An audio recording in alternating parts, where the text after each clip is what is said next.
Spot is now being recorded. Okay, so good evening, everybody, and let's start today's class. Good evening, Nandita. So, the questions that we have to discuss. Tinta Silasi. Question number 1, everybody has done it correct. It was our prelims or UPSC prelims or আহিছিলে এতিয়া আজি আমি ৰাতিপুৱা fresh পঢ়াৰ কাৰণে পটাপট পাৰিছেনে নাই আগৰ পৰা পাৰিলে হয়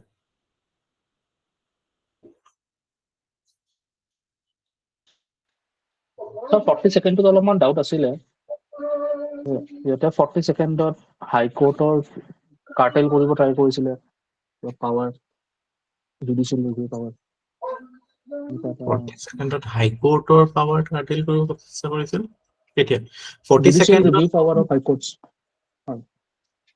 40 সেকেন্ডত ফান্ডামেন্টাল ৰাইটৰ ক্ষেত্ৰতো এইটোৱে হৈছিলে যে যেটো 25ত 39 BNC কৰিছিলে 25th এমেন্ডমেন্টত 1971 হেতু এক্সটেন্ড কৰি পেলাই অল কৰিছিল আদাৰ দেন দ্যাট ফান্ডামেন্টাল ৰাইটৰ লগত ইমান মানে হেতু fundamental right was not da deciding factor actually এটো এই ল্যান্ড ৰিফৰ্ম ৰিলেটেড যিবিলাক challenges আছিল early 50s আমি পঢ়িছে ন right from 31A B C নহয় 31A আৰু B তাৰ পৰা 9th schedule মানে এইবিলাকৰ মূলতে হৈছে ফান্ডামেন্টাল ৰাইটৰ ইছ্যু সো ফাৰ্স্ট এমেন্ডমেন্টতে আটাইতকৈ বেছি মানে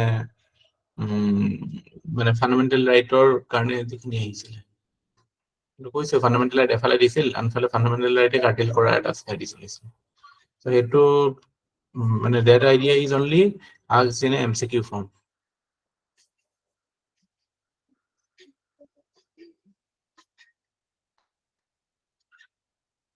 আছে এখন ভাল কিতাপ ওলাইছিল এখন 16 stormy days বুলি পেলাই এসে পাহাড়ি গুলো ফার্স্ট অ্যামেন্ডমেন্টের উপর এখন কিতাপ ওলাইছে ভাল কিতাপ বলে নপঢ়িব Second question, the Constitution of India defines its basic structure. Second to answer কি দিছে so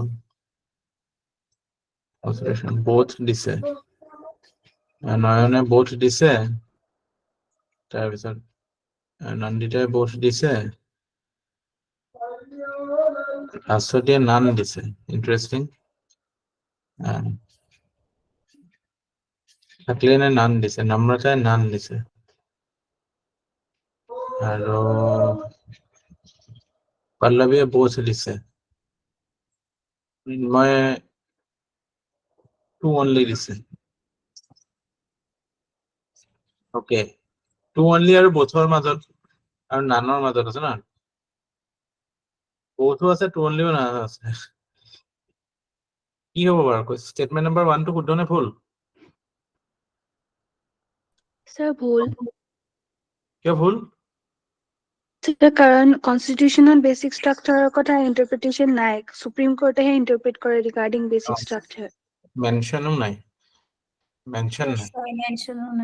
মেনশন নাই এটো জুডিশিয়াল ক্ৰিয়েচন হয় বেসিক স্ট্ৰাকচাৰটো so there is no mention আৰু সেকেন্ড স্টেটমেন্টটো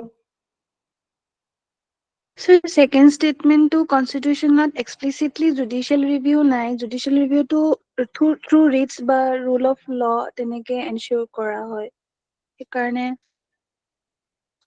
ফুল আচ্ছা মোক এইটোত অলপ কনফিউজন লাগিলে বিকজ প্ৰভিজন বুলি ক'লে মেনশন নহয় প্ৰভিজনটো আছে লাইক আৰ্টিকল sir 13 মোৰো অলপ 226 তেনেকুৱা হৈছে ইনফ্যাক্ট এটো 2020 UPSC আহিছিল আৰু it created quite a storm প্ৰিলিমছৰ পিছত মানে ৰিজাল্ট দিয়া লাগে এটো ওপৰতে ডিবেট চলি লাগিলে এটো কোৱেশ্চন আৰু এটা কোৱেশ্চন আছিল মই এটো আজি ডিসকাস কৰিম UPSC answer কি মতে হৈছে নান হা সো অফিশিয়াল answer কি মতে হৈছে দুইটাই নহয় আৰু কিন্তু এগেইন এটোৰ মাল্টিপল মানে দুটা ফালৰ পৰা ভাবিব পাৰি যে হয় যে কনস্টিটিউশন প্ৰভিজন যেটো শব্দ প্ৰভিজন বুলি ক'লে প্ৰভিজনস অফ দা কনস্টিটিউশন মানে কি আৰ্টিকলস পাৰ্টস শিডিউলস চ্যাপ্টাৰস সো এনেকুৱা কোনো পাৰ্টিকুলাৰ চ্যাপ্টাৰ বা আৰ্টিকল বা মানে schedule বা কতো এনেকুৱা পাৰ্টিকুলাৰ এৰিয়াত আমি মাৰ্ক কৰি দিব নোৱাৰো যে ওকে এটো জুডিশিয়েল ৰিভিউ কথাটো আছে বুলি কিন্তু ইয়াতে হৈছে constitution of India has a provision for judicial review to safeguard এটা হে এক্সপ্লিসিটলি নাই বাট আমি অলৰেডি এটোৰ ওপৰত ডিসকাস কৰিছোৱে যে প্ৰথম য'ত আছে ক'ত আছে কোনটো আৰ্টিকুলত আমি পাওঁ কনস্টিটিউশনখনটো পঢ়িলে এতিয়ালৈকে মানে from article 1 to article 35 লৈকে you have studied so কোনকিটা আৰ্টিকুলত আমি জুডিশিয়েল ৰিভিউ দেখা পাওঁ প্ৰথম কোনটোত দেখা পাওঁ 13 13ত দেখা পাওঁ 13ত কি ল্যাঙ্গুয়েজটো পঢ়ি চাইছে না কেতিয়াবা Laws 13 কি inconsistent with yeah laws inconsistent with laws or in inconsistent derogation of fundamental rights ইয়াত যে আছে so far as they are inconsistent with the provisions of this part shall to extent of such inconsistency be void so void কেনেকে হ'ব law to judiciary কৰিব লাগিব so in a way it is giving the authority to judiciary to check whether any law passed by parliament is in violation of part 3 so in a way আমি indirectly পাওঁ judicial review provision to কিন্তু question to যদি আমি literal sense of law Constitution of India has a provision for judicial review এটো ভুল হ'ব because কোনো explicitly তাতো নাই 32 টো নাই 32 যেটো কথা কৈছে যে Supreme Court is the protector 32 কি বুলি আছে mention remedies তো ইয়াতে কৈছে যে right to move Supreme Court by appropriate proceeding for enforcement of rights conferred by this part is guaranteed so Supreme Court has the power to issue directions or orders or writs so এবিলাক দিব পাৰে Supreme Court sorry এবিলাক enforce কৰিব পাৰে Supreme Court based on any state action state or যিকোনো actionৰ ক্ষেত্ৰত you can move to Supreme Court if it is in violation of fundamental rights so তাতো implicit হয় judicial review in a way but explicitly নাই ঠিক আছে তো provision যেটো শব্দ ন আপোনাৰ খেলিমেলি লাগিছে provision মানে হৈছে the articles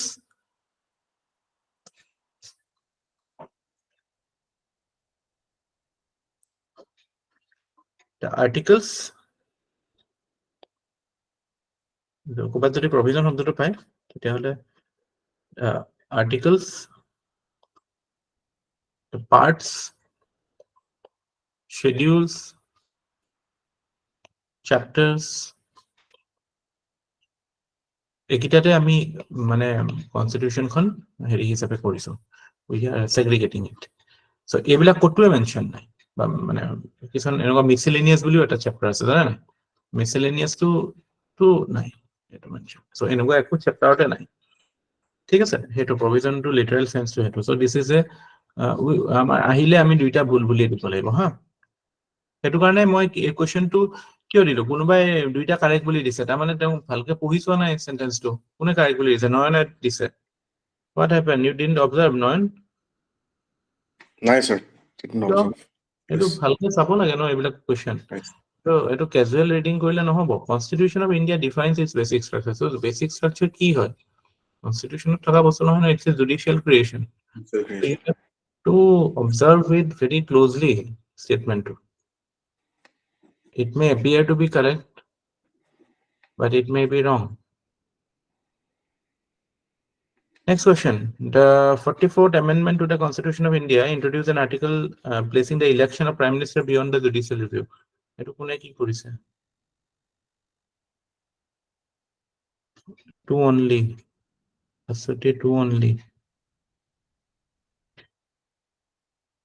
non two only tabra two only two only only two এটো সবে টু অনলি দিছে ন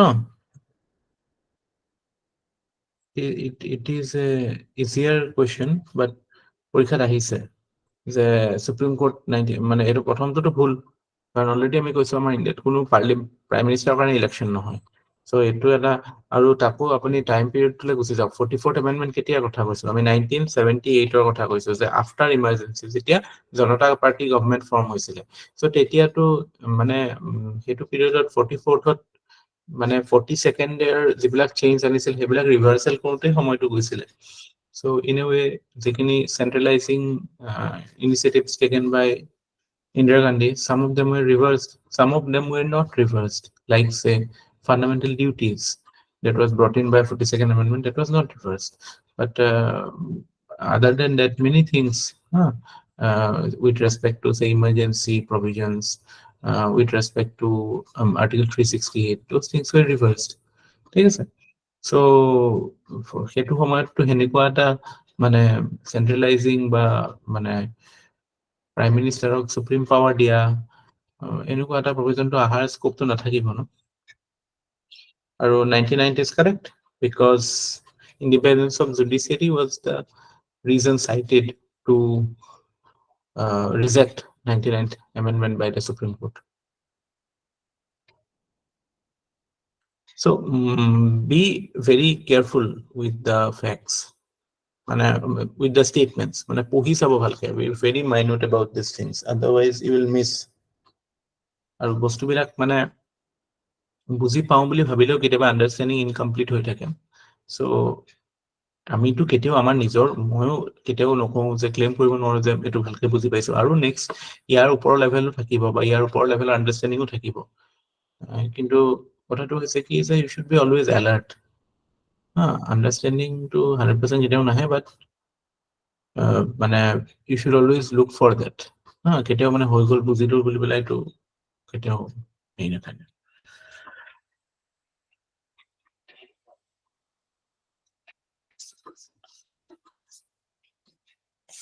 Acha, tarpisot, next thing that I wanted to discuss with you was that we discussed the 6 fundamental rights in part 3, but there are certain rights which are beyond part 3 of the constitution.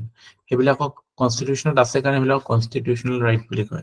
Jenenge eta right to property. Where is right to property right now placed? Eta MCQ korisilo etor upor. Right to property kot ase eta? Kuntu article 300. 300A. 300A. 300A. Article 300A. ঠিক আছে তাৰ পিছতে আৰু এটা এটো এটা it is a constitutional right তাৰপিছত আৰু তেনেকুৱা constitutional right আছে আপোনাৰ article 265 এ কয় যে no person shall be liable to pay any tax except by a law আপুনি যে ট্যাক্স দিব লাগে এটো কাইলে গভর্নমেন্টে ডাইরেক্টলি অর্ডার এটা পাস কৰি নোৱাৰে পাৰ্লামেন্টে ল এনেক্ট কৰিব লাগিব তেতিয়াহে এটো নতুন নতুন ট্যাক্স এটা ল পাৰিব এক্সিস্টিং ট্যাক্স এটা ৰেটটো বঢ়োৱাটো বেলেগ কথা বঢ়োৱা সময়টো এটো এক্সিস্টিং এটো ডোমেইনটো parliament executive but 265 clearly says that a person cannot be taxed or any tax cannot be brought in except by authority of law. So hebuli koi dia loge loge etu ki hoy it cannot be a arbitrary executive action. Arbitrary executive action hobo nore taxation. So that is a right to not be taxed in an arbitrary manner. That is a constitutional right. ঠিক আছে right to not be taxed in an arbitrary manner is a constitutional right. Then article 301 eta ase etu freedom of interstate trade and commerce. So hetu eta again that is a constitutional right. Every person has the right to do certain trade and business which can go beyond the territorial limit of a state. So interstate border cross koriu you are permitted. So amar ei agote je check gate ebilak asile border gate bilak eta to uthi gol no ebilak GST ahar pra etur eta mandate etu hoy je GST ahar karone to ami one gote tax system to integrate kori pelalo etu karone kisuman tax naikiai hoy gol octroy henoka type কিন্তু তাৰ লগতে ধৰক আৰু কিছুমান যেনেকে ধৰক এই marketing tax কিবা কিবি এইবিলাক এতিয়াতো নাই, এইবিলাকৰ গেটবিলাক উঠি গ'ল। আগতে যদি আপুনি শ্ৰীৰামপুৰ বক্সিহাট যায় দেখা পাব এইবিলাক গেটবিলাকত আগতে একদম পুৰা মানে এখনৰ পিছত এখন গেট, আৰু we know what activities used to happen in those gates. So free movement of goods is a fundamental right. মানুহৰ মুভমেন্টৰ ক্ষেত্ৰতো ৰেষ্ট্ৰিকশ্যন নাই। 19(1) APC D 19(1) D মুভমেন্টৰ কথা আছে, আৰু মুভমেন্ট অফ গুডছৰ ক্ষেত্ৰতো there is a মানে কনষ্টিটিউচন ৰাইট। ঠিক আছে, ইয়াৰ বাহিৰেও যেতিয়া okay, consider this, আমাৰ এটা ৰিপ্ৰেজেন্টেশন অফ পিপলছ এক্ট আছে, শুনিছেনে? ৰিপ্ৰেজেন্টেশন অফ পিপলছ এক্ট, এইটো হৈছে এইটো 1950 আছে আৰু 1951তো এখন আছে। একেই বস্তুটো 50 খনত একচুৱেলি এলিজিবিলিটি কথাখিনি আছে, আৰু কোন কোন ভোটাৰ লিষ্টত আহিব সেইটো কথা আছে, আৰু 51ত ইলেক্টৰেল প্ৰচিডিউৰছ প্ৰভিজনছ এইবিলাক কথা আছে। 51 খনত okay sorry 51ত মানে বেসিক্যালি the point is কি your the fact that you have the you are an elector এই কথাটো ইয়াত মেনশন আছে। So এনেকুৱা এটা কনটেক্সট আমাৰ তাৰ লগতে আকৌ we have 326 article, the universal adult franchise, so all Indians মানে above 18 years of age are eligible to vote. So এটো আছে। So এনেকুৱা এটা কনটেক্সট UPSC question আহিছিলে what is right to vote, right to vote to কি হয়? Option দিছিলে A fundamental right, B legal right, C constitutional right, D কিবা এটা আছিল আৰু। So এইকেইটাৰ ভিতৰত কি হ'ব?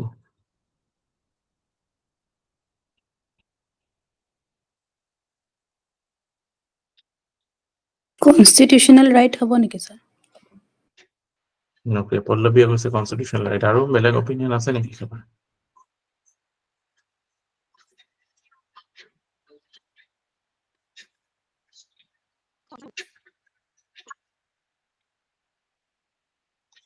So সবাই কোনোবাই লিগেল ৰাইট হ'ব বুলি ভাবিছে নেকি? এইটো লিগেল ৰাইট মানে ষ্টেটিউট এটাত আছে। স্যাৰ নাই কবা কনস্টিটিউশনাল ৰাইটে হ'ব লাগে। এতিয়া আমি সেনেকে মানে আমাৰ লাইন অফ থটটো সেনেকে আছে কাৰণে আমি সেনেকে ভাবিছো। পৰীক্ষাত কিন্তু বিৰাট কনফিউজ হৈছিল মানুহবিলাকৰ, মানে people had multiple interpretation, কাৰণ এফালে আৰ্টিকল 326 এটা আনি আছিলে, এফালে আকৌ আমাৰ ৰিপ্ৰেজেন্টেশন অফ পিপলছ এক্ট এটা আনি আছিলে। So there was again a fierce debate among people কি এইটো legal right হয় নে constitutional right হয়, but finally UPSC accepted it as a constitutional right, so obviously constitutional right হয়, so that is what matters.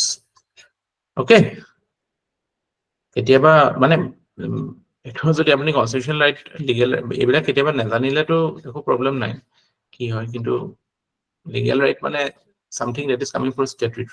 So এইটো actually question to framing ত অলপ issue আছে, because right to vote is also a legal right বা statutory right হয়, because representation of people's act says so, আৰু কিবা এটা actor পৰা যদি আপুনি এটা অধিকাৰ পাইছে সেইটো then that becomes a statutory right, সেইটো মিছা নহয় মানে। ঠিক আছে, তাৰপিছত third thing that I wanted to discuss with you, because in the morning session Maratha ৰিজাৰ্ভেশ্যনৰ ওপৰত সুধিছিলে, মই অকমান লেটেষ্ট হেপেনিং খিনি চালো। মাৰাঠা ৰিজাৰ্ভেশ্যনৰ কথা আছে, কোনে সুধিছিল? চাকলেনে সুধিছিল নেকি? So মাৰাঠা ৰিজাৰ্ভেশ্যনৰ এতিয়া লেটেষ্ট পজিশনটো কি যে 10% reservation has been permitted, or a bill has been passed in Maharashtra Legislative Assembly. So actually কি হয়, what is the enabling article in the constitution? State এখনে যদি কাবাক মানে OBC status দিয়ে, what is the enabling article? Article is 342A. আপনারা সকলোৱে 342A টো মেলি চাওকচোন। Open 342A.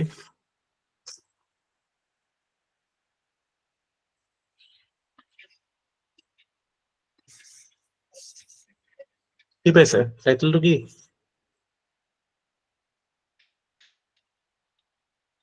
what is the title Socially and educationally backward classes. yeah that is for OBCs so ইয়াতে কৈছে যে প্ৰথমতে কৈছে president may with respect to any state or union territory and where it is a state after consultation with the governor thereof by public notification specify um, the SEBCs in the central list, which shall, for the purpose of central government, be deemed to be socially and educationally backward in relation to that state. So, central list এখন থাকে যে অসমৰ যে কোনখিনি OBCs হ'ব central list থাকে. Then come to clause 3. A clause 3 to Maharashtra use হৈছে. Then notwithstanding anything contained in clause 1 and 2, মানে central যিয়ে নকৰক কাৰণ 2 to সেইটো কথাই কৈছে parliament may include or exclude central list হেৰি আৰু সেইটো একে মানে চেন্টাৰৰ পাৱাৰটো কথা কৈছে 3 talks about the power of the state so notwithstanding anything contained in clause 1 and 2 every state or union territory may by law prepare and maintain for its own purposes a list of SEBCs entries in which may be different from the central list so etu state or constitutional prerogative hoy the state can maintain a separate list of OBCs which is distinct from say the central list so etut eku illegal nohoy prothom kotha clear so this is the enabling provision second kotha important ki je jitu Indira Sahani case hoisile বা মণ্ডল case বুলি কয় তাতে কেইটামান guidelines দিছিল supreme কোৰ্টে এটাটো কৈছে it will reservation should not exceed 50% cap কিন্তু তাতকেও ইম্পৰ্টেণ্ট কথা কৈছিলে যে there should be certain empirical quantifiable and contemporary data of a group being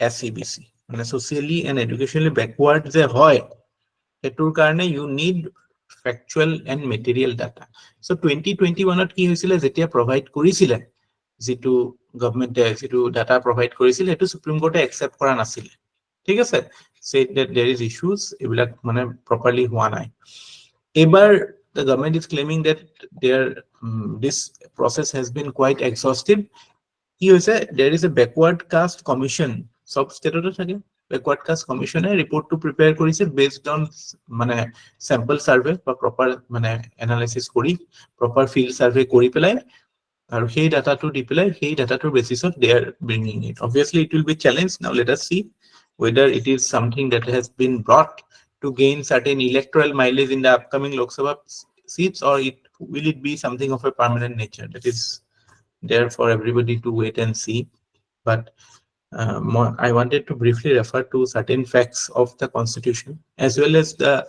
position of the Supreme Court in this regard say without having proper data you cannot arbitrarily give anybody a status so it has to be backed by data so in a way this is a good intervention of Supreme Court which has made government to act in a very logical and in a procedural manner rather than going for arbitrary distribution of benefits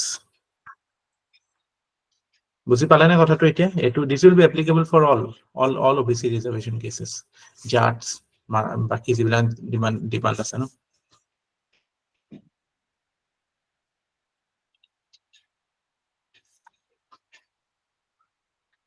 any বুজি পালে না সাকলেন কথাটো এতিয়া clear না এতিয়া হয় sir বুজি পাইছো Actually, কি হৈছে না এই বস্তুটো এই এক্সাৰসাইজটো ফলো কৰিব any political news try to find the source in the constitution and check কি legal position to কি okay sir is it legally possible is it legally correct তাৰ পিছত আপোনাৰ তেতিয়া বেলেগ কথা বাকি কথা কিনিলে আহিব তেতিয়া যে কনভেনশনস হৈছে নেকি সো সেই লজিক্যাল ফ্লো এটা হ'ব লাগে পঢ়োতে হয় স্যার কিবা এটা ইস্যু থাকিলে you go to the basics go to the first principle okay sir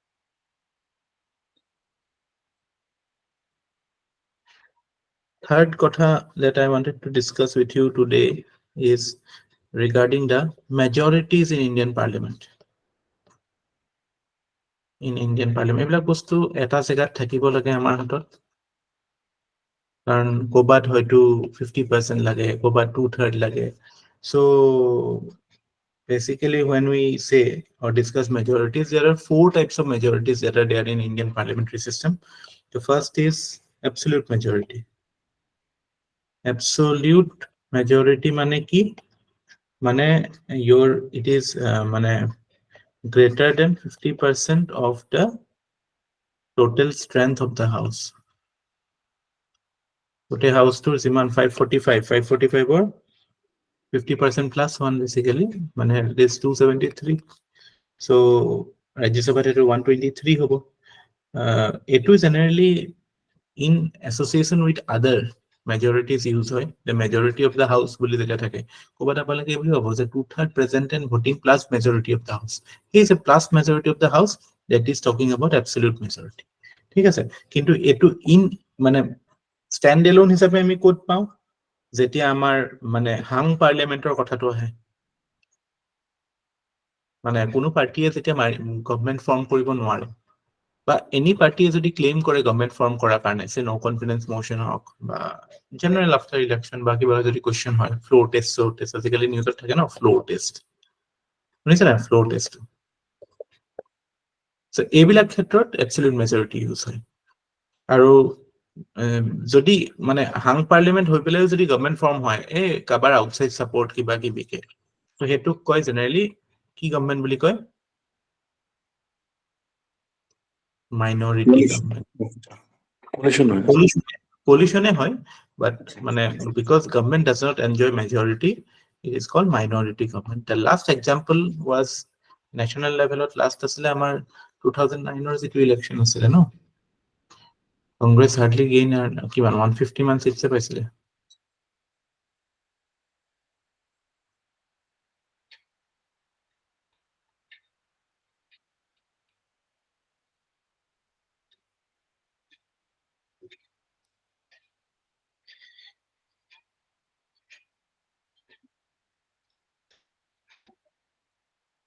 তাৰপিছত second যেটো type of majority which is used most commonly is called simple majority.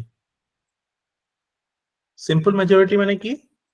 It is greater than 50% present and voting. এবাৰ মই কম, কোৰাম যেটো থাকে হাউসৰ এটা কোৰাম বুলি বস্তু এটা আছে। কোৰাম মানে minimum number of members required to continue the proceeding of the house, that is 10% of the total strength of the house.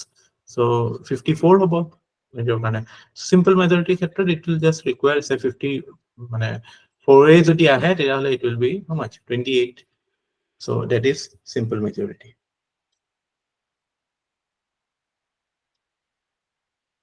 এটো কাৰণে এটোক functional majority বুলিও কয়। ক'বাত যদি আপোনালোকে functional majority টাৰ্মটো পায়, that refers to simple majority. ঠিক আছে, কেনেকুৱা বিলাক ক্ষেত্ৰত ইউজ হয় আমাৰ in terms of ordinary bill, money bill, বা ordinary billতে পৰে যে financial bill যিবিলাক, financial bill আৰু money billৰ মাজত difference তো জানেন নাই? Financial bill contains provisions of money bill and something else. Money bill মানে exclusively যেটো article 110 যেকিটা 6টা কন্ডিশন দিয়া আছে সেইকিটাহে থাকিব লাগিব। তাৰ বাহিৰে বেলেগ কিবা থাকিলে এটো ফাইনান্সিয়াল বিল হৈ যাব। আৰু তেতিয়া তাৰ মানে সিস্টেমটো বেলেগ হ'ব পাসিং আউট। আৰু so these are the areas where we see simple majority being used.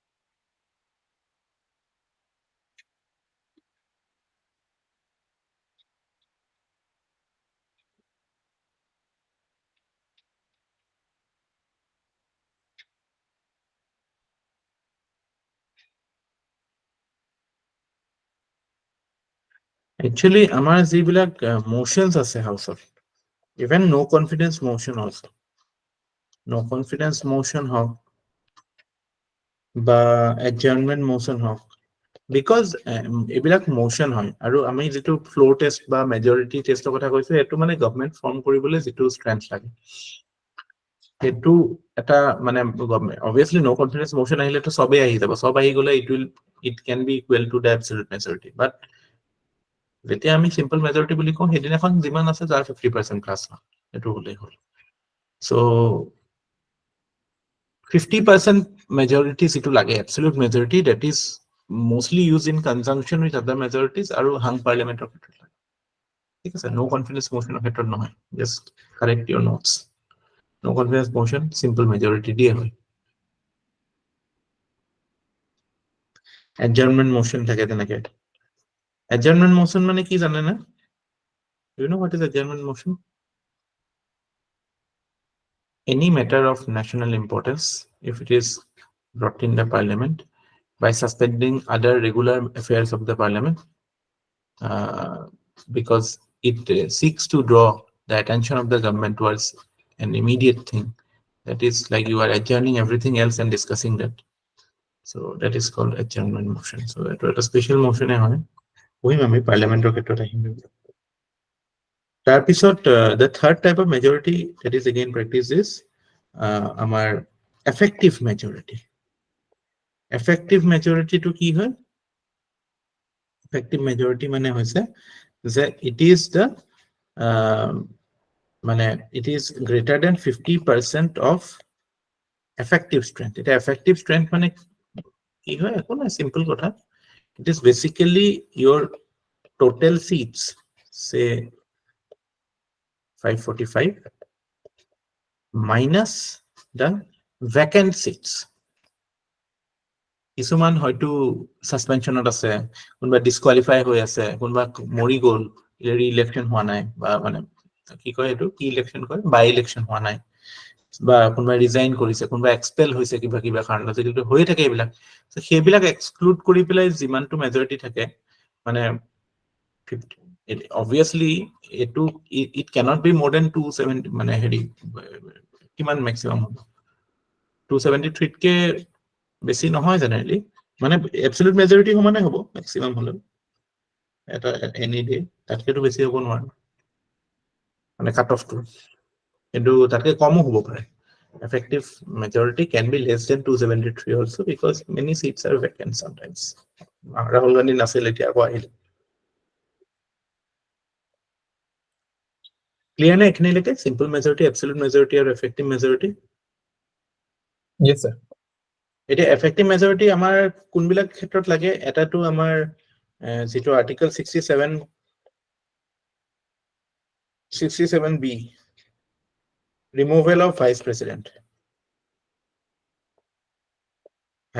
removal of khetrot you need effective majority but similarly removal of speaker deputy speaker ebilakor khetrot you need effective majority tapra deputy chairman of Rajya Sabha মানে আমার যেখিনি presiding officers of the house they can be removed only through the use of effective majority ঠিক আছে তার পিছত number D আহি গল special majority special majority is a combination of majorities তাতে কি হয় special majority ও আকো আপোনাৰ তিনটা টাইপৰে হয় তিনটা টাইপৰ হয় মানে কি প্ৰথমটো কি আহিব প্ৰথমটো হৈছে plainly 2/3 present and voting মানে যিমানটা আছে যিমান প্ৰেজেন্ট আছে তাৰ 2/3 so এটো কোনবিলাকত ইউজ হয় আমাৰ আৰ্টিকল 249 বুলি এটা আৰ্টিকল আছে এটো কি হয় বেসিক্যালি যেতিয়া in national interest parliament can legislate on matters of state list parliament কেতিয়াবা এনেকুৱা আমি পাম exception মানে হেতু again that is a you can say that dilutes federalism that provision dilutes federalism কিন্তু আছে যে কেতিয়াবা যদি ৰাজ্যসভাই ৰিকুৱেষ্ট কৰে ৰাজ্যসভাই যেতিয়া ৰিকুৱেষ্ট কৰে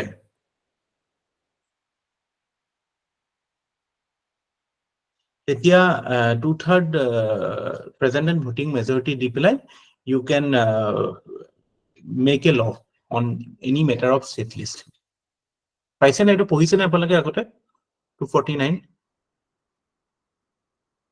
নম্ৰতা হয় স্যাৰ হেৰি এই ষ্টেটছে অ। ৰিকুৱেষ্ট কৰিলে ৰাজ্যসভালে তেতিয়া হেৰি টেক্সে কৰে ৰিকুৱেষ্ট কৰাটো বেলেগ, এইটো ৰাজ্যসভাই যেতিয়া মানে এটা ৰিজলিউচন পাছ কৰে ফৰ দ্যাট ফৰ টু অৰ মোৰ ষ্টেটছ আছিলে নে? এইটো আমি পঢ়িম 5টা কণ্ডিশ্যন আছে য'ত ষ্টেট লিষ্টৰ বস্তু পাৰ্লিমেণ্টে লেজিসলেট কৰিব পাৰে, আহি থাকে সেইকেইটা কুৱেশ্যন 249 250 এনেকে আছে। তাৰপিছত আৰ্টিকল 312 আছে। 312 is creation of all India service. All India service যেতিয়া ক্ৰিয়েট হয়, মানে নতুন অল ইণ্ডিয়া চাৰ্ভিচ ক্ৰিয়েট কৰাৰ কাৰণে যদি পাৰ্লিমেণ্টে বিল পাছ কৰিব লাগে, that will only be happening through 2/3 presented voting. All India services কি হয় এতিয়া এক্সিষ্টিং আমাৰ IAS, IPS আৰু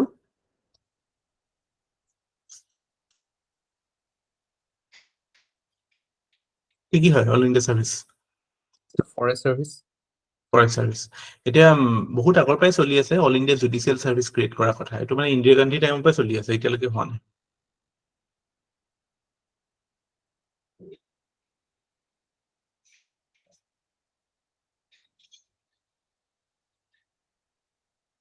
ইন্দিৰা গান্ধী টাইমত এটা টাৰ্ম ইউজ হৈছিল, কমিটেড বিউৰক্ৰেচি বা কমিটেড জুডিচিয়াৰী।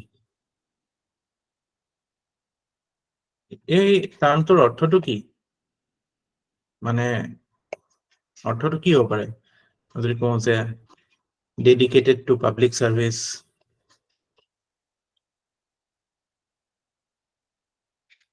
তাৰপিছত যে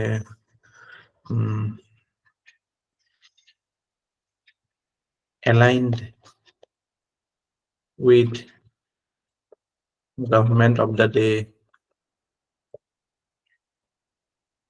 C, adhering to constitutional values, D, all of the above।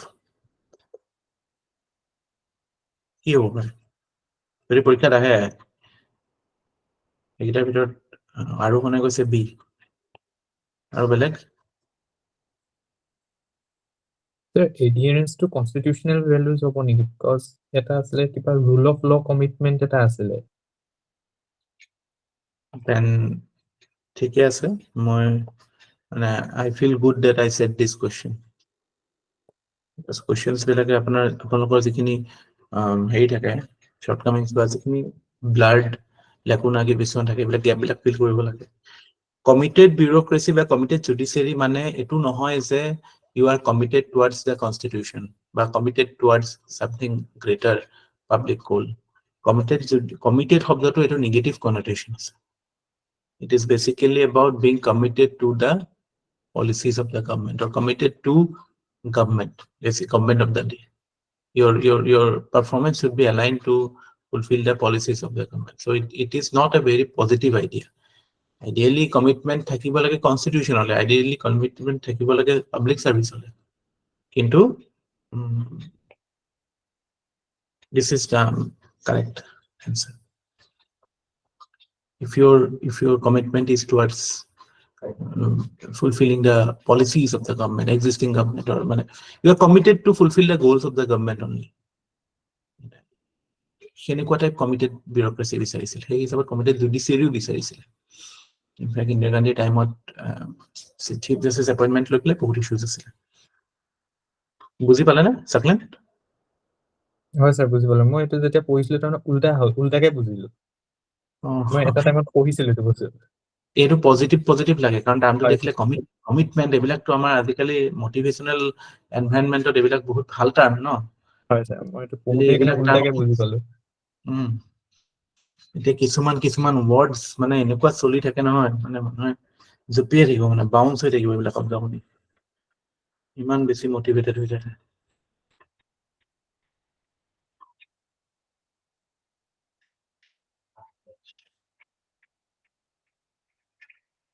তাৰপিছত এইটো 1 number special majority number 1 is 2/3 presented voting. এইটো 2 নম্বৰ আছে, ডেট ইজ যিটো আমাৰ আৰ্টিকেল 368 কয় যে 2/3 presented voting plus majority of the house. majority of the house. Eto amar article 368 ot lage. Tar bisot ami je non pohisilo mane akoban briefly refer korisilo national emergency kotha. So emergency continue koribole je parliamentary approval dibo lage ek mahor bitorot. Approval will be of this nature. Monot rakhibo etu okol national emergency karone lage. Amar jitu president rule or karone simple majority ti hoise.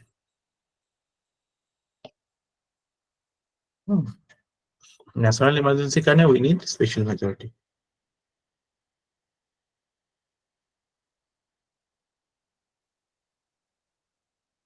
Judges removal or karone etu lage. Removal of judges of Supreme Court, High Court, বা CAG removal. So etu mane bahut mane it's a difficult majority to attain. As you can well imagine, it has to be beyond 273 as well as it has to be beyond the 2/3 presented. So it is difficult to achieve. Third type of majority that we see under special majority tag is the toughest majority that is possible. That is 2/3 of the total strength of the house. Total strength or 2/3 ekdom clean ekো বেলেগ হিসাব নাই জিমান strength total 545 or 2/3 মানে 360 মান হ'ব ন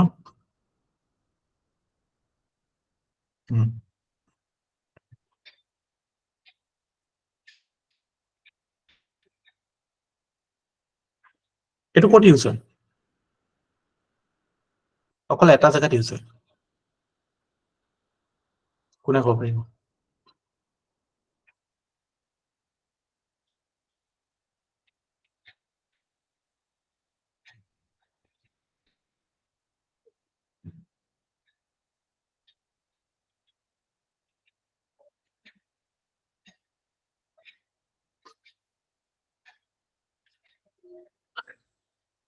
নিদিও option দিলে গম পাই যাব Sir, president impeachment asile nibo. I'm not yes sure. Okay, sir. article 61 impeachment of the president হেতু আটাইতকৈ হাইয়েস্ট পোষ্ট হয় সো হেতু ৰিমুভেলটোৱে আটাইতকৈ টাফেষ্ট হ'ব ন ক্লিয়াৰ একোটো নাই আৰু কিবা আছে নি সুধিবলৈ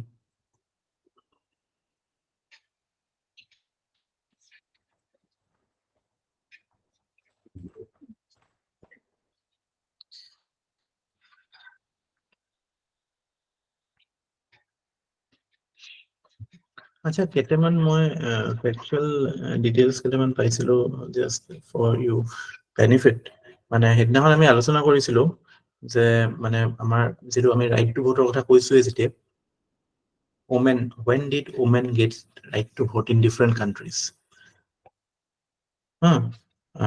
USA কেতিয়া পাইছে 1920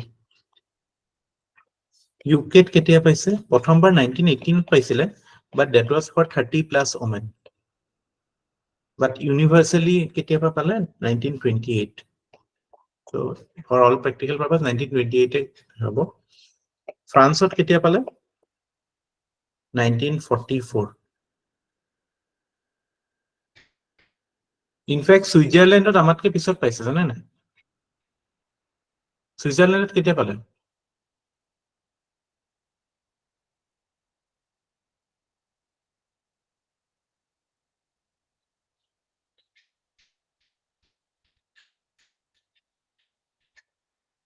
গম পাই নে সুইজাৰলেণ্ড চেক কৰিছে নে 1978 নে 1970 মই চেক নকৰিলো মানে পাহৰি থাকিলো এতিয়া মন লাগিছে সুইজাৰলেণ্ডত 71 no yes আচ্ছা আমাৰ we have a national voters day কোন তাৰিখে হয় বাৰু এটো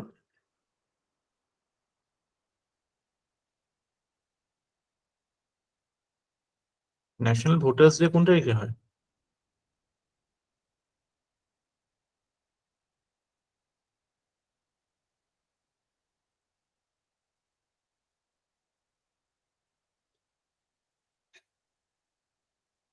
correct 25 জানুৱাৰী এইবাৰৰ ভোটাৰ্স ডে থিমটো কি জানে নে because this is an election year, so the theme becomes important. আহি যাব পাৰে থিম চিম আহে কিন্তু দেই যে আমাৰ যেনেকে এইবিলাক G20 থিম চিম আহিছিলে নেকি যোৱাবাৰ so voters day theme to কি জানে নাই এবাৰ there is nothing like voting. I vote for sure. Yeah. Better.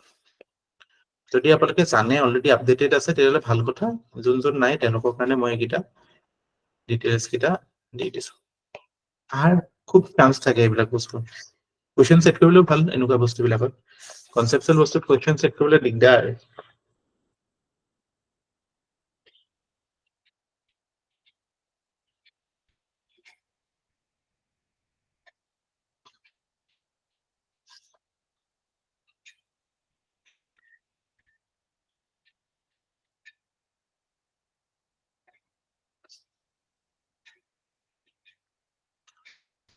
আচ্ছা আমাৰ যেটো জুডিশিয়াল ৰিভিউ কথাটো কৈছিলো জুডিশিয়াল ৰিভিউটো ক'ৰ পৰা আহিছে বুলি কৈছিলো মই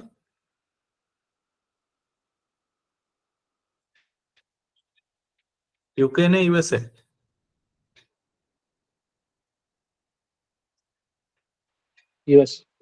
ইউএসএ ঠিক আছে এটা ফেমাস কেস আছিল Marbury versus Madison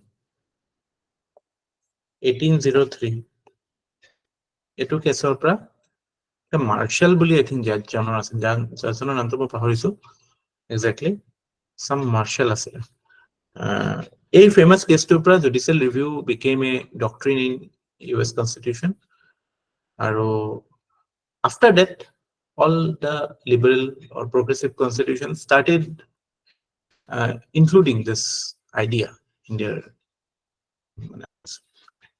constitutions, respective constitutions. So that is one important pointer that we should not forget. And basically, our judicial review solidify through the doctrine of basic structure that Kesavananda Bharati case rahisile. Judicial review as a power of the Supreme Court asil. Judicial review to mona rakhibo kisuman term judicial review judicial activism aru eta ase Sir, judicial overreach. Yeah. Overreach ekita kintu bahut linked term hoy kintu jodi kaile eta statement diye judicial activism is a power of the Supreme Court judicial review is a is not a power by eta hetu bhul hobo judicial review to eta power hoy because the constitution says Supreme Court will do judicial review but judicial activism is not a power okay it is like while interpreting the constitution or while interpreting its various powers say appellate hok kiba hok tat jodi there is a কেনেকুৱা এটা আমাৰ chemistry হেৰিয়ত বুজিবলৈ ভাল যে orbit এটা থাকে ন সবৰে সো এই অৰবিটটো যদি পাৰ হৈছে ম্যান্ডেটটো পাৰ হৈছে হেতু যদি পজিটিভলি পাৰ হৈছে তেতিয়াহলে এক্টিভিজম বুলি কয় again it is a subjective interpretation কাবাৰ কাৰণে এক্টিভিজম টো ওভাৰৰিচ হ'ব পাৰে আৰু যেতিয়া হেতু এক্সেসিভ হয় বা ইন এ ওয়ে আনজাস্টিফাইড হয় বা যেটো আমাৰ দুটা বেসিক প্ৰিন্সিপল আছে নহয় theory of separation of power আৰু doctrine of checks and balances these are the bedrock of any democratic government. Why? Because the tinta organs of government ase legislature, executive and judiciary. Hetor majot eta balance rakhato bahut dorkari hoy government functioning or karone aru hetu maintain kore through this theory. Eta amar article 50 jeti ami pohibole pao article 50 clearly indicate ase that there will be separation between executive and judiciary. Right? So amar etia amar judicial executive magistrate hok ba DC hok SP hok tanor judicial power nai CRPC 1973 this all things has been transferred ba CRPC ahar pra everything has been transferred to judiciary only judicial powers will be exercised only by the judicial magistrates so amar executive legislature executive and judiciary majot separation ase কিন্তু legislature আৰু executive মাজত separation নাই no. Our executive sits on the legislature. So আমাৰ ইয়াতে theory of separation of power is not watertight like America, but we still have the doctrine of checks and balances. মানে ইটোৱে হিটোক check কৰা, judiciary executive check কৰিব কেনেকে through judicial review, মানে judiciary legislative-কো check কৰিব through judicial review, right? So এইবিলাক বস্তু হেতু হিচাপত judicial review is considered as a power, but when that power is exercised in a vacuum, or when that power is exercised in a space where the executive or legislature is not functioning properly. Say for example, আমি কালি site কৰিছিলো last classত এডুকেশনৰ ক্ষেত্ৰত, হেলথৰ ক্ষেত্ৰত, women সেফটিৰ ক্ষেত্ৰত, হেতু judicial activism আছিল, Bishakha guidelines. কিন্তু ধৰক মানে বিসিসিআই মেনেজ কৰা, ফুটবল এসোসিয়েশন মেনেজ কৰা, এটোটো জুডিশিয়াল ওভাৰৰিচ বুলিয়ে ক'ব পাৰি, বিকজ হেতু ফেইলিয়াৰ থাকিব পাৰে বা শৰ্টকামিং থাকিব পাৰে এক্সিকিউটিভৰ বা for that matter any public বডিৰ, কিন্তু হেতুত আৰু কোৰ্টে ইন্টাৰভিউ নকৰিলেও হয় এইটো ক্ষেত্ৰত। বুজি পাইছে না কথাটো, the fine line. All emanates from the power of judicial review. Judicial review to প্ৰায় বাকিখিনি বস্তু আহিছে। So it is the power.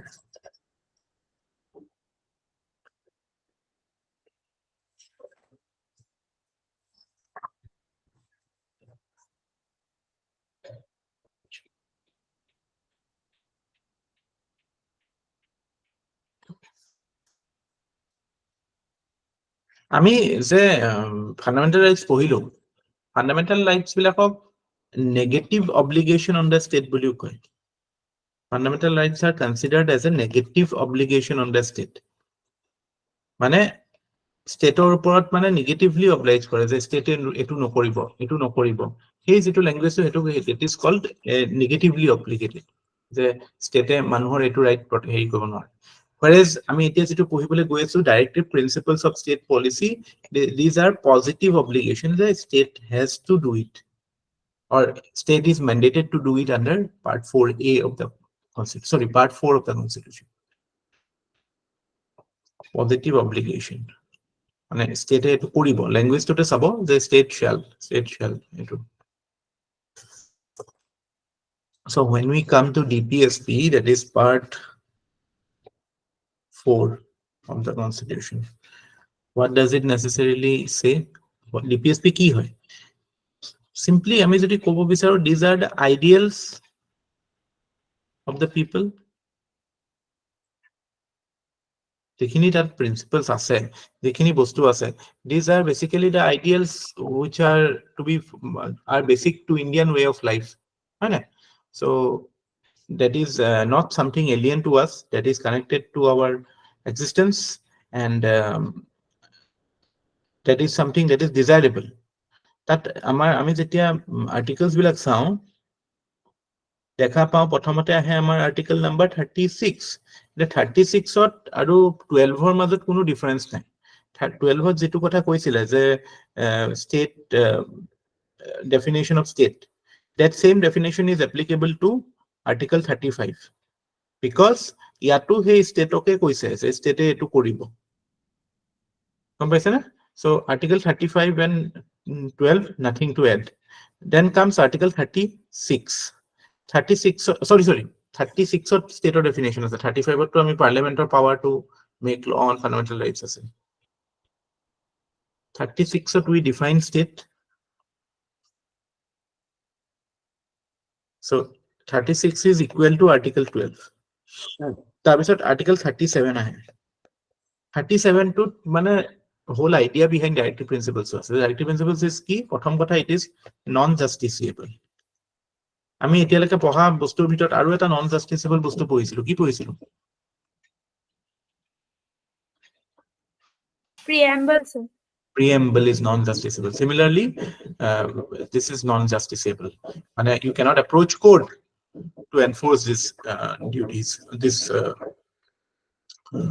directives এবিলাক directives শব্দটোৰ অৰ্থ কি this directives শব্দটো হৈছে it is instructions আৰু মই লাষ্ট হেৰিটো কৈছো আমাৰ গভৰ্ণমেন্ট অফ ইণ্ডিয়া 1935 ত ইনস্ট্ৰুমেন্ট অফ ইনস্ট্ৰাকশনছ বুলি বস্তু কিছুমান আছিলে so those are instructions for the governor or viceroy এতিয়া সেইখিনিকে in a different form মানে হেতুৰে এটা ফৰ্মত আমি ডিপিএছপি হিচাপে ৰাখিলো নো তাৰ ইউটিলিটি আছিল কাৰণে we have adapted it according to our own needs but basic inspiration is from that Government of India Act 1935 37 এটা কথা কৈছে প্ৰথম কথা কৈছে it is non justiciable second কথা কৈছে but at the same time it is fundamental to the governance of the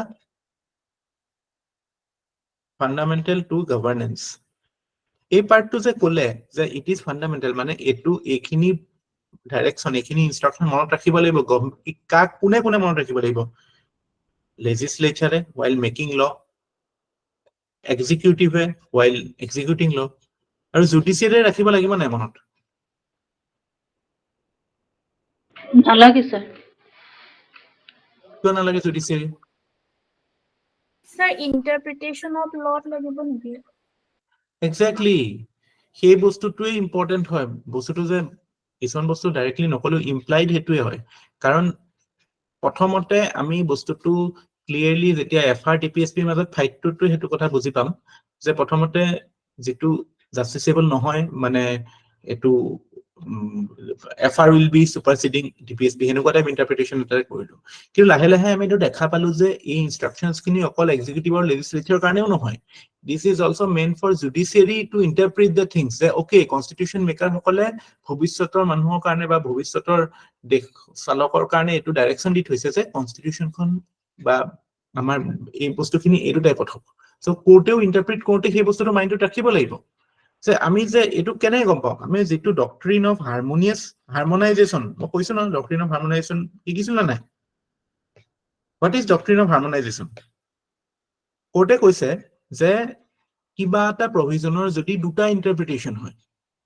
কিবা এটা প্ৰভিজন যেতিয়া এক্সপ্লোৰ কৰি থাকে যদি দুটা ইন্টাৰপ্ৰিটেশন হয় আৰু যদি কোনোবা এটা ইন্টাৰপ্ৰিটেশনত there is a conflict between FR and DPSP আৰু সেকেন্ড ইন্টাৰপ্ৰিটেশনটোৰ মাজত কনফ্লিক্ট নাই তেতিয়া হলে কোৰ্টে কি কৰিব সেকেন্ড ইন্টাৰপ্ৰিটেশনটো ল'ব ফাৰ্স্ট ইন্টাৰপ্ৰিটেশনটো নলয় সো হেতু কিয় কৰিছে কোৰ্টে বা হেতু এই ডক্ট্ৰিনটো কিয় আনিছে because it is assumed that these are in a way directed towards the judiciary also judiciary is also responsible মই নাম কৈছিলো judiciary state বুলি কলে judiciary in a way is responsible it is judiciary to an external actor নহয় তো এখন চলাওতে organs of government judiciary also comes under it it's a separate organ from executive and legislative but it is essential to realize the socio-economic goals that we are trying to achieve the political goals that we are trying to achieve আৰু be mindful যে ইন্ডিয়াত আমি যদি ডেমোক্ৰেসি establish কৰিব লাগে at the three levels মানে social and economic কৰ কাৰণে we have to focus on DPSP আৰু political democracy কাৰণে we have to focus on fundamental rights বুজি পাইছে নে কি কৈছো মই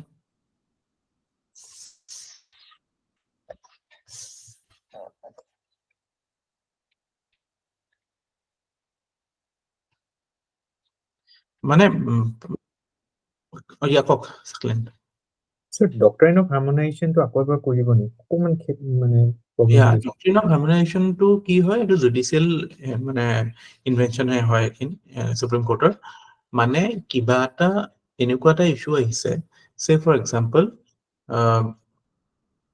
স্টেটে সাপোজ আপোনাৰ মাটি ল'ব আহিছে সো আপোনাৰ সাপোজ এটো মানে ফান্ডামেন্টাল ৰাইট হয় যে you have a landed property and state cannot take it এতিয়া হেতুটো প্ৰথম কথাটো হেতুৱে যদি সেই মাটিটো দি সাপোজ স্টেটে কিবা এটা ডেভেলপমেন্ট প্ৰজেক্ট কৰিব ওয়েলফেয়াৰ কাম কৰিব যেটো ডিপিএছপি ৰিয়েলাইজ কৰিব এটা ইন্টাৰপ্ৰিটেশন হেতু এটো হ'ব পাৰে যে ঠিক মানে ফান্ডামেন্টাল ৰাইট ডাইৰেক্টলি ভায়োলেট হৈ আছে so you should not do it কিন্তু আন এটা ইন্টাৰপ্ৰিটেশন এটো হ'ব পাৰে যে আপোনাৰ মানে you are also part of the মানে এটা মানে ব্ৰডলি কৈছো আৰু you are also part of a system তো আপোনাৰো এটা ৰোল আছে সো আপুনি হয়তো উইলিংলি অলপমান we are willing to part of not the whole of land but partially মানে of your land to the state so এনেকুৱা এটা interpretation যদি হেতু সিচুৱেচনৰ হ'ব পাৰে then court will go for the second one not কি directly আপোনাৰ fundamental right আছে হেতুৱে আমি মানি লম যেটো আগতে যেটো অৰিজিনালি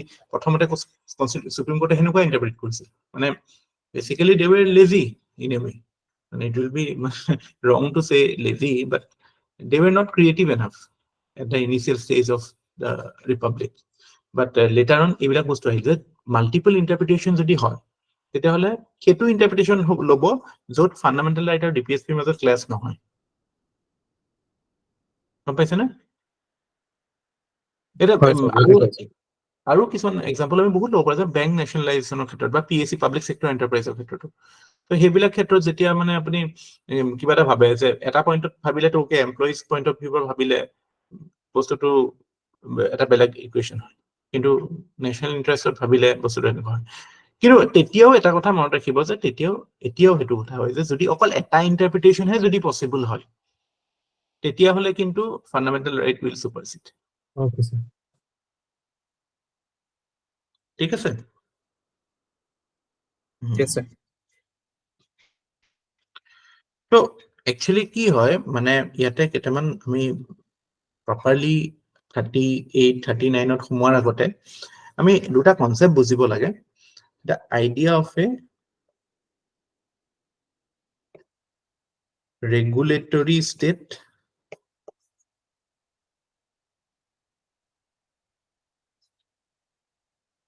there is something called a regulatory state and the idea of a welfare state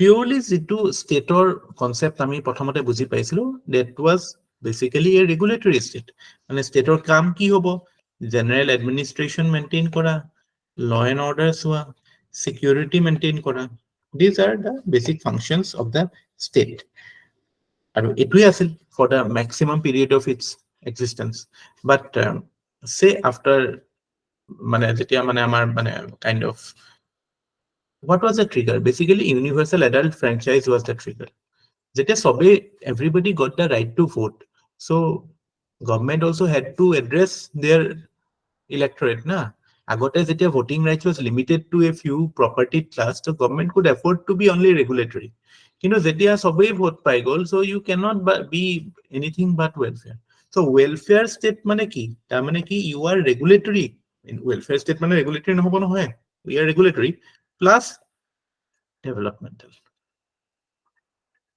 মানে we will do developmental activities as well as we will do the basic মানে state of functions as a regulator of society so মানে economic development especially of weaker sections is basically the distinguishing feature of a welfare state and welfare is the main thing এতিয়াও আমাৰ মানে elections is fought for welfare আমাৰ identity যিমানে নাথাকক এবিলাক লৈ পেলে যিমানে politics নহওক কিয় ultimately যদি কোনোবা এটা গভৰ্নমেণ্টে welfare execute কৰিব পৰা নাই মানে properly service delivery কৰিব পৰা নাই regardless of whatever মানে cultural ক্ষতি নকৰক কিয় people will vote them out it is about government in spite of many things this government is doing very well in terms of service delivery public service delivery no so that is the basic strength of the government so hetu karone dpsp যদিও enforceable নহয় এটো বুলি কয় যে it is not enforceable in the court of law but it is enforceable in the court of the people because after every 5 years you are checked based on your performance of what you have done for the welfare because once you become a welfare state this is an inherent responsibility because it is you have to be very dynamic about this you cannot be having rigid ideas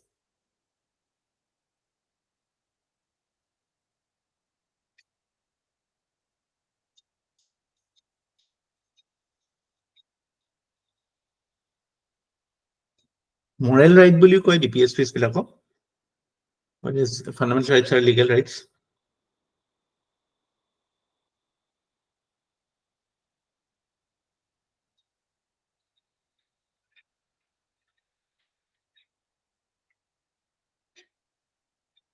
কেইটামান case মানে important case law আছে এটাটো আপোনাৰ 1951 ৰে state of Madras versus C Dorairajan case এটো 1951 ৰ তাতে clearly কৈছিলে যে DPSPs are inferior, তাতে সুপ্ৰিম কোৰ্টে কৈছিলে যে DPSPs are inferior to fundamental rights. তাৰমানে they can override fundamental rights. But লাহে লাহে যেতিয়া মানে এইটো কথা ডেভেলপ হ'ল যে মানে you have to interpret it more liberally, এইটো আমাৰ মানে সুপ্ৰিম কোৰ্টৰ হেৰিত দেখা পায়। In fact in this case, Ray Kerala Education Bill 1958, ৰে মানে যে আছে এইটো প্ৰেসিডেন্সিয়েল ৰেফাৰেন্স হয় দেই, আমি যে পঢ়িছিলো আৰ্টিকল 153 এটোৰ আন্ডাৰ সৰি 143, এই তাতে ৰেফাৰেন্সত প্ৰেসিডেন্টক দিছিলে, হেতু সুপ্ৰিম কোৰ্টে কৈছিল যে তাতে তেতিয়া ক'লে যে প্ৰথমবাৰৰ বাবে সুপ্ৰিম কোৰ্টে অবজাৰ্ভ কৰিলে যে FR shall be interpreted with regard to DPSP. So লাহে লাহে মানে DPSP ৰেলিভেন্স টু ষ্ট্ৰং হৈ গ'ল। তাৰপিছত তো by the time Indira Gandhi came to power, socialism was at its peak in India. So DPSPs started gaining more ground. In fact, forget Indira Gandhi, even in First Amendment also we have discussed the this thing, 9th schedule 31B. The 31A also is kind of a socialistic principle only. মানে state ownership বহাবৰ কাৰণে state property ল'ব পাৰে and that will not be subject to challenge in court. So এইবিলাক লাহে লাহে হৈ আছে DPSP পিছলৈ, কিন্তু ইন্দিৰা গান্ধী টাইমত মানে অল DPSP কুক সুপিৰিয়ৰ কৰিবলৈ গ'লে চেষ্টা কৰিছিলে। তাৰপিছত কেশৱানন্দ ভাৰতী কেছত, তাৰপৰা মিনাৰ্ভা মিলছত ফাইনেলি এইটো ক'লে যে no, only 39B and C are superior to any fundamental rights.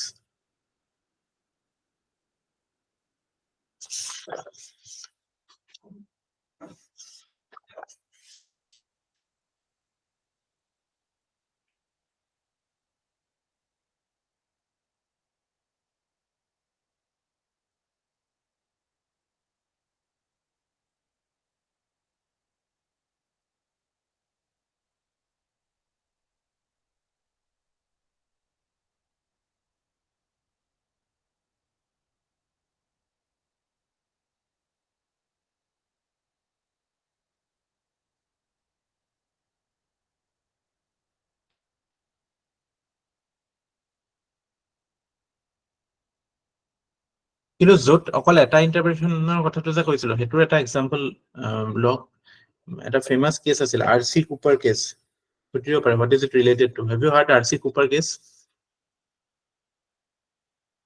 Bank nationalisation case আছিল এইটো, বেংক নেশ্যনেলাইজেশ্যন আৰু প্ৰিভি পাৰ্স এবলিশ্যন, এই দুটা আছিলে, এইটো ৰিলেটেড আছিলে। এইটো বেংক নেশ্যনেলাইজেশ্যনৰ ওপৰত আছিল। RC Cooper he was a banker. So তাতে কৈছিলে যে এইটো বেংক নেশ্যনেলাইজেশ্যন, এইটো সুপ্ৰিম কোৰ্টে কৈছিল দিস ইজ আনকনষ্টিটিউচনেল বিকজ এইটোৰ ক্ষেত্ৰত মানে যেটো মানে ভাইলেট কৰিছে by enforcing the directives under 39B and C, that was obviously that happened after RC Cooper.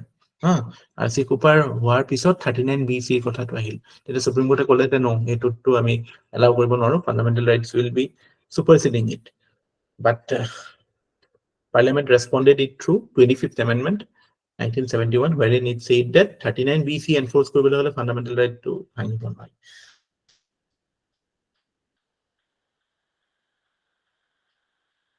ঠিক আছে। সো এইবিলাক আমি বেসিক্যালি যেটো FR আৰু DPSP লিংকটো বুজিবলৈ আনিছো। বাট এতিয়া যেটো স্ট্যান্ডার্ড পজিশনটো হৈছে যে the balance between FR and DPSP is a part of basic structure. মানে there has to be a balance. মানে এটা ইটো overtake কৰিব নোৱাৰে, although 39B and C are overriding above articles of fundamental rights, but fundamental rights are ধৰক say like 14, 15, 19, 17 এইবিলাক basic structure part, 21 এইবিলাক basic structure. So আপোনাক যদি কোতে what is the relation at this moment, it is the মানে harmonization is যেটো কথা কয় বা doctrine of মানে harmonious coexistence. It's a balance, doctrine of balance between FR and APSC. That is the existing position.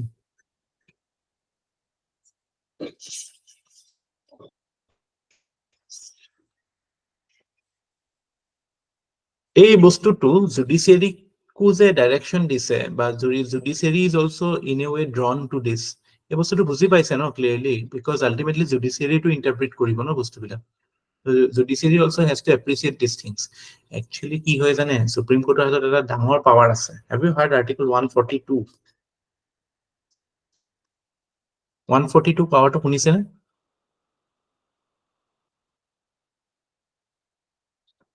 ইয়া Pallavi complete justice ইয়া এই বস্তুটোৰ প্ৰায় সব ইন্টাৰপ্ৰিট হয় এই ল্যাঙ্গুৱেজটো আমি পঢ়ি চাওঁচোন একবাৰ বহুত দৰকাৰী আৰ্টিকল হয় 142 টো পৰীক্ষাত আহাৰ চান্স থাকে enforcement of decrees and orders of the Supreme Court and orders as to discovery.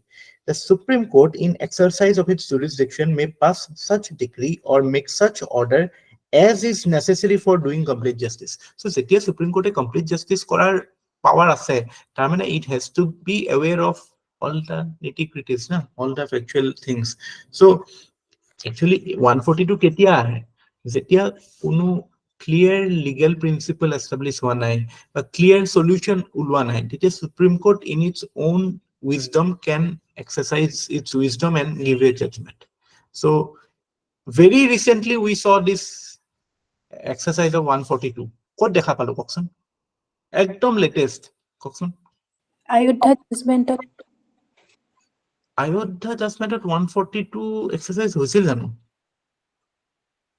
Sir minority হেইক যে ল্যান্ড এলাউ কৰিছিলে সেপাৰেটলি হেতুত কনসিডাৰ কৰিব পাৰো নেকি স্যাৰ মানে হেতুটো মানে it was A land dispute so আৰু যেহেতু দুটা পাৰ্টি আছিল আৰু তেওঁলোকৰো ক্লেইম আছিল সো এটো ল্যান্ড ডিসপিউট হিচাপে সেটেল হৈছিল এটো লিগ্যাল সলিউশন হিচাপে হৈছিল মানে কাইন্ড অফ মানে বেলেগ কোনো প্ৰিন্সিপল ইন্টাৰপ্ৰিট কৰিব লগা হোৱা নাছিল ন কাৰণ ক্লেইমছ মানে ডিভিজনটো কেনেকৈ হ'ল যাৰ ক্লেইম কিমান সো মুসলিমৰ ক্লেইম কম আছিল সেই হিচাপত কম মাটি দিলে হিন্দুজৰ ক্লেইম বেছি আছিল বা ৰাম জন্মভূমি ট্ৰাষ্টৰ বেছি আছিল বেছি মাটি দিলে সো হেতুটো কমপ্লিট জাস্টিসৰ কথাটো নাহিব হেতুটো লিগ্যাল ল্যান্ড ডিসপিউট হিচাপে চাইছে ন সুপ্ৰিম কোৰ্টে বাকি পলিটিক্স aside কিন্তু মই কৈ আছো কোনটো জানে এই যে মেয়ৰৰ ইলেকশনটো হৈ গৈছে মেয়ৰ ইলেকশনটো তাতে এটো বস্তুটো আকৌ আহিছে কি ক্ষেত্ৰত জানে there was a demand for reconducting the poll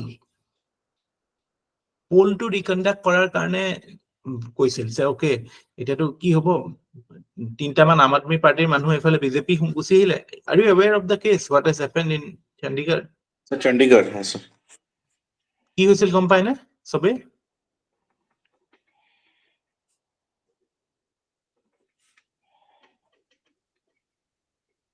তো মেয়ৰ ইলেকশন হা স্যাৰ এবাৰ কৈ দিয়ক মেয়ৰৰ ইলেকশন হৈছিল আৰু যেটো প্ৰিসাইডিং অফিচাৰ আছিল সি কি কৰিলে কেটামান ভোট সি নিজে ক্যান্সেল কৰালে অন ফুল পাব্লিক মানে ক্যামেৰা ভিউ নিজে ক্যান্সেল কৰিলে যেকিটা মানে জেনুইন ব্যালট পেপাৰ আছিল বিকজ হেকিটা মানে এটা পাৰ্টি এ ৰ এগেইনষ্টে আছিল there was party A and party B party A was losing it party B was winning it party B ৰ ফেভাৰত থকা 8টা ভোট সি ক্যান্সেল কৰিলে ক'লে যে প্ৰিসাইডিং অফিচাৰ হেতু মানে এটো ইভিএম নহয় ব্যালট কিবা ডাকডুক আছিল কিবা ফোল্ড আছিল হেবলি কৈ ডাইৰেক্ট ক্ৰস মাৰি পেলাই এটা ক্যান্সেল কৰাই it was declared winner এই গুটে activity too it was in full public view মানে ইন ক্যামেৰা পুৰা প্ৰপাৰলি হৈছিল সুপ্ৰিম কোৰ্টত ইনফেক্ট প্লেও কৰিছে হেতু সুপ্ৰিম কোৰ্টে গালিও দিছে তাক যে আৰে এটো কেনেকে হেৰি কৰিলে মানে এটোটো টোটালি ৰং ন তাৰ এগেইনষ্ট একশন লব হেতু পিছৰ কথা এটো হোৱাৰ পিছত কি হল এই পাৰ্টি বি ৰ পৰা পাৰ্টি এ লে তিনটা মানুহ শিফট মাৰিছে so party A was quite confident কি ইলেকশন নেক্সট টাইম হলেতো আমি জিকিম সুপ্ৰিম কোৰ্টে কি কৰিলে জানে সুপ্ৰিম কোৰ্টে ক'লে যে নো ৰি ইলেকশন নহয় ৰি ইলেকশন কিয় নহয় বিকজ কাউন্টিংতে গন্ডগোল হৈছে ভোটিংতো গন্ডগোল হোৱা নাই ভোটিংটো আকৌ ৰি কৰা মানে আমি গুটে ডেমক্ৰেসিৰ প্ৰসেসটোকে আমি মানে ডাইলুট কৰি দিয়া হ'ব সো এইটো again this is exercise of 142 because এইটো এটা এক্সট্ৰাঅৰ্ডিনাৰিলি ইণ্টাৰপ্ৰিট কৰিছে ন বস্তুটো নৰ্মেলি ভাবিব যে গণ্ডগোল হৈ গ'ল ফ্ৰেছলি কৰোঁ ইহঁতেও এইটোৱে এণ্টিচিপেট কৰি আছিল এতিয়া but supreme court interpreted it in this way কি কাউণ্টিংটো নহয় আকৌ মানে কাউণ্টিং প্ৰচেছটোহে হেৰি গণ্ডগোল হৈছে সেইটোতে আমি ঠিক কৰি পেলাই আকৌ কৰিম বা যিটো আছে সেইটোৱে ভোটিংটোতো ঠিকেই হৈছে ভোটিঙতো গণ্ডগোল হোৱা নাই Are you getting it? So সেইটো হিচাপত পাৰ্টি বিৰ মানুহটোৱে বিকেম মেয়ৰ কিমান দিন টিকে নাজানো but the idea is like that so' এই পাৱাৰটোৱে ইণ্টাৰপ্ৰিট কৰি সুপ্ৰিম কোৰ্টে ফাণ্ডামেণ্টেলি ডিপিএছপিৰ ক্ষেত্ৰতো they can you can say create certain scenarios where we can find a harmonious existence between the two. So strictly speaking হিচাপত নগলেও হয় supreme কোৰ্টে when there is a confusion where there is no clear path then Supreme Court can use Article 142 to create a path. গম পাইছে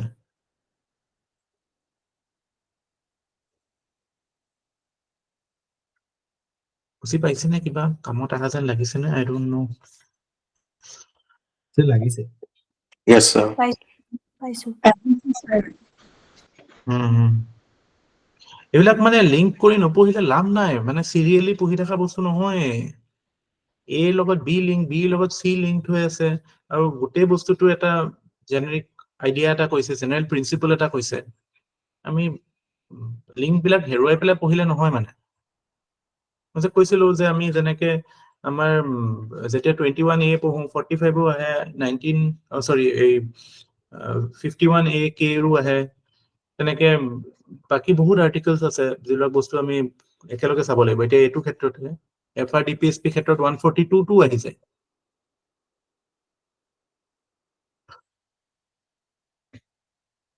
এতিয়া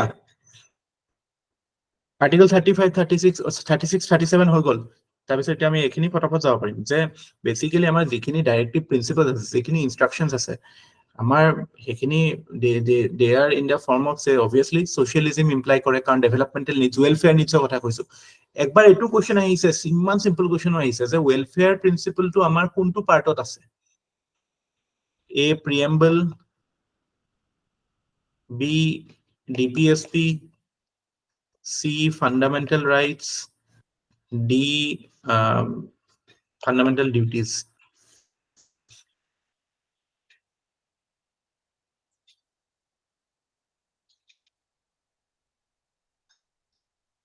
এইটো APS-C আহিছে নেকি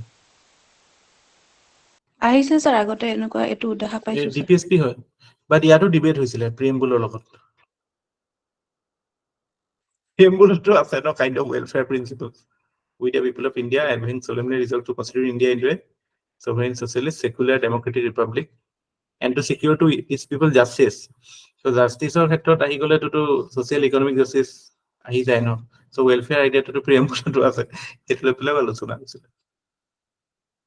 but clearly DPSP এইবিলাকত মানে আপোনালোকে বেছি নিটিগ্ৰিটিত সোমাই নাযাব যিটো অবভিয়াস হয় যিটো মানে দেখিলে আপোনাৰ প্ৰথম ইনষ্টিংক্টে কৈছে যে অকে যিটো হয় সেইটোকে দিব নহলে বেছি ভাবিলে কনফিউজ হ'ব এইবিলাকত মানে খুচৰি উলিয়াব নালাগে মিনিং আপোনালোকে জাজ হ'বলৈ যাব নালাগে এইটো যিটো অবভিয়াস হয় যে ওয়েলফেয়াৰ ক'ৰ পাওঁ আমি ডিপিএসপি পাওঁ clear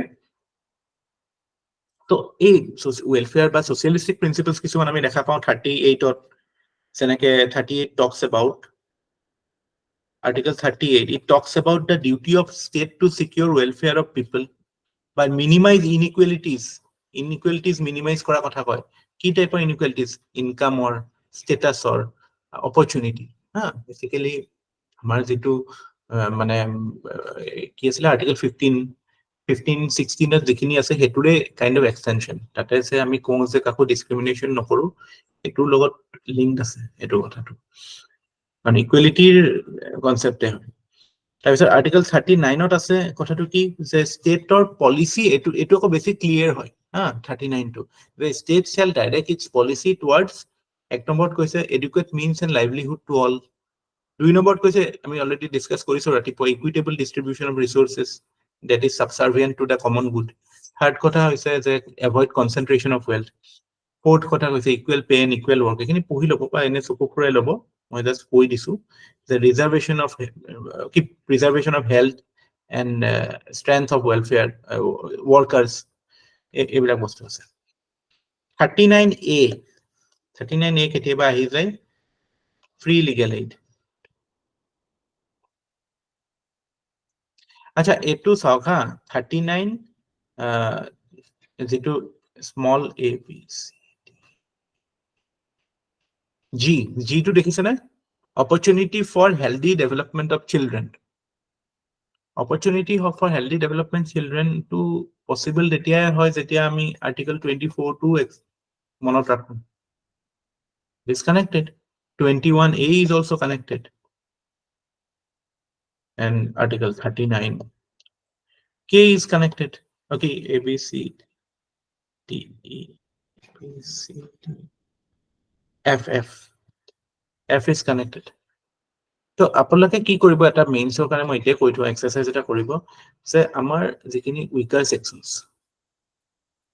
sections of our society say women children backward caste physically handicapped এনেকুৱা লিষ্ট বনাব কনস্টিটিউশনৰ কোনকিটা আৰ্টিকেল ইয়াত এপ্লিকেবল হয় ইয়াত এপ্লিকেবল হয় এই লিষ্টখন বনাই ল'ব বহুত কামত আহিব মেইনছত নকৰো না এটো এক্সাৰসাইজ কৰিছে না কেতিয়াবা কোনোবাই মেইনছ দিয়া সকলক সুধিছো মই has anybody done it মই নাই কৰা স্যাৰ Nice. এটো কৰিব বহুত দৰকাৰী কাম এইবিলাক ইজি কাম হয় কিন্তু বেছি টাইম নালাগে জাস্ট এইখিনি চালে হ'ল কিন্তু এটো কাম কৰিব it will be very helpful I tell you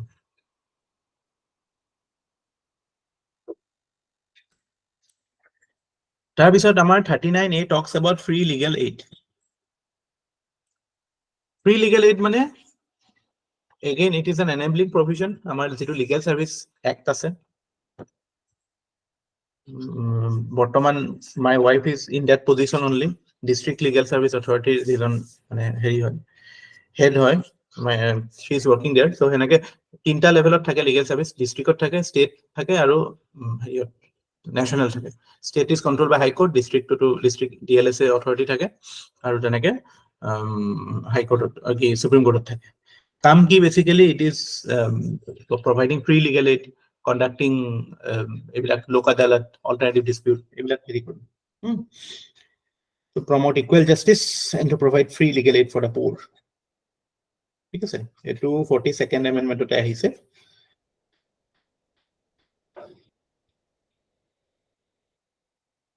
কেতিয়াবা এটো কোৱেশ্চন আহিব পাৰে কোনকিটা ডাইৰেক্টিভ প্ৰিন্সিপলস 42nd amendmentত আহিছিল সো প্ৰথমটো হৈছে আৰ্টিকেল 39ত যেটো হেৰি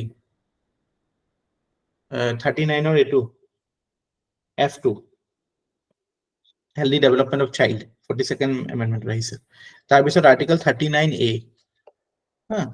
provide free legal aid equal justice and to provide free legal aid for the poor যদিও law to মানে পিছত আহিছে 1987 ত আহিছে legal service act to but provision was inserted in 42nd amendment তাৰ পিছত আপোনাৰ আৰু এটা আহিছিলে 43A to হৈছে যে to take steps to secure the participation of workers in management of industries so again it is a socialistic oriented principle that a workers welfare ফালে লক্ষ্য ৰাখি কৰে আৰু fourth is about to protect 48A protect and improve the environment and to safeguard forest and wildlife so এইগিটা চাৰিটা 42nd ত আহিছে ক'ব নোৱাৰে prelims ত আহি যায় এনেকুৱা টাইপ কোৱেশ্চন কোনগিটা ডাইৰেক্টিভ প্ৰিন্সিপলস 42nd amendment আহিছিলে এটো আহি গলেটো আৰু ভাল কথা স্যার ফার্স্ট তো কি লিখিলে 39 F এটা যে কলো যে হেডি লেখে opportunities for healthy development of children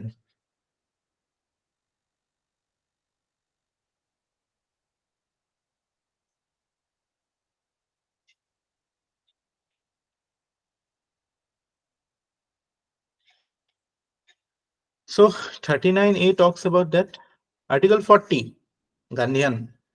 Article 40 talks about what? Organization of village panchayats. PP, village panchayats. The idea of Gram Swaraj. What idea is it?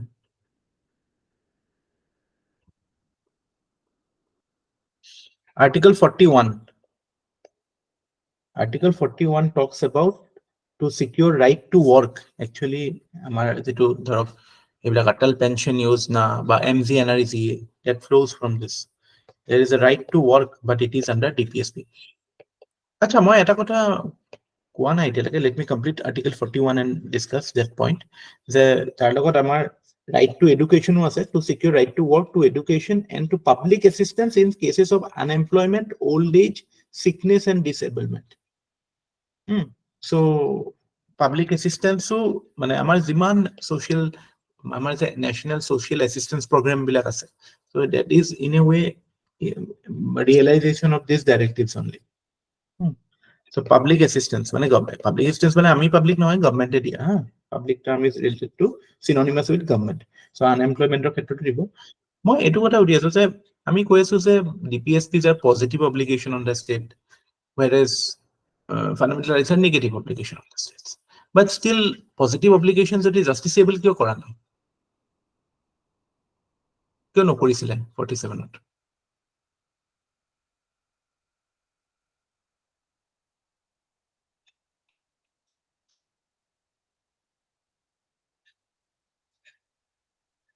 কুৱেশ্যনটো বুজি পাইছেনে?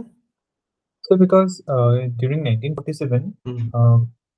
Indian গভৰ্ণমেণ্টৰ হাতত ইমানখিনি পইচা নাছিলে বা ইকনমিকেলি ইমান ভায়েবল নাছিলে এইকেইটা ইমপ্লিমেণ্ট কৰাটো। ইকনমিক ভাইবিলিটি কথা নাই, মানে any social and economic goals are dependent on material resources. You simply didn't have the material resources to fulfill these objectives. Material resources both in terms of your financial as well as in terms of your human capital, skill professional নাছিল এইবিলাকে execute কৰাৰ কাৰণে sufficient. So because of lack of material resources, আমি political right এটাটো execute কৰিবলৈ material resource নালাগে, just intention লাগে. You need the right intention to give democracy, political democracy. But intention থাকিলে social আৰু economic democracy দিব নোৱাৰো ন? বুজি পাইছেনে কথাটো? হয় স্যাৰ, বুজিছো। তাৰপিছত আহিলে আমাৰ Article 42. 42 talks about just and human conditions for work and maternity relief. Again, very relevant DPSP with regard to women's rights. আমাৰ যেটো maternal mortality, maternity benefit act, এইবিলাকৰ ক্ষেত্ৰত this is very important. Human conditions, so just conditions, তাতে সব আহিব, WASH Act আহিব, women safety কথা আহিব. 43 talks about promotion of cottage industry and on an individual as cooperative basis in rural areas. So 43 talks about, in a way it talks about rural uplift, rural regeneration বা rural development of কথা কৈছে। So rural development এটা কৈছে যে এটা sustainable economic opportunities লাগিব গাঁও বিলাকতে। Here it talks about cottage industry, but we can think about any industries that is flourishing in rural areas, say and that can be drawn. This article can draw that also. For rural development, you need economic base, and that is a directive in constitution. You should promote the rural industries. All policies, all government policies has a bearing on fundamental directive principles or has a background of directive principles. 43A, participation of workers, already. 43A, again socialistic principle. 43B, নতুনকে add হৈছে organization of cooperative society, ইমান important নহয়। 44 কি হয়? 44 very important, very much in news. UCC, Uniform Civil Code. Uniform Civil Code. কোনখন ষ্টেটত recently লাগু হৈছে? Uttarakhand. What is Uniform Civil Code? What do you understand by Uniform Civil Code?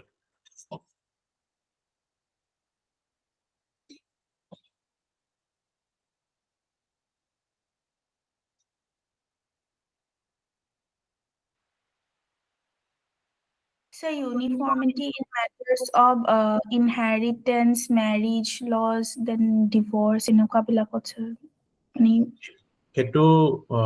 হেতু মানে আমাৰ desired outcome to হেতু হ'ব লাগে যে there should be uniformity in the civil laws, civil codes, especially relating to marriage বা এইবিলাক inheritance এইবিলাক বাকী আৰু যিবিলাক আছে আৰু ন এডপশ্যন এইবিলাক লৈ পেলাই এতিয়া কথাটো হ'ল আমি কৈছো ইট ইজ ইউনিফৰ্ম মানে does it allow that can there be diversity uniform বুলি যেতিয়া কওঁ ওৱান চিভিল কোড আৰু ইউনিফৰ্মটো বেলেগ ন যে even the wordings in the constitution itself accept the fact that one civil code will not be possible in India. Amar yat hole mane because of the diversity of the land, there only uniformity can be expected. At a degree of uniformity thakibo, but there will be differences. But actually, in the debate of uniform civil code, we miss the main thing. Amar udesho to etu kyo hoise? Because etia civil laws are governed by customs. Sobor beleg culture ba sobor beleg background or basis of beleg customary law ase that governs civil code. Right na? So hetu kane ki hoise dhorok etu Hindu, etu Islamic, etu bole Christian, etu bole Sikh. Enuka parallel institutions of law ase. So uniform hoi gole ki hobo? Uniform hoi gole state will gain the power to make law.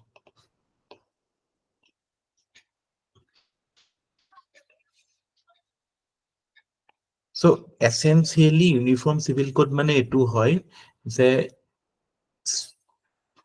ebilak matters in those matters where right now state is excluded from making laws. Etu domain to totally state is not there. But when uniform civil codes comes into the picture, regardless of the fact that etu nature to kenuka hobo gutekini sob etai hobo nohoy kintu eta kotha hobo thik je state will gain the power to make laws on these subjects. That is actually the essence of the idea of uniform civil code. Hetur he demand to besi hetur upor discussion he nohoy je etia je multiple laws ase tar mane ki je state is kotu nai state. So eta hoi gole ultimately gote bostu to state or hatot ahi jabo. বুজি পাইছেনে কথা কি কৈছো মই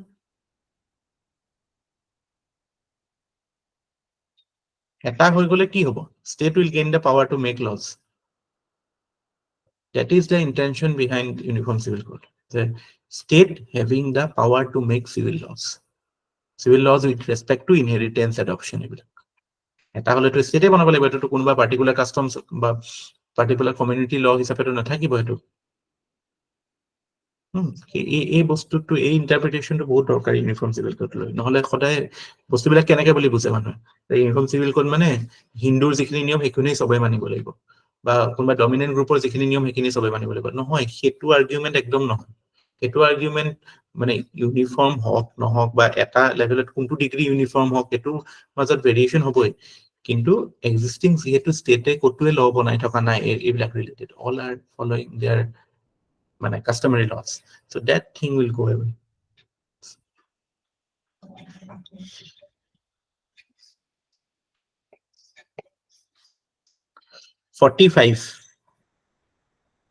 Again 45 we already discussed so early childhood care and education for 0 to 6 years of age 2002 tahise bostu to change hoise 48 to agote asile 6 to 14 asile eto 46 again it was a news why you asile news in the last few years eta constitution amendment hoise eto karone So EWS reservation, promotion of education and economic interest of SCs, STs and other weaker sections of the society. So etur mane heri loi pelai etuk base kori pelai the government has brought in EWS reservation. So it's to promotion of interest of weaker sections. Again, socialistic ideas. Then 47 nutrition related. Nutrition and standard of living. That is it.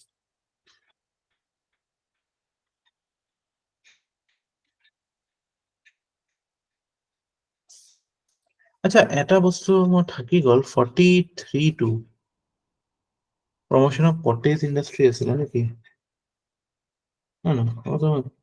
Promotion of cottage industry 43 নাছিল তো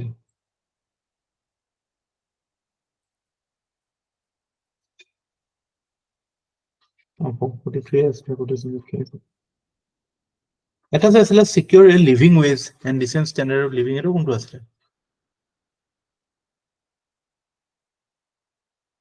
decent standard of living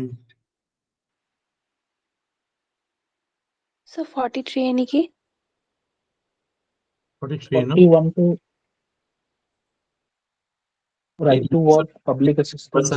নাহে নাহে EWS ত অকল সেইটো মানে unreserved কেটেগৰীৰ কাৰণে এইটোৱে প্ৰথম ডিবেট হৈছিল ন যে এইটো এক্সক্লুজনাৰী হয় এইবিলাক ইকুৱেলিটি ভংগ কৰিছিল কিন্তু সুপ্ৰিম কোৰ্টে ক'লে যে নহয় ইট ইজ অকে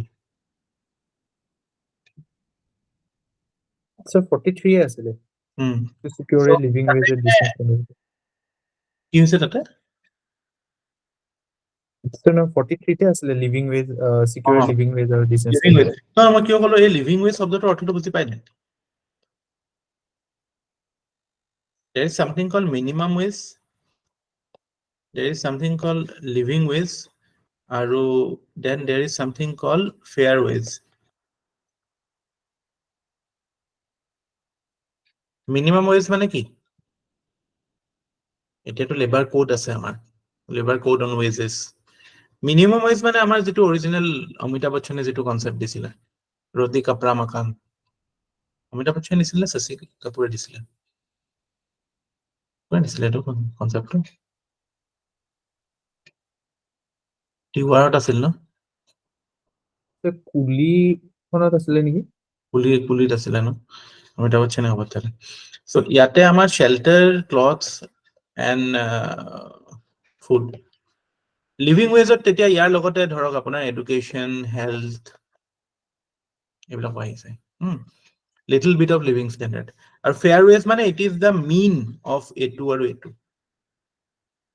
এই দুটাৰ মাজত যেটো মিন হ'ব পৰীক্ষাত কি আহিব পাৰে পৰীক্ষাত আহিব পাৰে যে DPSP Tux about minimum ways living ways fair ways আপোনালোকৰ লাগিব যে মিনিমাম ৱেজৰ কথাই ক'ব চাগে it Tux about living ways কাৰণ ইফ ইউ আৰ এস্পাইৰেশ্যনেল এস্পিৰেশ্যনততো হাই হ'ব পাৰে ন anyway you are not fulfilling it তো তাতো যদি সপোনতে ইমান সৰু সপোন দেখি লাভ নাই ন সেইটো কাৰণে লিভিং ৱেজৰ সপোন দেখি গৈছে এতিয়াতো ফেয়াৰ ৱেজ মিনিমাম ৱেজে আমি এক্সিকিউট কৰা নাই DPSP is a dream na so dream ought to no it is your liberty to dream higher I have to দিব লাগিছিল যে to ensure that everyone studies at Harvard Stanford এনেকুৱা type দিব লাগিছিল DPSP দিয়াত কি আপত্তি আছিল all higher education will be done at Harvard and Stanford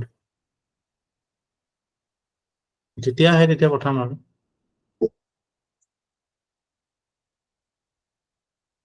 আৰু এটা DPSP হ'ব লাগিছিল কি জানে civil service attempt will be reduced to 2 আপোনালোকৰ বহুত টেনশন বাচি গ'ল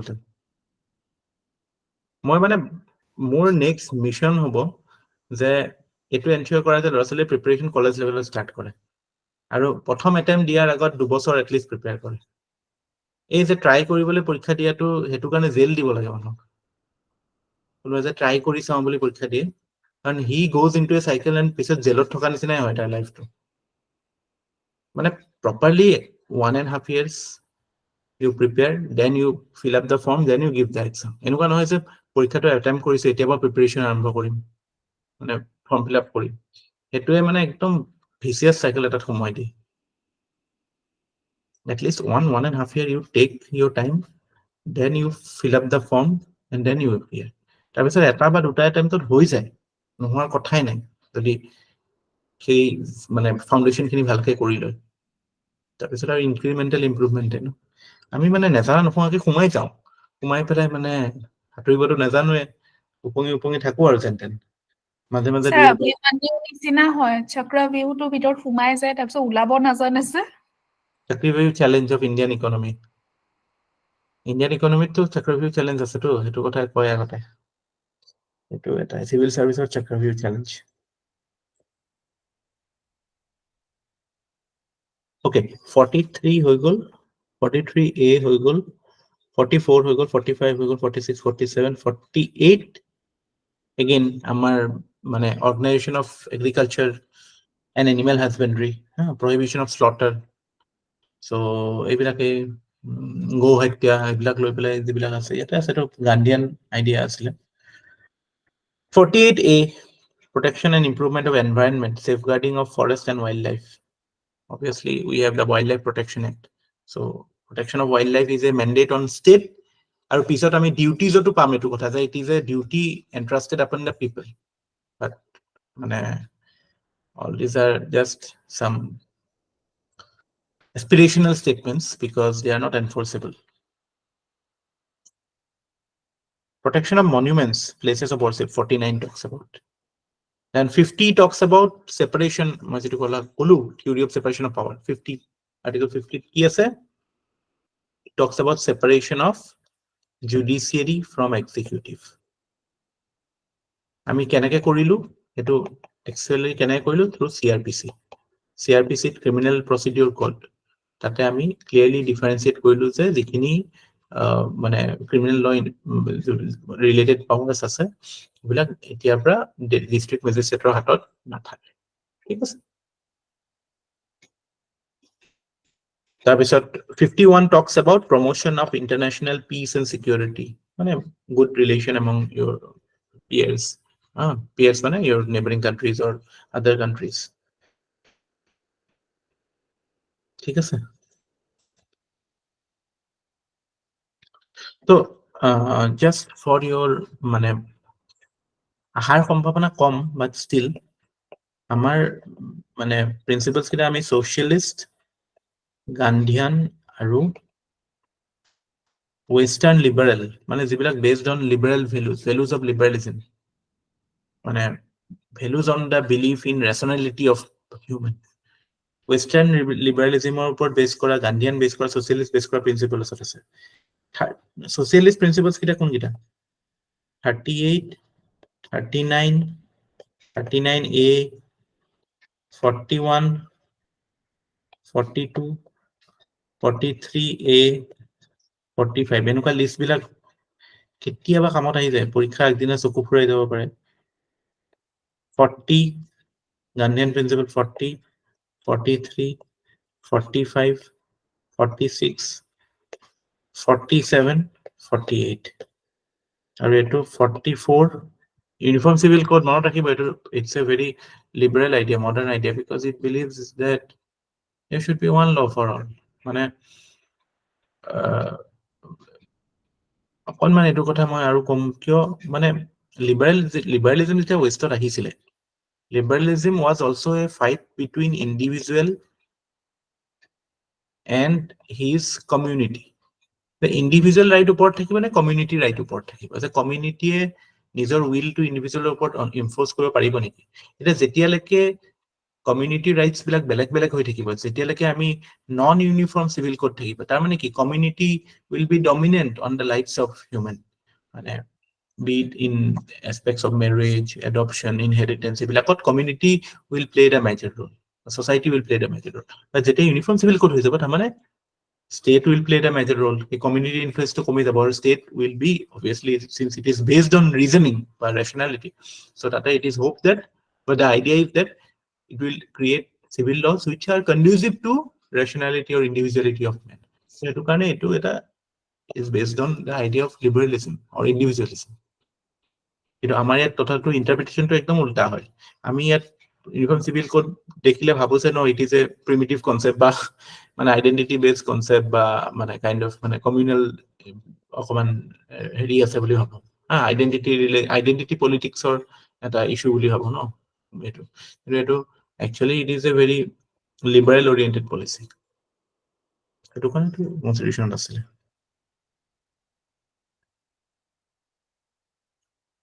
so 45 49 protect monuments এইবিলাক 50 51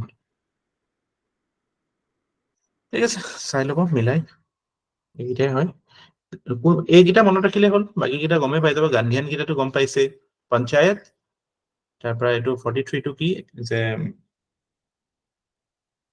কটেজ ইণ্ডাষ্ট্ৰী, 45 দুবাৰ হ'ল নেকি? 45 এডুকেশ্যনটো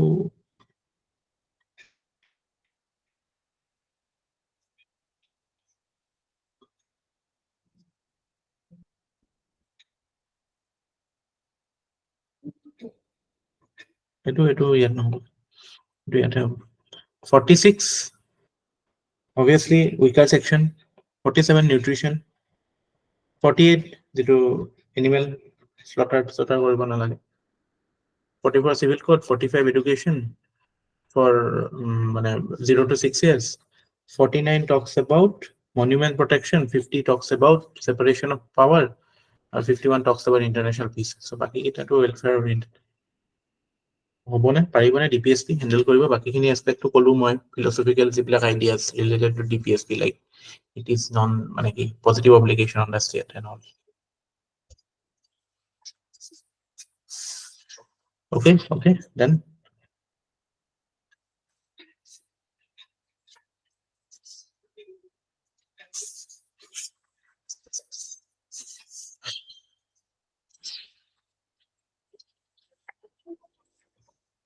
মনত ৰাখিব ফাইনেল যিটো ডিপিএছপি আৰু এফআৰৰ যিটো পজিশ্যন যে 39 BNC will be above fundamental right, এইটো আইডিয়াটো মিনাৰ্ভা মিলছ কেছত আহিছিলে হা ফাইনেলি। এইটো মানে তাত একচেপ্ট মানে ফাইনেল শেপটো মিনাৰ্ভা মিলছে দিলে। That was the end of it. Original আইডিয়াটো 25th এমেণ্ডমেণ্টত আহিছিলে, তাৰপৰা 42nd এক্সপাণ্ড কৰিলে, মিনাৰ্ভা মিলছে আকৌ আগৰটো নিচিনা কৰিলে।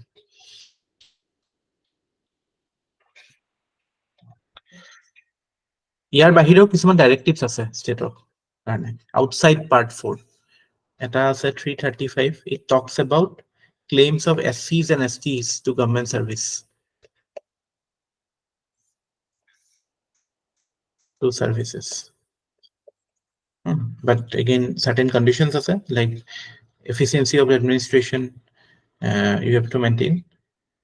But other than that, it is a directive to the state key, you have to ensure that SCs and STs are adequately represented in the administration.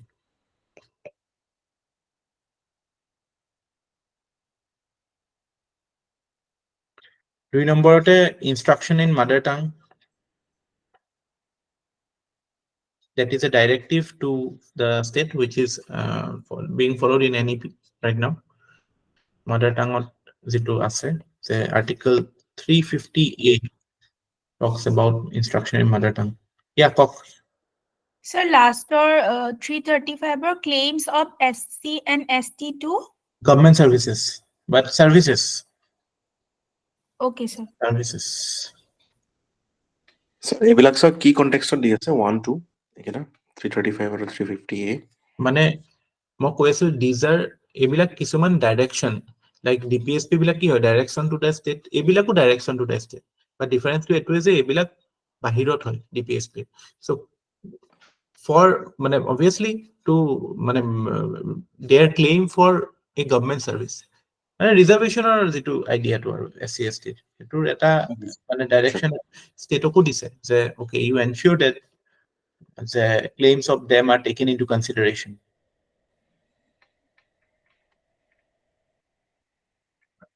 ঠিক আছে, তাৰপিছত instruction in mother tongue এইটো আছে 358, আৰু এটা ডাইৰেক্টিভ আছে development of Hindi language as the lingua franca or elements of composite culture idea to development of Hindi language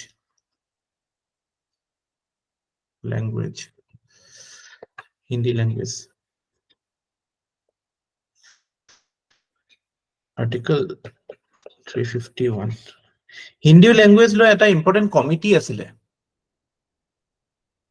Munshi Ayyangar committee, কিবা আহি যায় পৰীক্ষাত মুন্সী KM মুন্সী আৰু এইটো সুব্ৰমণ্যম আয়েঙ্গাৰ এই ড্ৰাফটিং কমিটিতে আছিলে কিছুমান মানুহ। চ' হেভিং মানে হিন্দী এজ এ মানে হেৰি আৰু official language of the union, এইটো বেছড অন KM মুন্সী আয়েঙ্গাৰ ফৰ্মুলাতে বস্তুটো হৈছিল সো হিন্দী ল্যাঙ্গুয়েজ ওপৰত যদি আহে দেন এই নামটো মনত ৰাখিব মুন্সি আয়াঙ্গাৰ মনত থাকিব না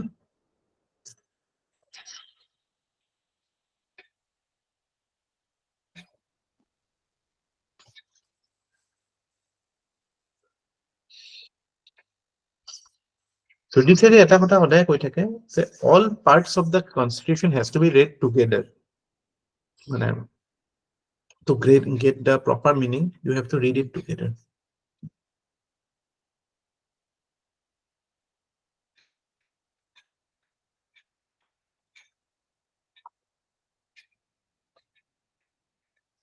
তাৰপিছত আহিলে আমাৰ part 4A 4A part 4A of the constitution before that let's take a break for 5 minutes কিমান sir. কিমান দেৰি লাগে break 5 minutes.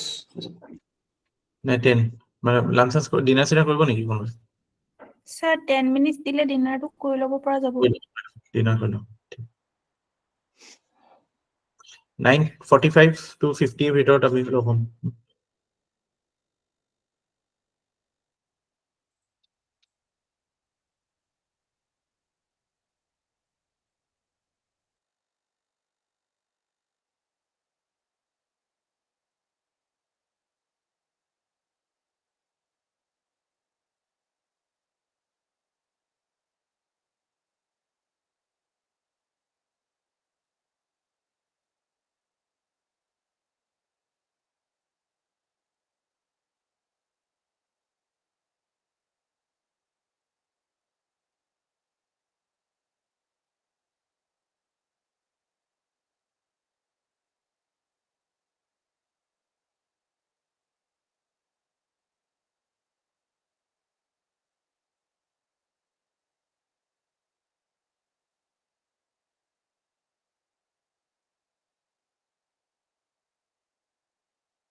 হ'ল খোৱা হ'ল না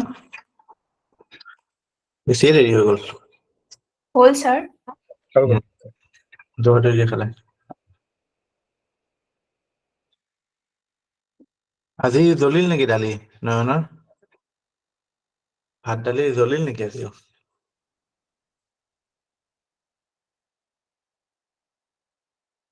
দালি জ্বলিল নেকি নয়ন ঠিকে আছে দালি আপোনাৰ নাই নাই ছাৰ ঠিকে আছে জাষ্ট বহাইছো আছে অ বহাই আচ্ছা আচ্ছা আজি আহি পাইছো 7:15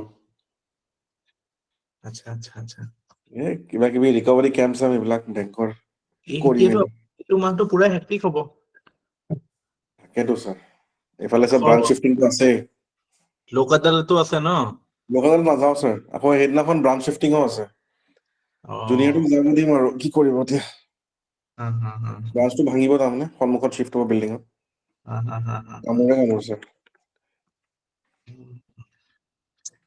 বেয়া মাহত পৰীক্ষা পাতিলে দে হয় দিয়ক ছাৰ ইফালে ইলেকশ্যন ডিউটি আছেই সেইবিলাকৰ আকৌ ডিটেইলছ বুজি আছে ইলেকশ্যনটো চাগে হেৰি হ'ব বিহুৰ পিছতে হ'ব চাগে সাধাৰণতে ছাৰ বিহুৰ আগত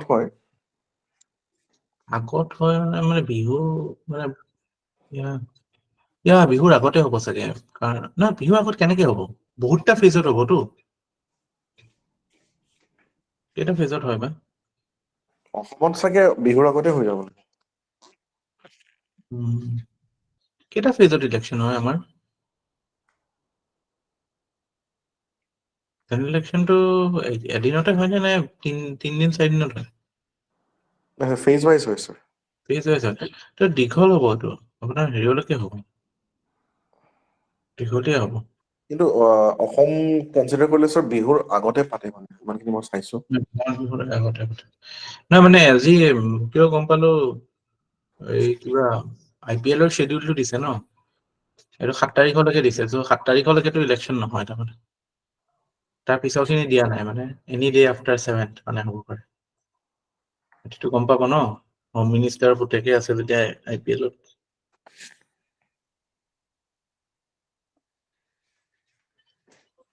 So coming to fundamental duties,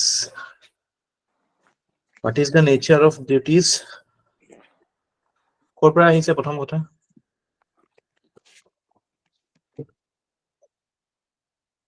original constitution আছিল নে নাছিল অফ কোৰ্স নাছিল আহিছে ৰাছিয়ান আৰু Soviet to be correct because Russia আমি 1991 ৰ পিছৰ পৰা কওঁ USSR বা Soviet Union বুলি কওঁ আগতে because Russia was one of the 18 and 19 republics that constituted USSR. So Soviet constitution of লৈছিল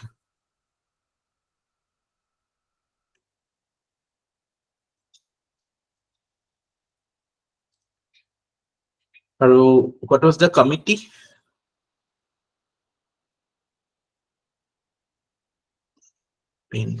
বহুত টাইম লাগে আছিলে Swan Singh Committee. Questions সেইকেইটা আহে এইকেইটাৰ পৰা আহে Swan Singh Committee. Is it justiciable?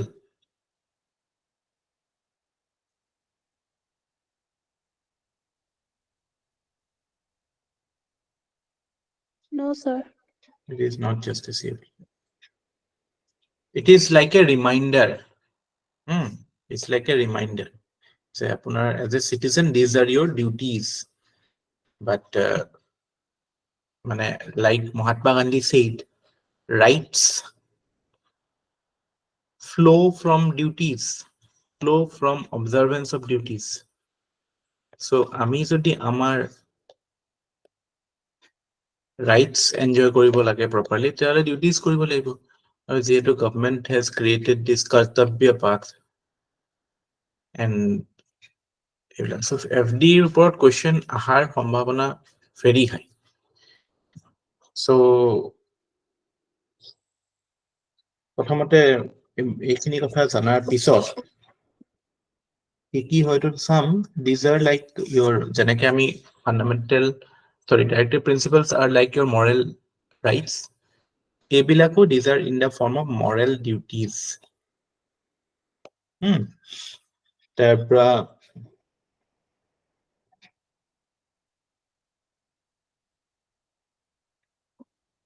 obviously non-citizen or karone, these are only meant for citizens.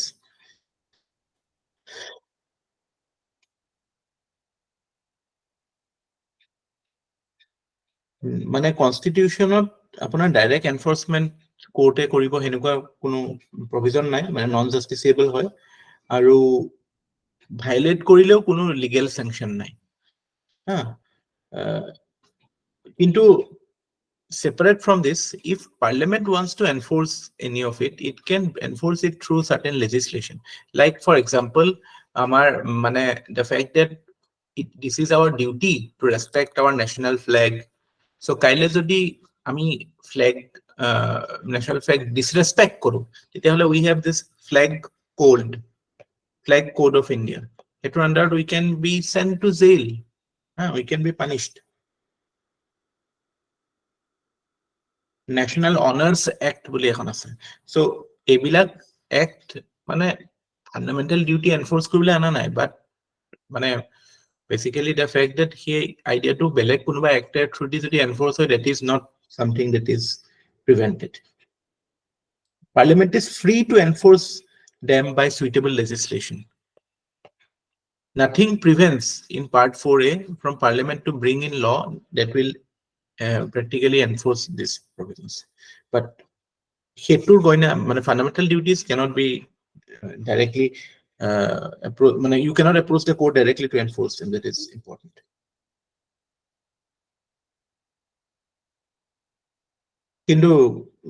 One of the important criticism of fundamental right is that fundamental duty is that important duties like say vote casting of vote বা paying taxes, এটোটো হবই লাগে, paying taxes, এইবিলাক বস্তু fundamental duty আহিব লাগিছিল, paying tax, casting vote, but it is not there. In fact, Swan Singh কৈছিলে casting vote to, but government did not accept it.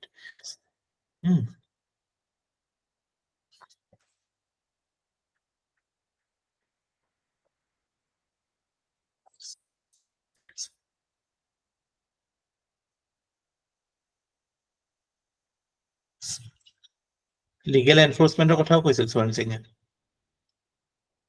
Sorry, casting vote not paying taxes to Swan Singh কৈছিল যে it should be a fundamental duty. It was not brought in as a fundamental duty. So after addressing the broad framework of fundamental duties, now let us go to the specific details. Ki ase monot rakhibo parile to best case scenario and broadly monot rakhibo sabo. Prothomto hoise to abide by the constitution and respect its ideals, institutions, the national flag and the national anthem. Obviously, respecting the constitution comes as your fundamental duty, number one. Duty number two is to cherish the noble ideals that inspired the freedom struggle. Noble ideals like say justice, equality, principle বা social justice or কথাটো, civil rights, এইবিলাক noble ideals আছিল ন national struggle সময়ত, so সেইবিলাক আমি cherish কৰিব লাগে. Third, to uphold and protect the sovereignty, unity and integrity of India. So you should not do anything detrimental to sovereignty of India or integrity or terrorist organization join কৰিব নালাগে, to namely. Fourth is to defend the country and render national service when called upon to do so. It's a duty. If the nation calls you to do some national service, then you have to do it. Then promote harmony and spirit of common brotherhood amongst all the people of India, transcending religious, linguistic, and regional or sectional diversities, and to renounce practices derogatory to the dignity of women. So first part to it is talking about the idea of fraternity. ভাইচাৰা তো কেনেকে বাঢ়িব তেতিয়া আমি মানে common ব্ৰাদাৰহুডৰ কথা কম, হয় না, regardless of the fact that we have multiple identities, irrespective of our language, religion or whatever, we should try to form a common identity of India. Then to value and preserve the rich heritage of the country's composite culture heritage to like to মানে Hindustani culture বা কি কয় সেইটো Hindi Ganga Jamuni Tehzeeb বুলি যিটো কয় to protect and improve the natural environment, including forests, lakes, rivers, and wildlife, and to have compassion for living creature. Again, it is a progressive idea regarding protecting of not only your natural resources, but also like living creatures. There is a to develop scientific temper, humanism, and the spirit of inquiry and reform. Etu eta mane eta individual level consciousness develop kora kotha koise মানে যেটো scientific temperament develop কৰা কথা কৈছে in fact মই যে চন্দ্ৰয়ানৰ video বনাইছিলো এটা তাৰ এটা আৰম্ভণিত এটা মই এটোৰ ওপৰতে কৈছিলো যে celebration of Chandrayaan is also a celebration of scientific temper because for the first time in many years we are seeing that people are looking up to an event which is symbolic of scientific success. So আমি মানে ৰাতি ৰাতি ধৰক film star cricket star এইবিলাক সবলে খাৰ পাই থাকো but to see a scientific development is something that should be cherished. আৰু সেইটো আইডিয়াটো আছে আমাৰ ইয়াতে to develop scientific temper, humanism, and spirit of inquiry and reform. 51A H. তাৰপিছত to safeguard public property and abjure violence. তাৰপিছত আমি এইবিলাক নেচাৰেলি এইবিলাক এই কা আন্দোলনৰ যিবিলাক হৈছিল সেনেকুৱা টাইপ কাণ্ড কৰিব নালাগে প্ৰপাৰ্টি ভাঙি ট্ৰাফিক বহুত পাব্লিক প্ৰপাৰ্টি ডেমেজ কৰে বাচ্চা জ্বলাই দিয়ে এইবিলাক কৰেছো আমাৰ to strive towards excellence in all spheres of individual and collective activity so that nation constantly so আমি excellence strive কৰিব লাগে both at individual level যে আমি এতিয়া যেটো কৰি আছো it is our fundamental duty so we are striving towards excellence in our individual pursuits as well as our collective activities আমি official capacity to যেটি আমি থাকিম তেতিয়াও we should strive to reach a higher level of achievement excellence pursue কৰিব লাগে হেতু pursuit of excellence is there in fundamental duty itself to provide opportunities for education to obviously it's a corollary to 21A it's a duty of the guardian of the ward to ensure that his child or ward goes to school ঠিক আছে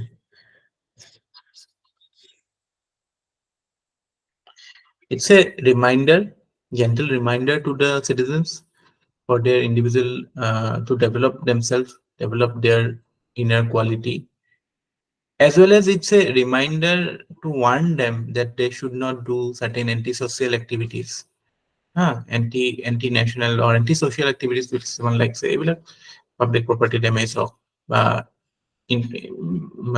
something that is detrimental to national interest এনেকুৱা কাম কৰিব নালাগে so gentle reminder হয় gentle warning হয় ঠিক আছে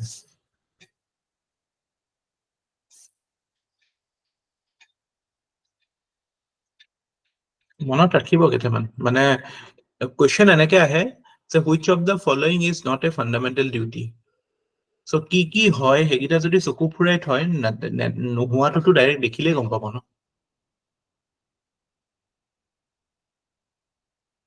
গম পাইছেনে which of the following is not a fundamental duty পাৰিবনে এনেকুৱা question কৰিব Yes, Yes, sir. sir. Fine. কোন আহা নাই কোনোবা আহা নাই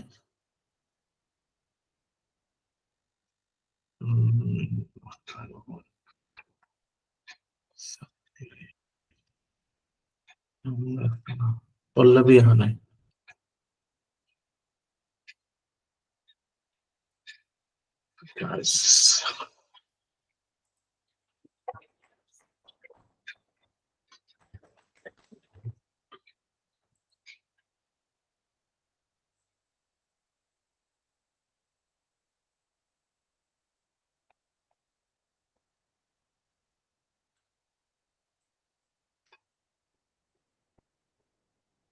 So fundamental duties we are done. Next, let us do amendment. Amendment to the Constitution of India.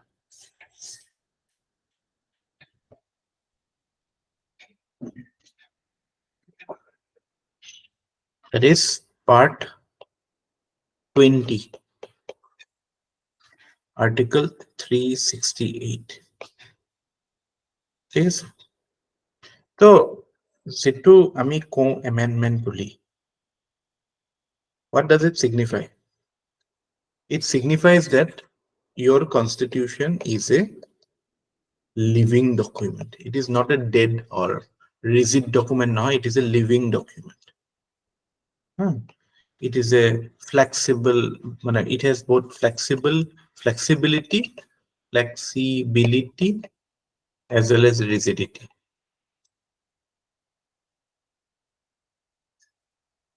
ঠিক আছে?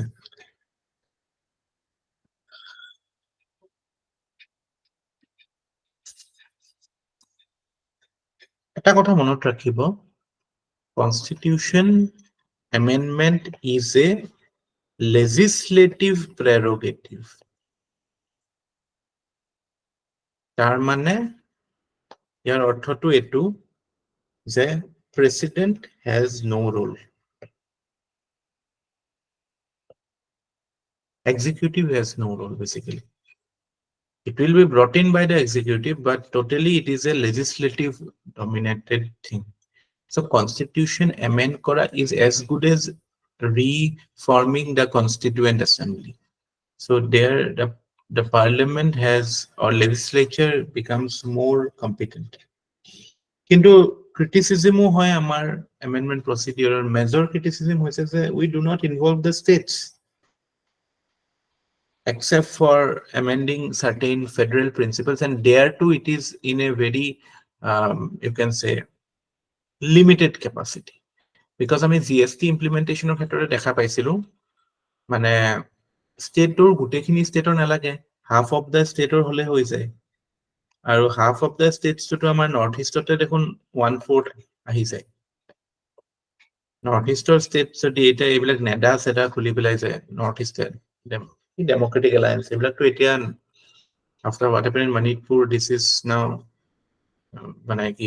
no longer those things are sustainable, but still যদি গুটেই north eastern states north eastern states plus 1 Sikkim এইকেইখনত যদি এটা power is in control, then বাকীখিনিৰ ভিতৰত আৰু 7খনহে কিমান half of the states 14 লাগে, তাৰমানে আৰু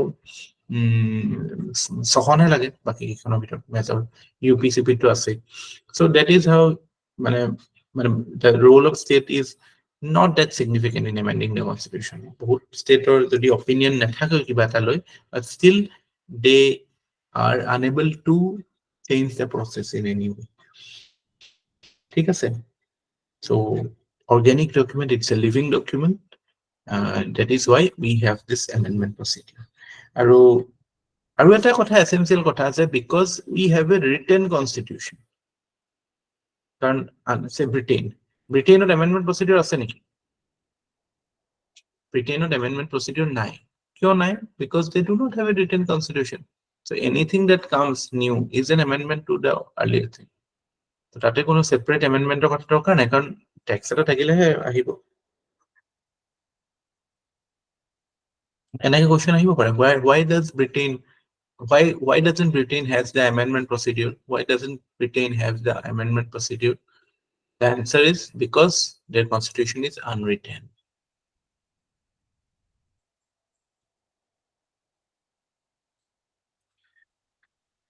Etia amending power of the constitution is not, is it absolute or is it limited, or is it relative? It is not absolute, it is conditional to the basic structure doctrine. So basic structure doctrine will limit the power of parliament to amend the constitution. Prothom kotha ami janibo lage amend korar agote, say there are 3 types of bills and 3 types of amendments in the constitution.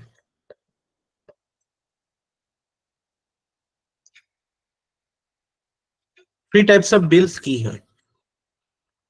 Ordinary bill, which are the common bills that are passed, and which require, for its passage, it requires to be passed in both the houses of parliament with simple majority. And if it is not passed in that form, then there is the provision of Joint sitting under if 108 article. joint sitting. 108. Very good. Here 108 ahe. So this is ordinary bill. So it can be regarding any matter. Tatke eta horu grouping, very minor grouping, is called money bill. Money bill is defined, as I am very sure you people will be knowing, Article 110. It defines money bill. That is sota condition ase. Tate etu kotha koise je ei sota condition jodi fulfill hoy tetia etu money bill hobo. Ei sotar bahire jodi 7 number eta ahi jay tetia hole etu money bill hoy nathake. Jodi eta beleg eta kotha ahi jay tetia hole ki hoy jabo hetu financial bill hoy jabo. Financial bill to ami beleg eta class hisabe signify etu kane nokoru because financial bill or procedure to okonman ordinary bill ke beleg hoy. Prior recommendation of president lage ketiaba kunba financial bill 1 ne 2 kuntu 1 or khetot lage. But other than that, it is procedure is similar to ordinary bill. Third type of bill that comes into picture is the Constitution Amendment Bill. So, yate ki hoy, yate joint sitting ase ne? No, sir. Yate joint sitting. Kyo nai? Rajya Sabha has limited. Sir, Lok Sabha to Yeah, Pallavi proportional. Pallavi option agota ki koi asil apni? Sir, Rajya Sabha jeto limited power ase. Yes. Okol 14 din he rakhibo pare money bill. Tar pisot to it is deemed to be passed by Rajya Sabha. So etu kane money joint sitting or question e na thake. Kino Constitution Amendment Bill to joint sitting hoy ne nohoy? Nohoy, sir. Nohoy. Etu ekdom mane important hoy etu kotha jonato, because if you want to amend the constitution, you have to pass the bills in both the houses separately.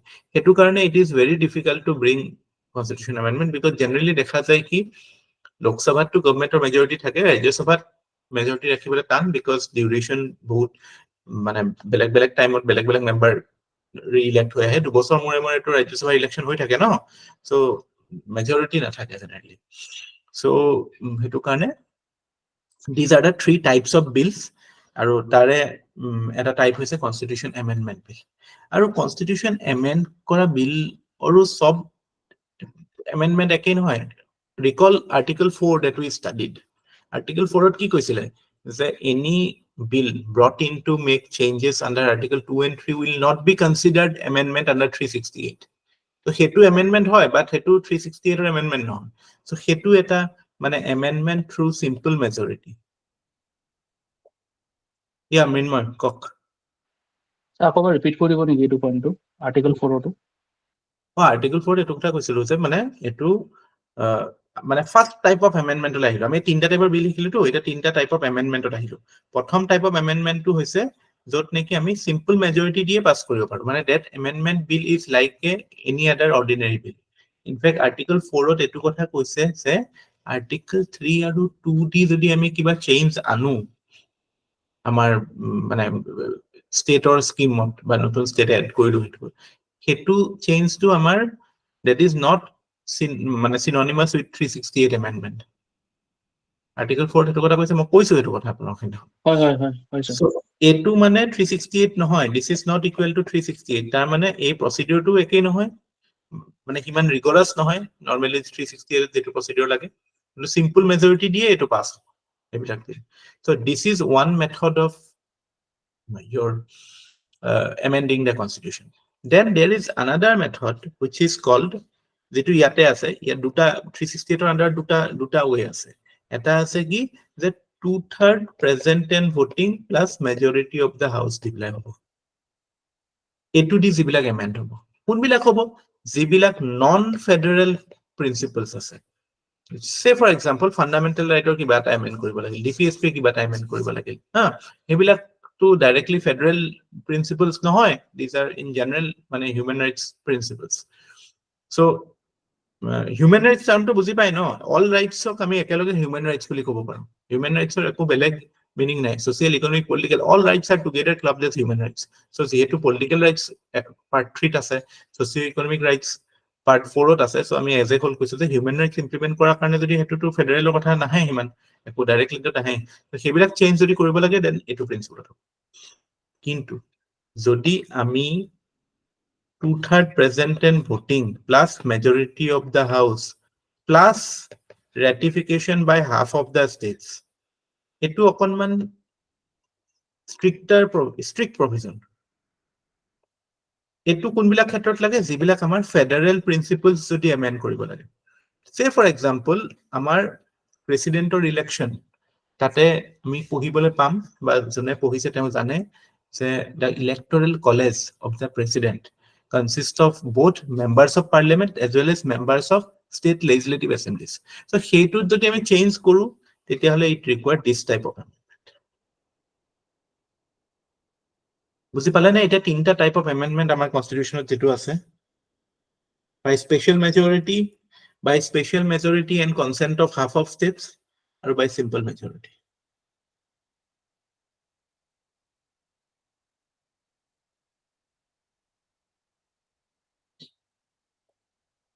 GST is also an example, য'ত মানে federal principle impacted হৈছিল ন, স্টেটৰ বহুত tax গৈছিল, so হেতুটো হেই এনেকে এমেন্ড কৰিছিল। In fact, amending 368 article itself is a মানে স্টেটৰ consent লাগিব।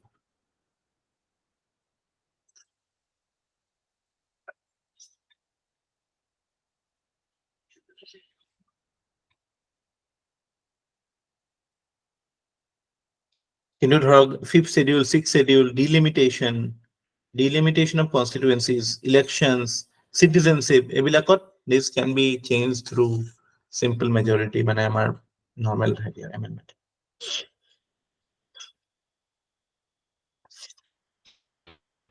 একেলগে বুজি পাইছে না কথাটো? এমেন্ডমেন্টৰ একেলগে বুজি পাইছে?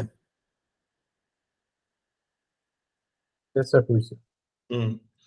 Next কথাটো আহিলে the procedure of amending the constitution. This is very important questions, procedure পৰা আহে। So প্ৰথম কথা হৈছে এমেন্ডমেন্টটো যেতিয়া আহিব মানে ইন্ট্ৰোডিউস হ'ব, প্ৰথমতে বিল এটা ইন্ট্ৰোডিউস হয়। It can be introduced either in Rajya Sabha or in Lok Sabha, মানে তাত কোনো mandatory নাই, যেনেকে money bill has to be necessarily introduced in the Lok Sabha, but constitution amendment bill can be introduced in either house, so both the houses have equal powers। ঠিক আছে, houses are equal powers থাকে, state assembly no role। Second কথা, it has to be a government bill।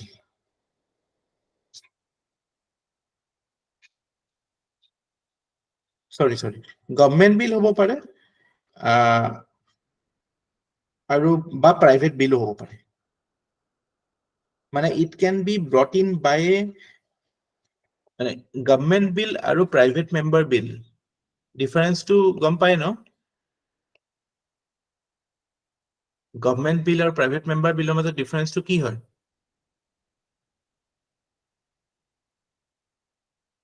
Sir private member বিল মানে মিনিষ্টাৰৰ বাহিৰে বেলেগ যিকোনো এমপিয়ে introduce কৰা।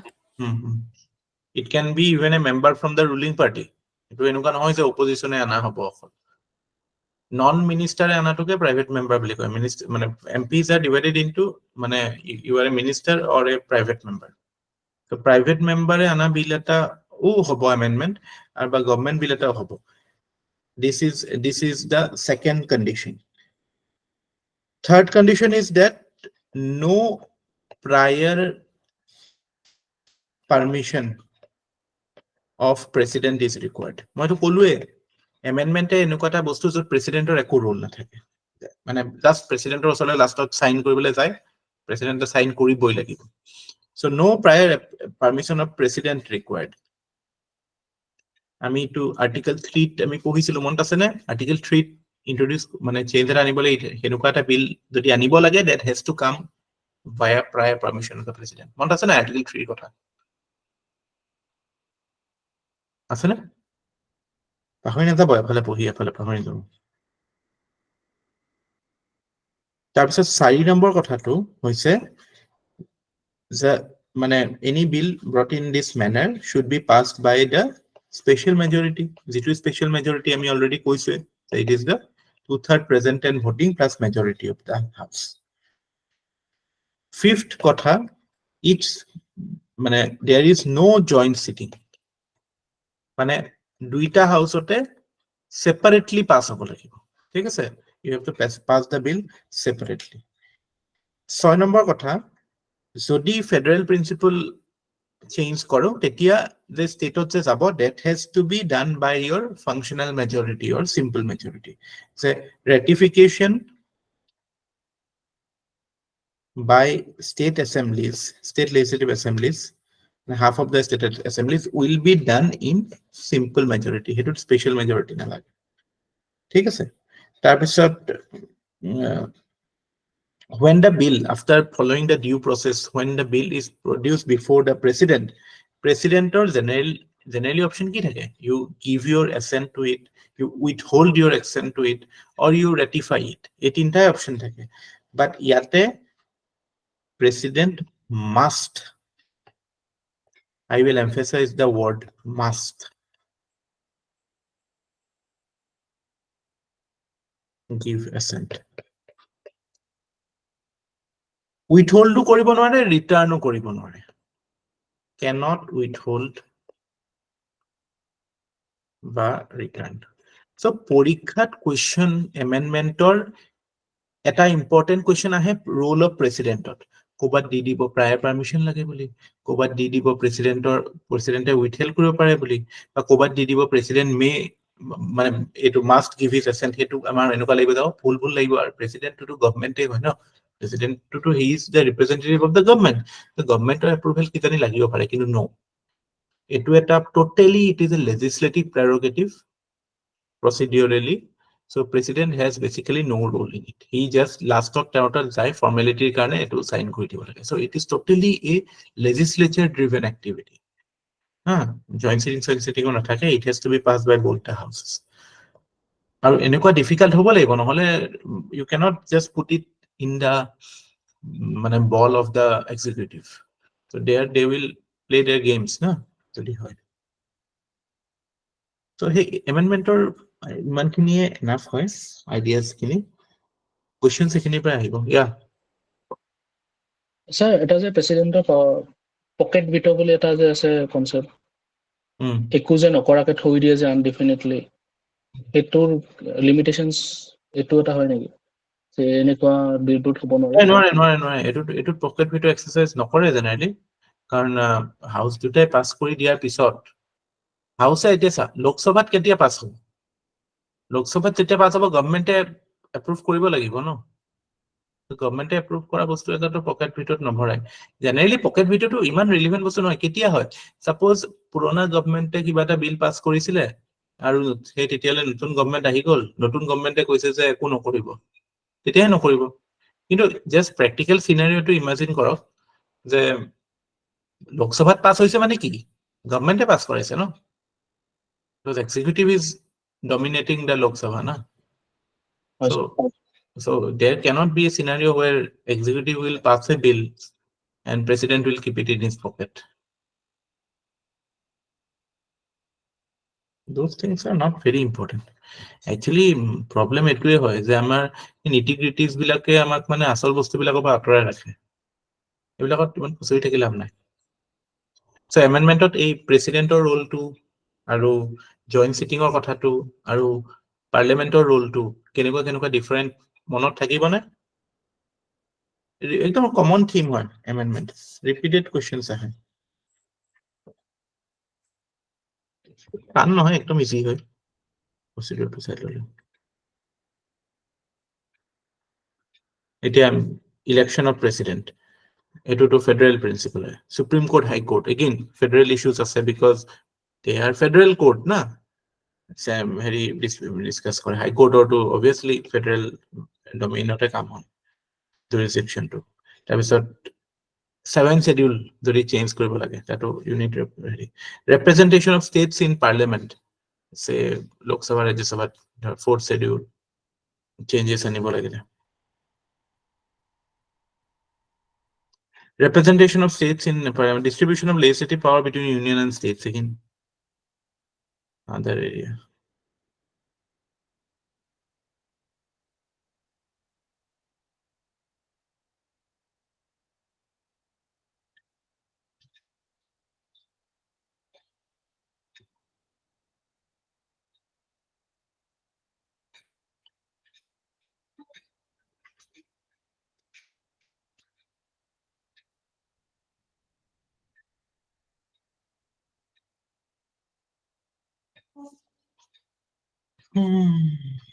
Your question আছে নেকি এতিয়ালৈকে whatever we have discussed any questions arising out in your mind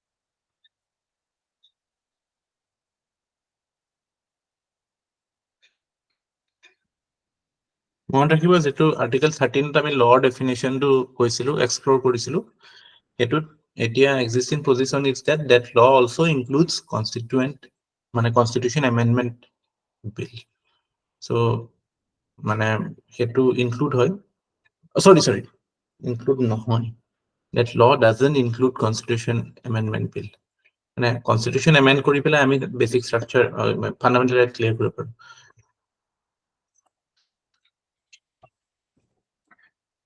Article 13 पे এবাৰ পঢ়ি লওক কনফিউজন লাগি যাব বহুত কনফিউজন লাগে এইটো আৰ্টিকলটো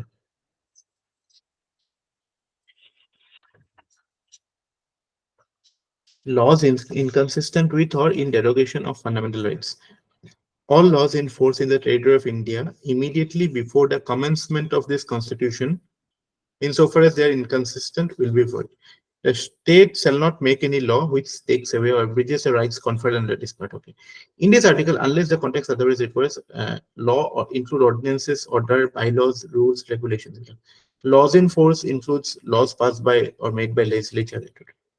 Nothing in this article shall apply to any amendment to this constitution made under Article 368. মানে 368 or under jitu anim that is not under Article 13. Dekhane?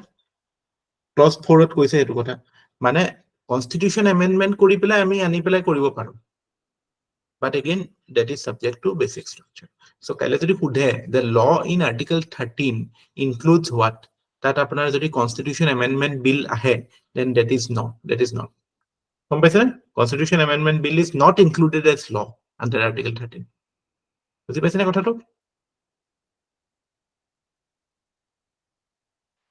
Yes, sir.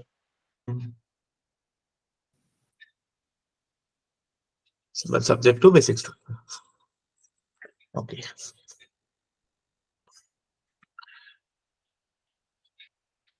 Episode.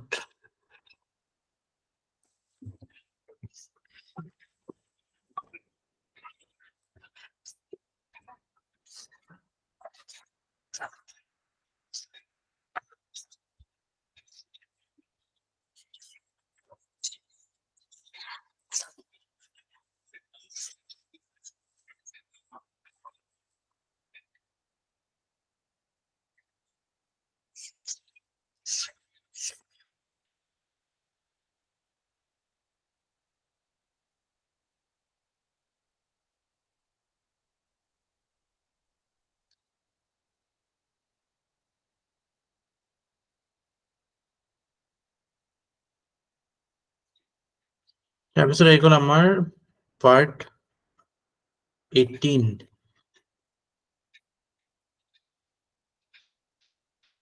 emergency provisions. Again, it is borrowed corpora, Government of India Act 1935, আৰু যিটো suspension of fundamental rights during, actually suspension নহয়, fundamental suspend নহয়, but your মানে ability to move to courts for its enforcement is suspended. So during 352 এটো ক'ৰ পৰা আহিছে? Weimar Republic, already কৈছো, ঠিক আছে। So ইয়াতে আমাৰ mainly তিনটা article 352 that talks about emergency due to war, external aggression, or আগতে internal disturbance বুলি আছিল, আজিকালি হৈ গ'ল এইটো armed rebellion। যেটো আমাৰ famous যেটো 75 যেটো emergency আছিলে, that was a national emergency and that was cited on the ground of internal disturbance. Into there was later it was questioned. So 356 is actually constitutional as a failure of constitutional machinery. যিটো ষ্টাইলত বা যিটো machinery কনষ্টিটিউচনে device কৰিছে for functioning of the states, এটো যেতিয়া fail হয়, that is called failure of constitutional machinery. Not মানে president rule বা স্টেট ইমাৰ্জেন্সি এইবিলাক মানে অকনমান মিসনমাৰো হয়। প্ৰেসিডেন্ট ৰুলটো অলপমান হয়, স্টেট ইমাৰ্জেন্সিটো কৈ দিলে অলপমান খেলিমেলি থাকে। আৰু প্ৰেসিডেন্ট ৰুল এটো কাৰণে হয় because everything is done by the president after decision first. তাৰপিছত 360, so 360 to ketia hoy, etu koi financial emergency by when there is a threat to financial stability. কি হয় আমাৰ ল্যাঙ্গুয়েজ কিটা মনত ৰাখাৰ দৰকাৰ কনস্টিটিউশনত কি আছে, কাৰণ পৰীক্ষাত যেতিয়া স্টেটমেন্ট বিলাক দিব সেই কনস্টিটিউশনৰ পৰা উঠাব, গাইড বুক বা ৰেফাৰেন্স বুকৰ পৰা নুঠায়। Threat to financial stability or credit of India.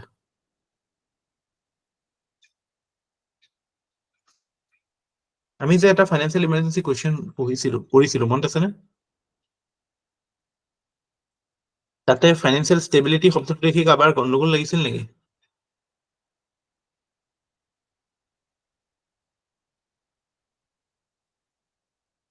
নাই যদি ঠিক আছে। সাকলেনৰ লাগিছিল নেকি গণ্ডগোল ফাইনান্সিয়েল ষ্টেবিলিটি শব্দটো দেখি? স্যাৰ এটা কোয়েশ্চন কৰিছিলো আমি ফাইনান্সিয়েল ইমাৰ্জেন্সিৰ ওপৰত, তাতে এটা স্টেটমেন্ট আছিলে ফাইনান্সিয়েল ষ্টেবিলিটি বুলি, এইটোৱে আছিলে, এইটো স্টেটমেন্টে দিছিল, থ্ৰেট টু ফাইনান্সিয়েল ষ্টেবিলিটি। হয় স্যার। ষ্টেবিলিটি শব্দটো দেখি পেলাই অকমান খেলিমেলি লাগিছিল নেকি? স্যার নাই লগা, স্টেবিলিটি তো লগা নাই লগা।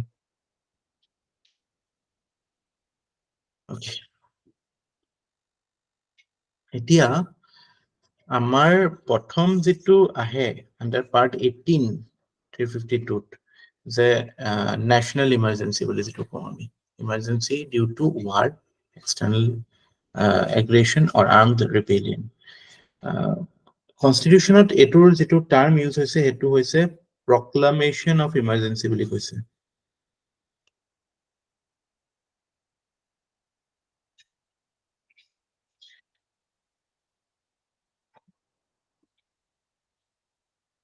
এটো proclamation। এতিয়া আমাৰ এটোত মনত ৰাখিবলগীয়া কথাটো এটো যে what are the conditions under which it can be declared. So কোনে ডিক্লেয়াৰ কৰিব? আমি অলৰেডি কৈছো ইমাৰ্জেন্সি এটা আহিলেতো আৰু আমি পাৰ্লামেন্টলৈ ৰখি নাথাকো। So the authority is president. The president can declare national emergency due to external aggression, war or armed rebellion. ঠিক আছে, armed rebellion to কেতিয়া এড হৈছে? Armed rebellion to add হৈছে by 44th Amendment. Armed rebellion has been added by 44th Amendment Act 1978. This was a kind of reaction to the changes in emergency period, and as well as 42nd Amendment of the change হৈছিল। তাৰপিছত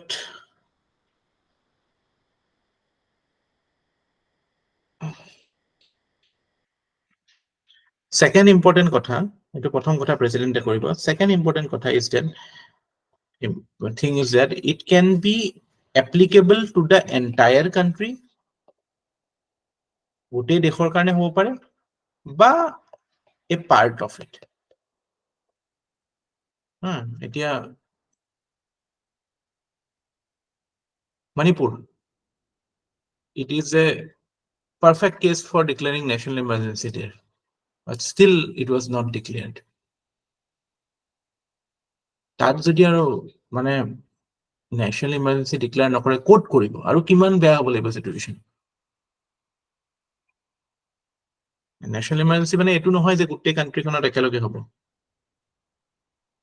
গম পাইছে না? I hope you knew about this before, or আমি এনেকুৱা ভাবি আছিল নেকি national emergency মানে গোটেই অল ইণ্ডিয়া হ'ব লাগিব. এটো কথা জানিছিল ন, পাৰ্টলিও দিব পাৰিছে. হয় স্যার, এটা জানি। Yes, sir. Very good. Third important aspect related to national emergency is that it can be proclaimed by the president only after receiving a written recommendation from the cabinet. This is the only place where cabinet, the word cabinet finds mention in the constitution. So kaile jodi ahe the constitution contains the word cabinet, tete hetu correct hobo because 352 te ase hetu যে president procedure to ki the president will be approached by the cabinet through a written recommendation. Etu again 44th amendment ot ahisil karon agote ebilak nasile mention. So agote to Indira Gandhi কৈ দিছিলে আৰু হৈ গৈছিলে, প্ৰেসিডেন্টে লৈ লৈছিলে decision. এটা সময়ত to India is Indira and Indira is India বুলি কৈছিলে. হয়নে? শুনা গৈছিলে এইটো কথা? অসমৰে আছিলে যেন.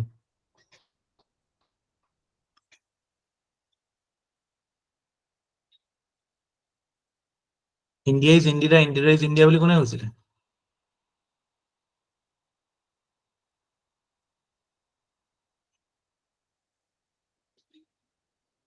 নাজানে? দেৱকান্ত বৰুৱা নাম শুনা নাই?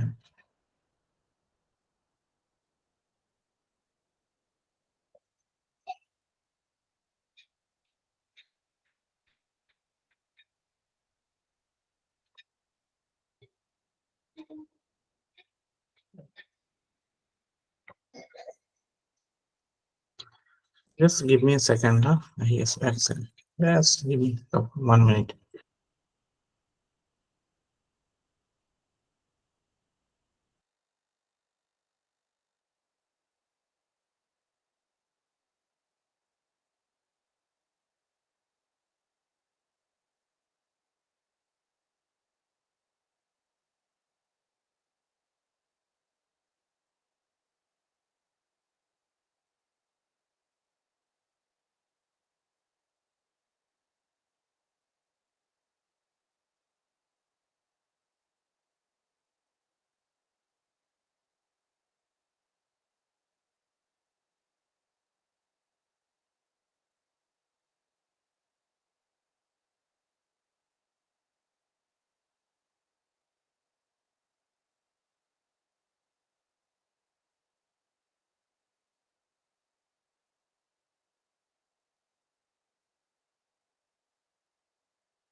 Okay, so কি কৈ আছিলো 44th amendmentত এটো আহিছে আইডিয়াটো যে written recommendation লাগিব. তাৰ পিছত next important point is that Minerva Mills, আমি already expose হৈছো এই কেছটো. ক'ত হৈছিল? FRDPSP conflict, হয় না? So Minerva Mills 1980 তাতে কৈছিল ইম্পৰ্টেন্ট হেৰি এটা দিছিল verdict এটা দিছিলে regarding emergency. It said that even national emergency can be challenged in the court. মানে it is subject to judicial review. National emergency is subject to judicial review.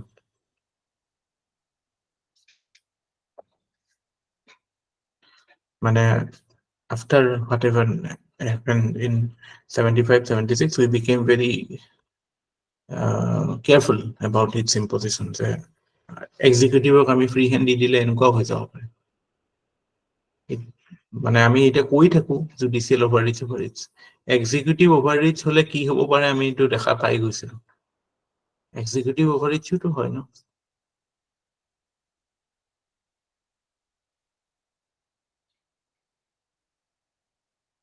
Judicial ওভাৰৰিচ হলে problem কাৰ হয় executive আৰু লেজিসলেচাৰৰ হয় common পিপলৰ ইমান নহয়তো সেইটো কাৰণে এইবিলাক বস্তু হয় তাৰপিছত next কথা next important aspect of national emergency is that it must be approved by both the houses approval by both houses within 1 month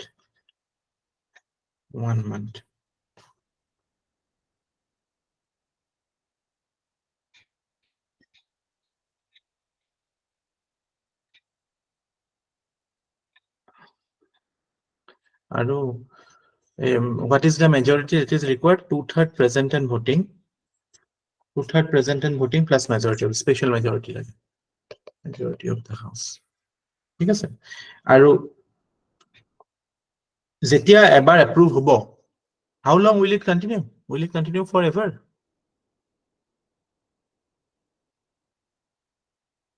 It will not continue forever. It will continue only for 6 months at a time. ছমাহৰ কাৰণে হ'ব আৰু তাৰ পিছত every 6 months parliamentary approval লব লাগিব with parliamentary approval every 6 months মানে তাৰ পিছত parliamentary approval every 6 months it can be continued indefinitely whereas state emergency ক্ষেত্ৰত it can be continued maximum till 3 years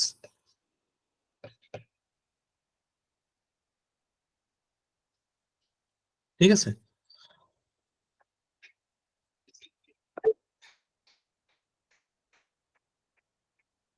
কোনবা কিবা বুটিব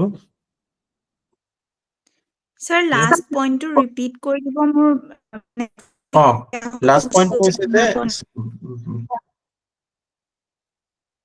মানে যেতিয়া প্ৰথমবাৰ প্ৰেসিডেন্টে ন্যাশনাল ইমাৰ্জেন্সি দিব এটা এমাহৰ ভিতৰত লোকসভা আৰু ৰাজ্যসভাই পাস কৰিব লাগিব হেতু by 2/3 majority আৰু যেতিয়া লোকসভা আৰু ৰাজ্যসভাই পাস কৰিব that will continue for 6 months তাৰ পিছত after every 6 months আকৌ নতুনকে freshly লোকসভা ৰাজ্যসভাই পাস কৰি থাকিব লাগিব তেনেকে national emergency can be extended for an indefinite amount of time এনেকুৱা কোনো fixed capping দিয়া নাই যে বোলে 2 বছৰ 3 বছৰ কাৰণ emergency can be for যুদ্ধ বোলে যদি 10 বছৰ চলিছে তো how can you fix the time না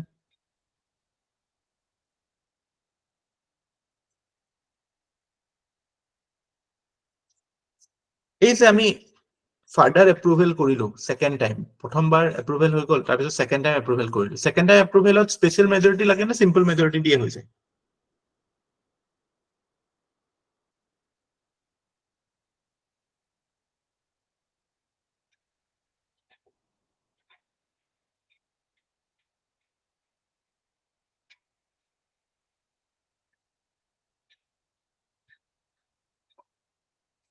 The resolution approving the national emergency for the continued can be passed by both the houses by simple majority নহয় special majority আগতে simple majority আছিল after 44th amendment it has been changed to special majority considering the significance that মানে বস্তুটো ইমান serious matter এটা so reapproval also you require CBC মানে বস্তুটো process difficult ৰাখিছে যাতে মানে সঁচাকে need হলেহে আমি মানে ইউজ কৰো বস্তুটো So every resolution approving the proclamation of emergency or its continuation must be passed by either House of Parliament by a special majority.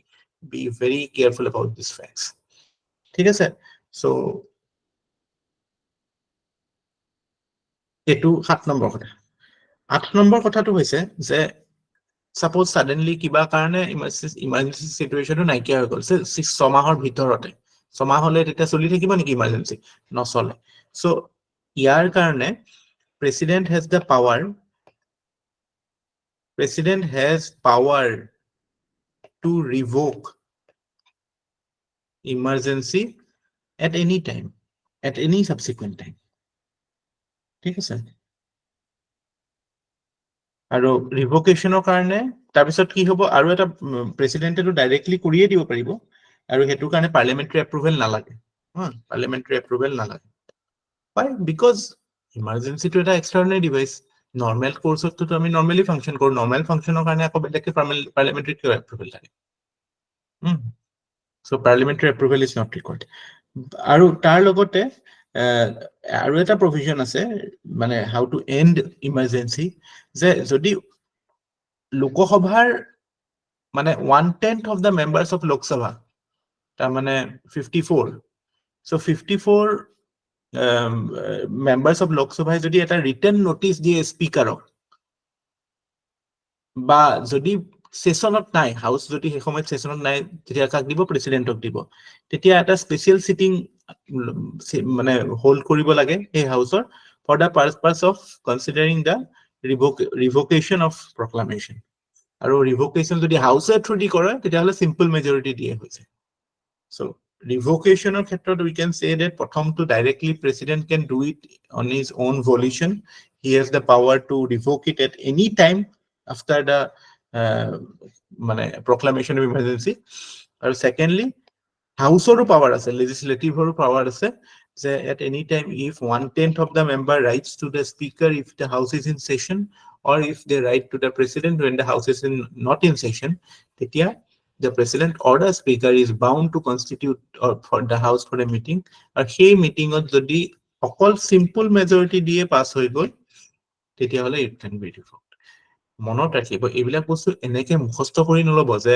এপ্ৰুভেলৰ কাৰণে স্পেশাল মেজৰিটি লাগে ৰিভোকেশনৰ কাৰণে সিম্পল মেজৰিটি লাগে আপুনি নিজেই ভাবক এইটো সিচুৱেচনত কৈ যে আপুনি কনস্টিটিউশনখন লিখি আছে ইমাৰ্জেন্সি সিচুৱেচনত আহিছে ইমাৰ্জেন্সি সিচুৱেচনত কি হয় মানুহৰ ৰাইটস কাৰ্টেল হয় normal day to day activity দিগদাৰ হয় সো নেচাৰেল কথা যে ইমাৰ্জেন্সি লাগু কৰিবলৈ আমি বস্তুটো বেছি টাইট কৰিম আৰু ইমাৰ্জেন্সিটো উঠাই দিবলৈ সেইটো আমি ইজিয়াৰ প্ৰসিডিউৰ ৰাখিম যে okay natural course is like should not live in an emergency so হেতু কাৰণে ৰিভোকেশন বা এইবিলাকৰ ক্ষেত্ৰত the procedure will be simpler আমি কি ভুল কৰো আমি এইবিলাক মুখস্থ কৰাত লাগি যাওঁ বস্তুটো সেইবিলাক বস্তুলৈ নকৈ ওকে সমাহৰ মৰে এপ্ৰুভেল স্পেশাল মেজৰিটি ইয়াত সিম্পল মেজৰিটি সেইবিলাকে আমাক কনফিউজ কৰে কিন্তু think in terms of you are writing the constitution তেতিয়া আপুনি কোনটোত কি মেজৰিটি দিব সেই হিচাপতে হয় because again it is natural justice হয় ন your reason it's a product of reason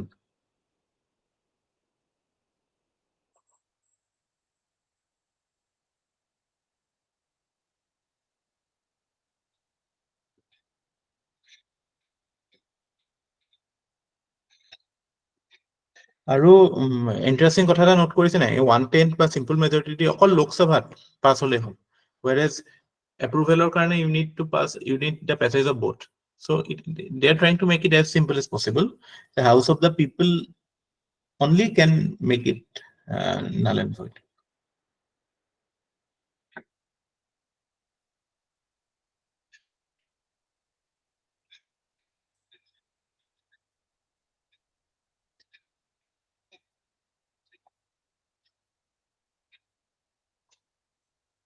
so কিবা ডাউট আছে নেকি প্ৰসিডিউৰেল এসপেক্টত ইমাৰ্জেন্সিৰ গোটেইকেইটা কথা 8টা কথা আমি শিকিলো this 9 facts these 9 issues relating to national emergency should cover everything relating to it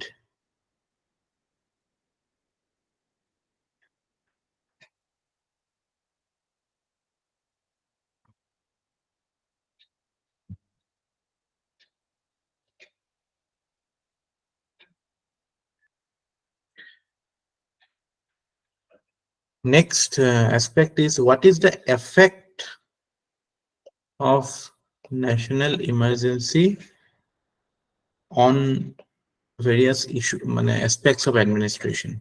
So what is its effect on center-state relation? What is its effect on the legislature? Executive উপৰত কেনেকৈ impact কৰে? Legislature উপৰত কেনেকৈ impact কৰে? বা স্টেটৰ মাজত কি centre ষ্টেটৰ মাজত ফাইনেন্সিয়েল ৰিলেশ্যনটো কেনেকুৱা হৈ যায়? So all these things will be are matters of importance. So প্ৰথম কথা executive. How does the national emergency impacts executive? So it gives the national government or the center the executive power of the state. মানে আমি যে কৈছিলো exceptions to state list. মানে state listত কেতিয়া মানে এটাটো কৈছিলো যে national interestত state যদি কয় তেতিয়া বনাব পাৰে বা ৰাজ্যসভাই যদি ৰিজলিউচন পাছ কৰে তেতিয়া বনাব পাৰে।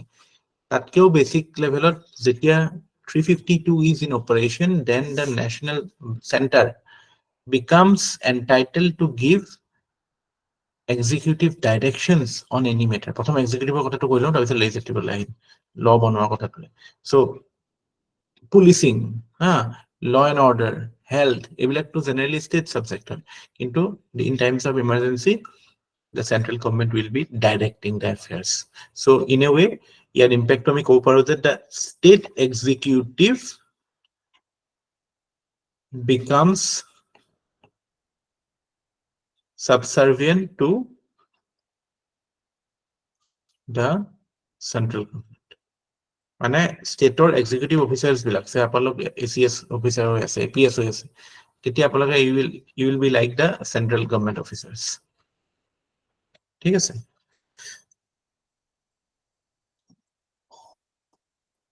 আৰু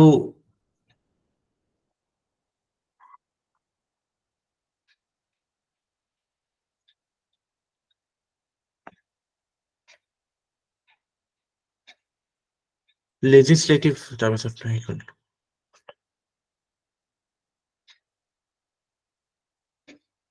আচ্ছা এটা কথা কওঁ, suppose মণিপুৰত national emergency দি দিলে, তেতিয়া সেইটো হিচাপত মণিপুৰৰ অফিচাৰ্ছ বিলাককতো চেন্ট্ৰেল গভৰ্ণমেণ্টে ডাইৰেক্ট কৰিব পাৰে to maintain the situation.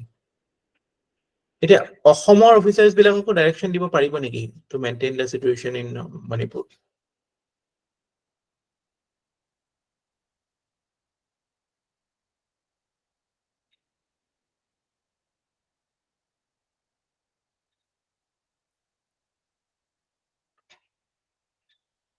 With respect to that, can the central government give direction to officers in Assam?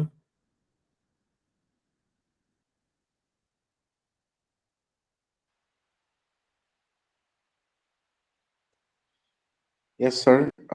পাৰিব নেকি? Guwahati High Court আন্ডাৰতে আছে যেহেতু মণিপুৰ। হাইকোৰ্টৰ কথাটো নাহে, এক্সিকিউটিভৰ কথাটো কৈ আছো, জুডিচিয়াৰী কথাটো কোৱা নাই। মানে এইবোৰ ইনভেষ্টিগেশ্যনৰ কাৰণে দিছিলে নেকি আমাৰ অসমৰ? নেশ্যনেল ইমাৰ্জেঞ্চি ডিক্লেয়াৰ কৰা নাছিল, বাট ষ্টিল দিছিলে, হেৰিয়কে দিছিলেতো, মিশ্ৰা, আনন্দ মিশ্ৰা। হয়, ইনভেষ্টিগেশ্যনৰ কাৰণে গোটেই।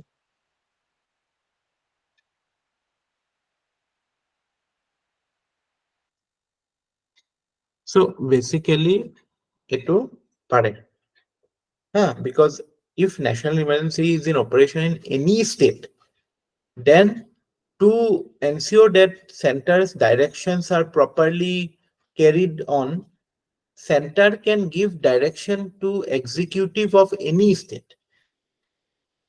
North eastত হৈ আছে ন, চেণ্টাৰে ইউপিৰ মানুহকো ডাইৰেকশ্যন দিব পাৰে যে এইটো সলভ কৰিবলৈ ইয়াৰ পৰা মানুহ। So মানে য'ত অপাৰেশ্যন হৈ আছে সেইটো বুলি নহয় অকল, it gives the power to center to also operate or also direct executive of any other state. So অকল সেই মণিপুৰৰ কিজানি এনেকুৱা হ'ব পাৰে মণিপুৰৰ পুলিচত কোনোৱে নাই, তেতিয়া কি কৰিব?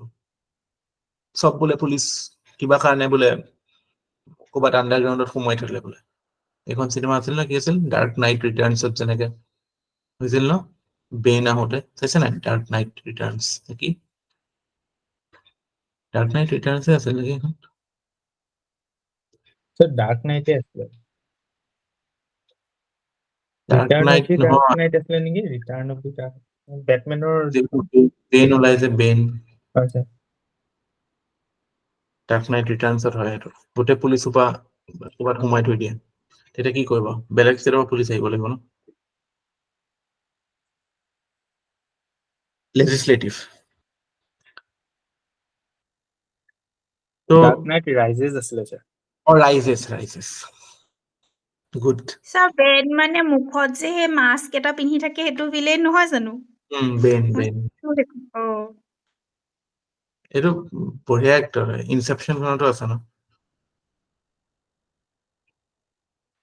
বঢ়িয়া টম হাৰ্ডি টম হাৰ্ডি এই ৱেলৰ শ্বুটিংটো চাগে যোধপুৰৰ পেলেচত হৈছিলে স্যাৰ যোধপুৰ নে Jaisalmer very good culture current এফেয়াৰ্স সব জানে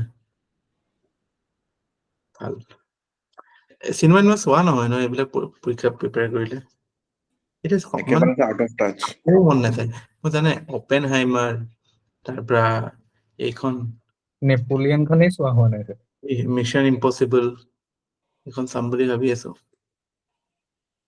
আগতে লাষ্ট হলত 3 বছৰৰ পৰা এয়াই আৰু লাষ্ট 3-4 বছৰৰ পৰা এয়াই মই হলত কেতিয়া চিনেমা হোৱাই নাই এই লাষ্ট এই মেইনছ ক্লিয়াৰ নোহোৱা পিছতে গৈ পেলাই এইখন 12 ফেইল চাই পেলাই হলত কান্দিলোগে তাৰপিছত একো নাই স্যাৰ একো চব বাদ পৰিলে আকৌ মানুহ হ'ব লাগিব আৰু পাছ কৰি জলদি হেৰি হৈ লওক নৰ্মেল মানুহ হ'ব লাগিব আৰু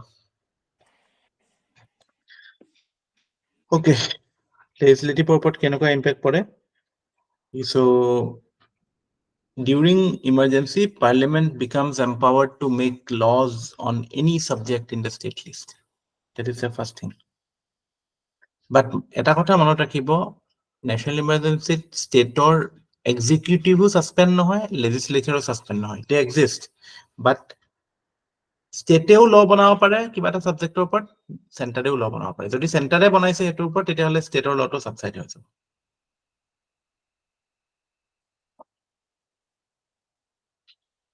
আচ্ছা ইয়াতে লেজিসলেটিভৰ এটা কথা দৰকাৰী যে সেন্টাৰে যেটো ল বনাব সেন্টাৰস ল on state list that will cease to be operative after কেতিয়া ইমার্জেন্সি শেষ হোৱাৰ লগে লগে শেষ হৈ যায় নে নহয় ইমাৰ্জেন্সি শেষ হোৱাৰ 6 মাহলৈকে থাকে so after 6 months of cessation of emergency it goes out logical কথা ইমার্জেন্সি সময়টো আৰু সৰ্বশিক্ষা বা মানে আমাৰ এইবিলাকৰ ওপৰত বসুন্ধৰাটো আইন নবনাই সেন্ট্ৰাল গভৰ্নমেন্টে কিবা সিকিউৰিটি ৰিলেটেডে বনাব ন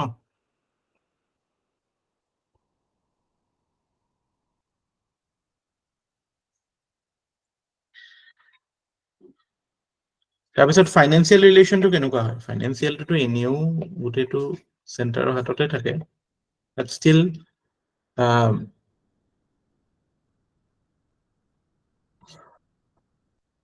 যেটো ফাইনান্স কমিশনে যেটো ডিস্ট্রিবিউশন দিয়ে distribution of revenue within central states যদি national emergency লাগি যায় then that can be suspended and it can be modified according to the needs of the emergency so financial relation to it has an impact okay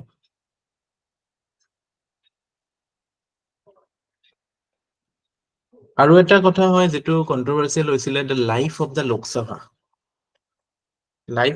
Sabha was extended beyond 5 years when it was in Indira Gandhi's time মানে 77 লৈকে চলিছিল যেটা 75 76 তে খতম হ'ব লগা আছিল life of লোক সভা 76 75 মানতে বাট ইয়াতে এতিয়া আমাৰ পজিশনটো কি যে যদি মানে বিয়ন্ড 5 ইয়াৰ্স যাব লাগে তেতিয়া হলে এবছৰকেহে মানে বাই ল এক্সটেন্ড কৰিব লাগিব আৰু এনি কন্ডিশন ইমাৰ্জেন্সি শেষ হোৱাৰ পিছত 6 মাহতকে বেছি আমি এক্সটেন্ড কৰিব নোৱাৰো parliament so 1 year at a time you can extend and after the completion of emergency for a period of 6 months maximum you can extend tatke beshi nor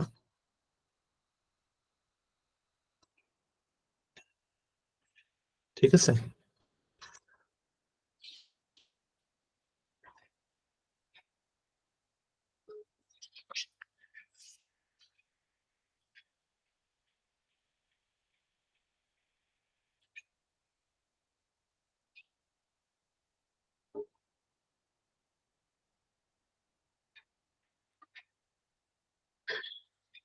তাৰপিছত article 358 আৰু 359 এইটো ৰিলিভেণ্ট নেশ্যনেল ইমাৰ্জেঞ্চি ৰিলিভেণ্ট কথা কিছুমান আছে। 359 কথাটো কৈছোৱে। 358 কি আছে যে when national emergency is declared then your rights under article 19 is automatically suspended. এইটো আৰু বেলেগকে প্ৰক্লামেশ্যনত ক'ব নালাগে। ইমাৰ্জেঞ্চি লাগি গ'ল মানে আপোনাৰ freedom of speech and expression is suspended. So Article 19 goes automatically. এটো কাৰণে বেলেগকে নালাগে।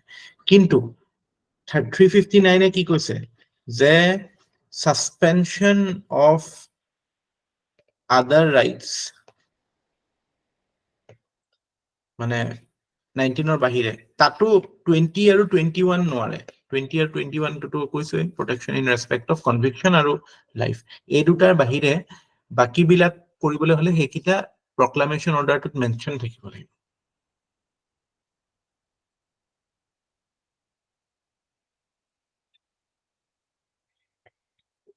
ঠিক আছে। আৰু সাসপেন্ডেড মানে তাৰ এনফোৰ্সমেন্টটোহে সাসপেন্ডেড মানে মানে ৰাইটস এক্সিষ্ট। আৰু কিয় হেতু থাকে বিকজ যদি কোনবা বোলে কৈছে যে ওকে 23 24 টো তাত মেনশন নাই মানে 23 24 ৰ কাৰণে আপুনি সুপ্ৰিম কোৰ্ট যাব পাৰে সেই সময়টো যাব পাৰে। বা বোলে আদাৰ 28 29 30 যদি প্ৰক্লামেশনটোত মেনশন নাই that means for them you can go to Supreme Court। যিকিটা প্ৰক্লামেশনত মেনশন থাকিব মানে ইন নেশ্যনেল ইমাৰ্জেঞ্চি এটা প্ৰক্লামেশন এটা পাস কৰিব ন হেৰিয়ে পাৰ্লিয়ামেন্ট মানে প্ৰেসিডেন্টে প্ৰথমতে দিব তাৰপৰা পাৰ্লিয়ামেন্টে পাস কৰিব তাতে মেনশন থাকিব যে এইকিটা ফান্ডামেন্টাল ৰাইট এতিয়া সাসপেন্ডেড হৈ থাকিব তাৰ অপাৰেশনটো। সো সেইকিটাহে নোৱাৰে বাকি কিটা পাৰে। 19 becomes automatically suspended.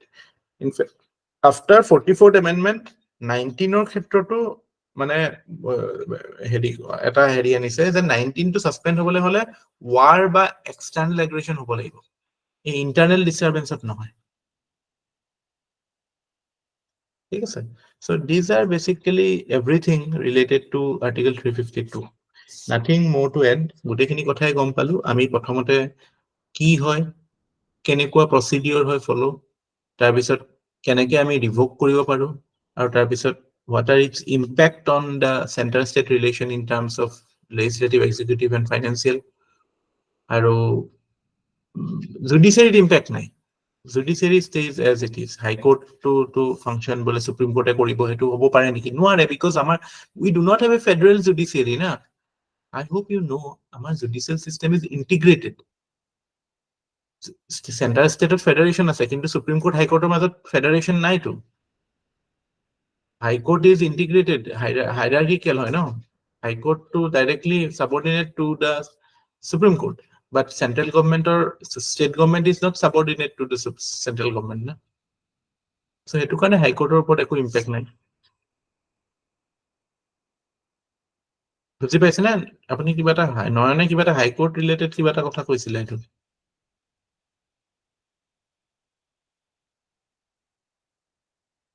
কি কথা স্যার আপুনি কিবা এটা হাই কোর্ট কিবা এটা কৈছিল এই মই যেতিয়া কৈছিলো বেলেগ এক্সিকিউটিভ পাৱাৰৰ কথা কওঁতে যে বেলেগ ষ্টেটৰ পুলিচকো আমি আনি পেলাই যিটো ষ্টেটত নেশ্যনেল ইমাৰ্জেঞ্চি হৈ আছে তাত লগাব পাৰো নে নোৱাৰো সেইটোত। So High Court eko impact nokore because High Court is not a federal court মানে federal মানে কি High Court আৰু Supreme Court relation to মানে boss আৰু subordinate type relation no right so তাতে no impact।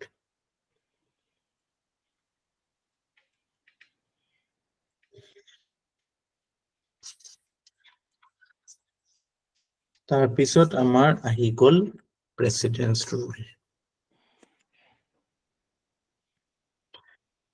যেটো failure of constitutional machinery বুলি কয়। So president's rule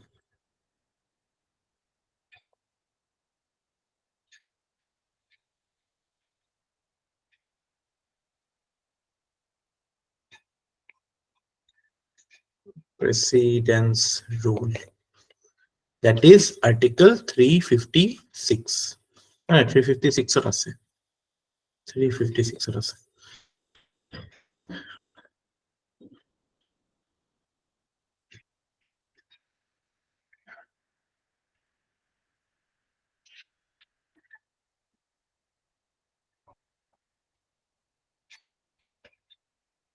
কিন্তু ইয়াৰ আগতে আমি আৰ্টিকল 355 ত কি কৈছে সেইটো জানিব লাগে 355 talks about the duty that is imposed on the center.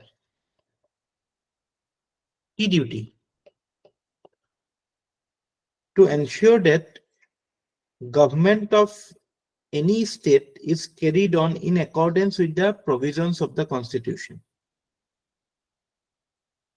এটো এটা কনস্টিটিউশনাল ডিউটি হয় সেন্ট্রাল গভৰ্নমেন্টৰ ওপৰত বা সেন্টাৰৰ ওপৰত যে সব স্টেটে has to function, states have to function in accordance with the constitution.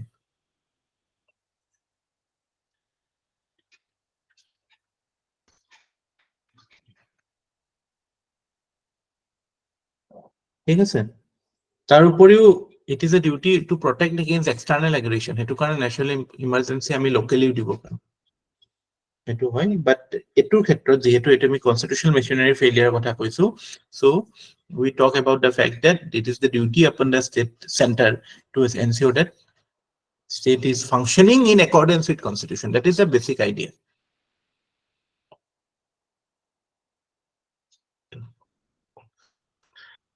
So 356 কি করে it empowers কাক president obviously president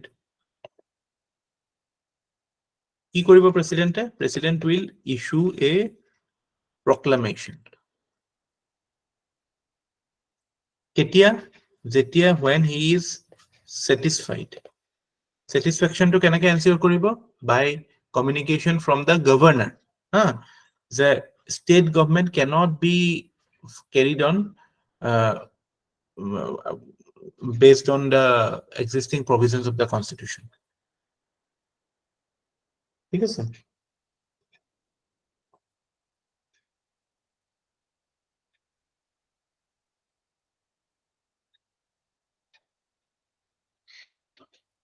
এক second let me check on that.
আচ্ছা ইয়াতে এটো কথা মেনশন আছে এটো significant factor যে যেটো রিপোর্ট from the governor কথাটো যে কৈছো এটো that is not mandatory okay 356 ৰ starting তে এটো আছে if the president on receipt of report from the governor of a state or otherwise মানে otherwise ও পাৰে যদি based on his assessment of the situation he can presume that situation has arisen where government of the state cannot be carried on in accordance with the provisions of this constitution.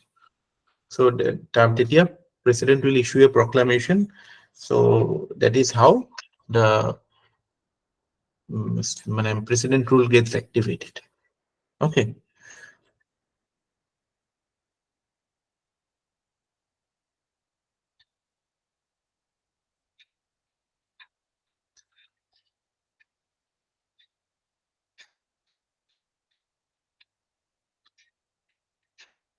তাৰ পিছত ইয়াৰ মানে আমি 356 ত কি আছে গম পালো satisfied or otherwise তাৰমানে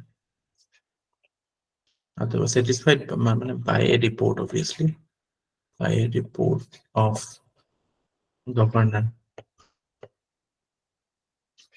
or otherwise then he can enforce. This is what Article 356 says. আৰু এটা enabling provision আছে for issuing the proclamation of state emergency. It is called 365. 365 কয় কি যে whenever a state fails to comply with or give effect to any direction of the center. The center of ফালৰ পৰা এটা direction দিছে এটো এই মাজতে হেৰিৰ ক্ষেত্ৰত দেখা গৈছিল ওয়েস্ট বেংগলৰ ক্ষেত্ৰত এটো দেখা গৈছিল চেণ্টাৰে কিবা কিবি directions দিছিল আৰু মানে মাটি আছিল কোনোবা এজন অফিচাৰক হেৰিয়ে যাব দিয়া নাই মমতা বেনাৰ্জীয়ে যাব দিয়া নাই and that led to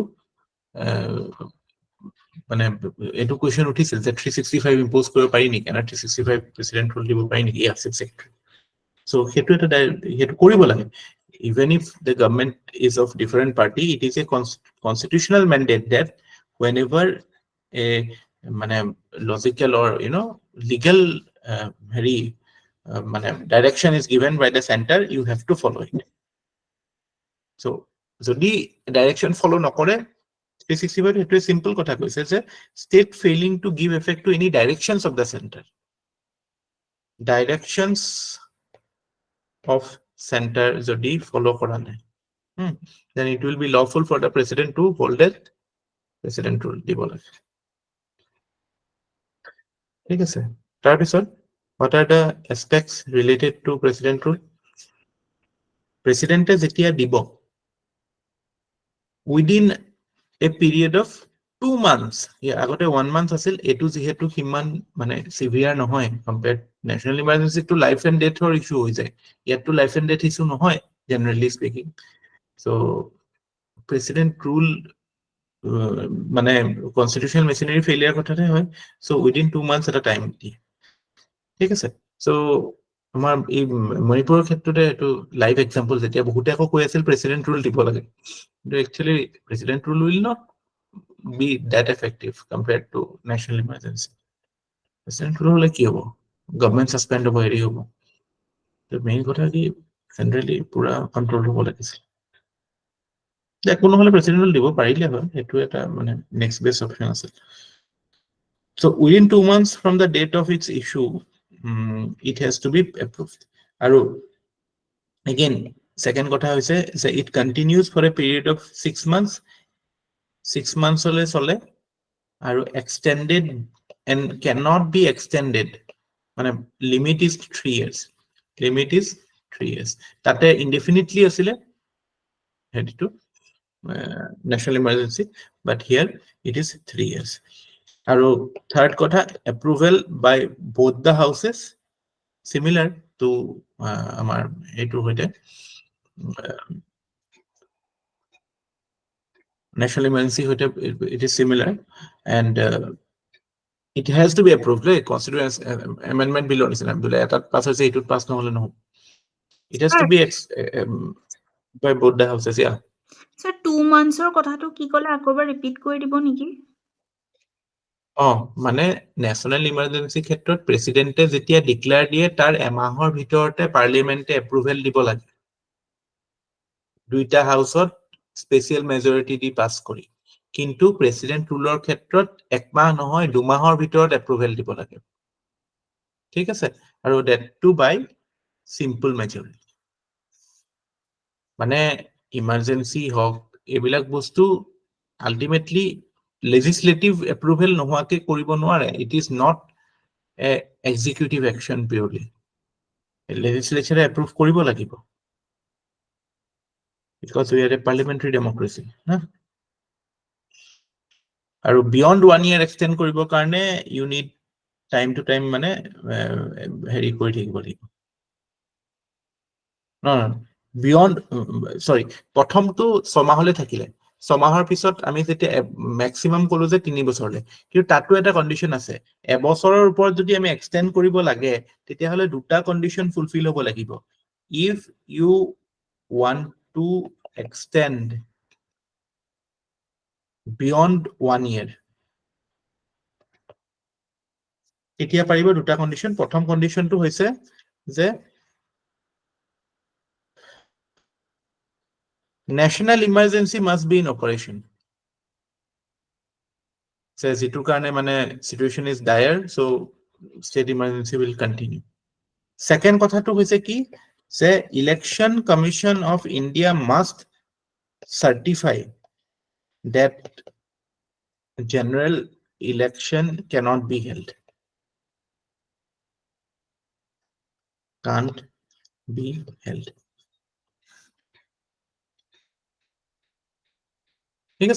So understand the basic difference between national emergency and president rule.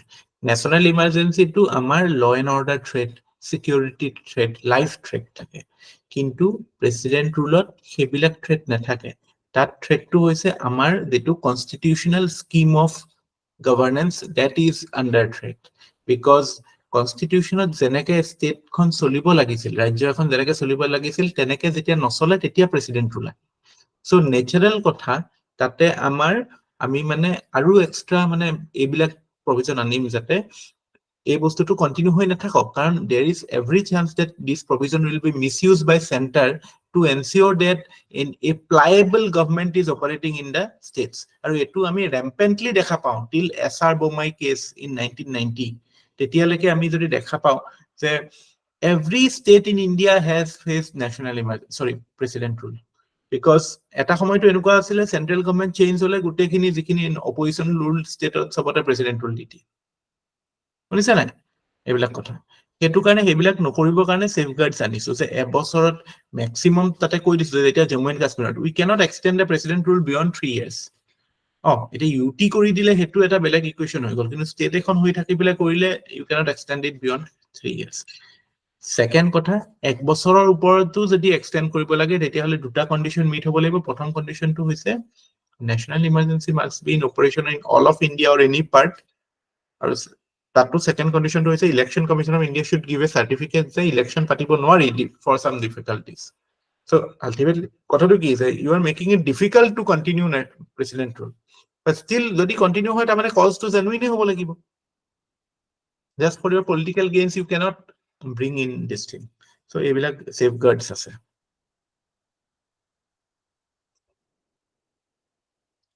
আৰু এটো এটা বেসিক ডিফাৰেন্স,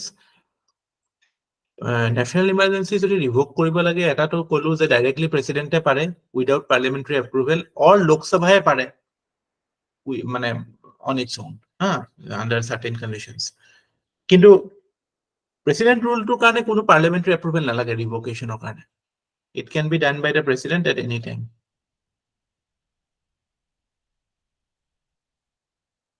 মানে লোকসভাক একো এনেকুৱা ম্যান্ডেট দিয়া নাই যে disapprove কৰি দিব।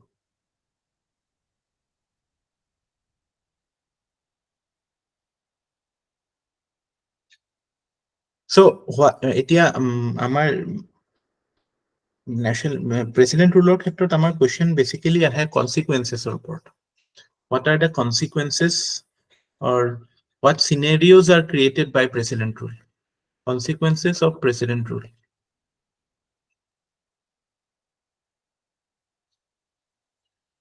Some consequences আমি দেখা পাওঁ যে president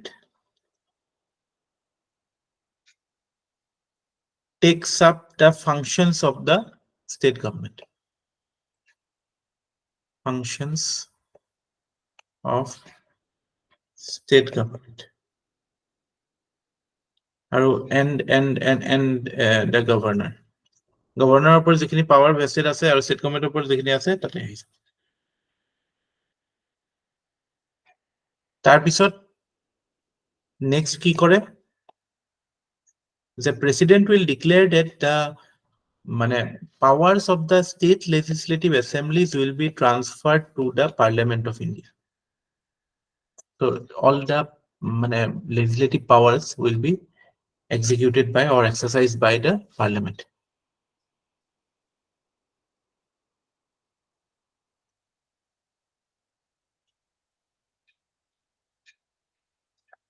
আৰু তাৰ পিছত লাইক সিমিলাৰ অল পাৱাৰ্স আহি যাব যে পাৰ্লিয়ামেন্ট যদি সেশনত নাই তেতিয়া হলে president can even promulgate ordinance for that state আৰু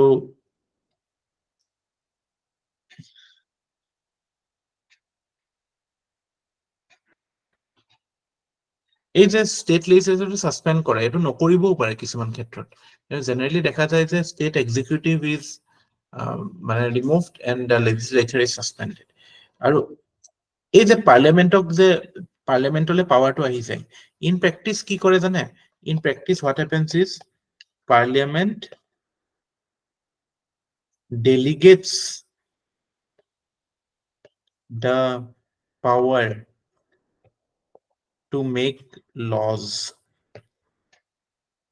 for state to the president. Parliament ko president ke di diye law banabole or any other authority subordinate to him or any other authority specified by him. President is specified kora. Actual practice to ki hoy যে পার্লামেন্টে নিজে ল নবনাই state লেজিসলেচাৰৰ পাৱাৰটো যদিও পাৰ্লামেন্ট আহে সেই পাৰ্লামেন্টত থকা যিখিনি সেই ষ্টেটৰ এমপিজ আছে এই তেওঁলোকে প্ৰেসিডেন্টৰ লগত মিলি পেলাই they make the lodge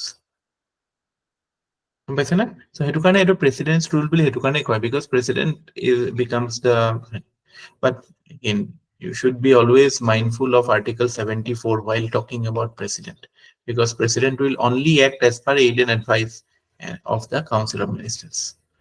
Because so you have to get to principle apply.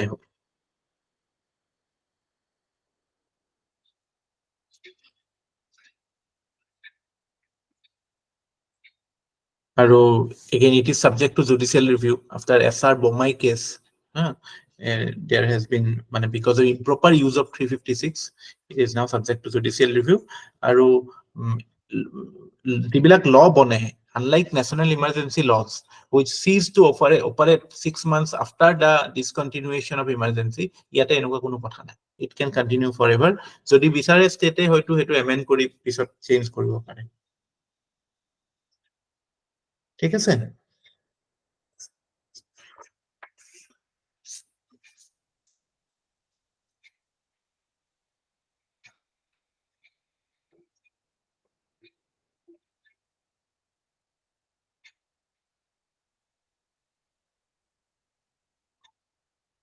Fundamental ৰাইটৰ ওপৰতো অবভিয়াসলি এটা কো এফেক্ট নহয় কাৰণ এটো এটা গভৰ্নেন্স ৰিলেটেড ক্ৰাইসিস এটো সিকিউৰিটি ক্ৰাইসিস বা নৰ্মাল হেৰি ক্ৰাইসিস নহয় ঠিক আছে আৰু এটা ইম্পৰ্টেন্ট কথা ন্যাশনাল ইমাৰ্জেন্সি ক্ষেত্ৰত relation of centre with all states changes সেন্টাৰৰ লগত সকলো ষ্টেটৰ ৰিলেশন চেঞ্জ হ'ব পাৰে আজি সাপোজ নৰ্থ ইষ্টত কোবাত প্ৰবলেম হৈছে সেন্ট্ৰেল গভৰ্নমেন্টে হয়তো যিমানখিনি পইচা মহাৰাষ্ট্ৰক এটো বছৰ দিব লগা আছে তাক নিদিব পাৰে ইয়ালে শিফট কৰিব পাৰে so in a way all state relation changes but president ৰুলৰ ক্ষেত্ৰত অকল হি কনসাৰ্ন ষ্টেটৰ লগতে ৰিলেশনটো চেঞ্জ হ'ব ঠিক আছে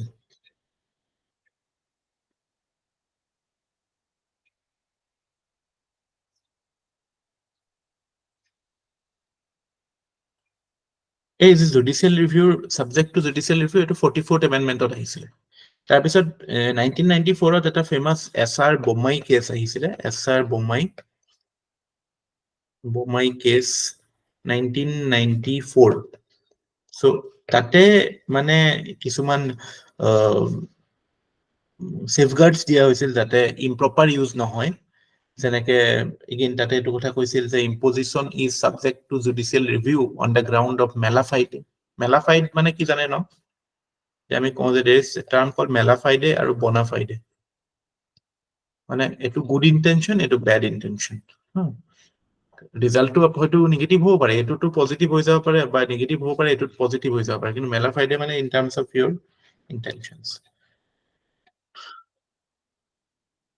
আৰু এটো কথা কৈছে এসআৰ বোমাই হেতু কাৰণে এটো এতিয়া ৰেলেভেন্ট হয় এসআৰ বোমাই প্ৰিন্সিপলটো বিকজ তাতে এটো কথা কৈছে যে satisfaction of president must be based on relevant material that president is satisfied হৈছে এটো জাস্ট randomly satisfied হৈছে নহয় there should be material evidence like আমি আজি যেনেকে যেটো 342(8) যেটো কথা কলো ৰিজাৰ্ভেশন দিবলৈ we need material evidence. Similarly emergency দিবলৈ you need material evidence. The action can be struck down if it is based on certain মানে extraneous ground বা malified. So SROMI এটো কৈছে যে burden of proof lies on the center to show that there exists relevant material. এটা মানে আইডিয়াটো এটো যে বস্তুটো আরবিট্রারি হব না লাগে there should be a মানে natural consequence of following rule of law because such situation can emerge এটো কাৰণে আছে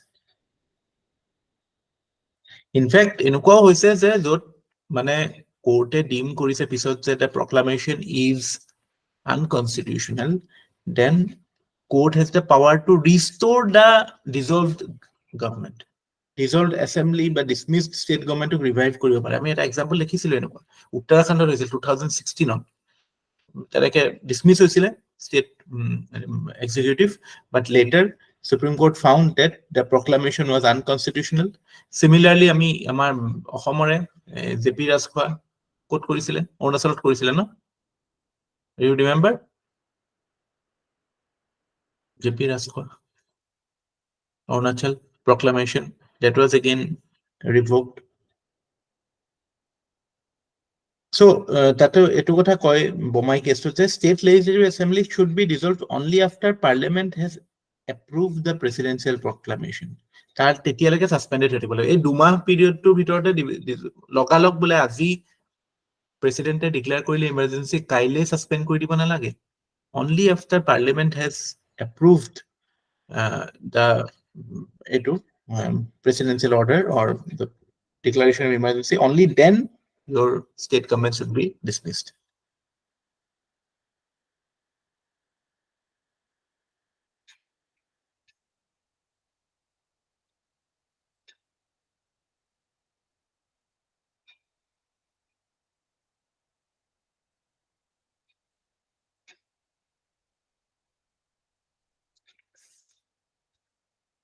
ঠিক আছে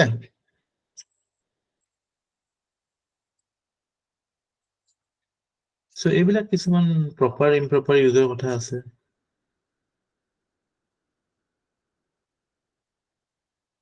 so কিছুমান ক্ষেত্ৰতো এটো necessary হৈ যাব যেতিয়া election হৈ গল কোনবাখন ষ্টেটত there is a hung parliament hung assembly so তেতিয়াতো you need imposition of that president rule because government cannot be carried out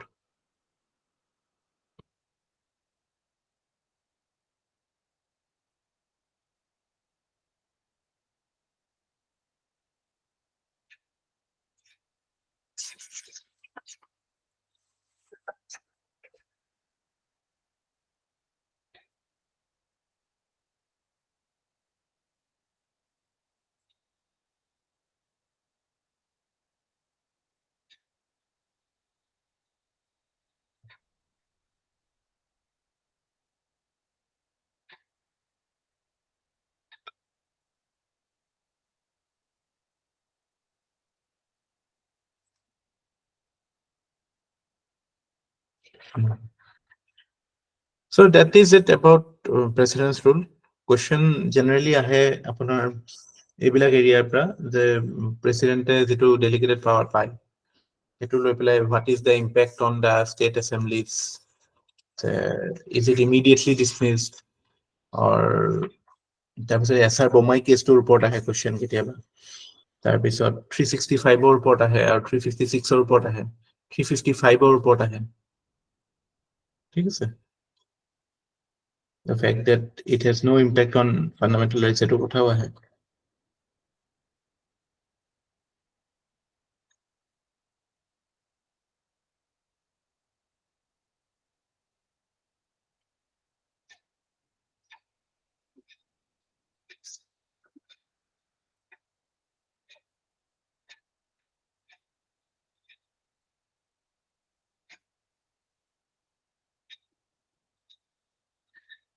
immediate impact to actually dismissal of the state executives the CM and all the ministers will go but dissolving or suspending মানে assembly to immediately suspend kori niti eto approval lole rokhibo lage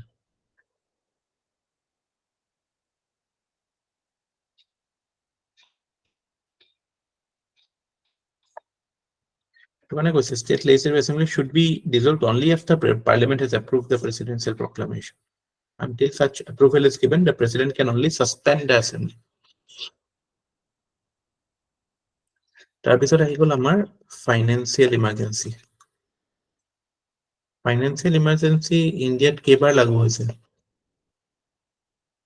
এবাৰো হোৱা নাই sir.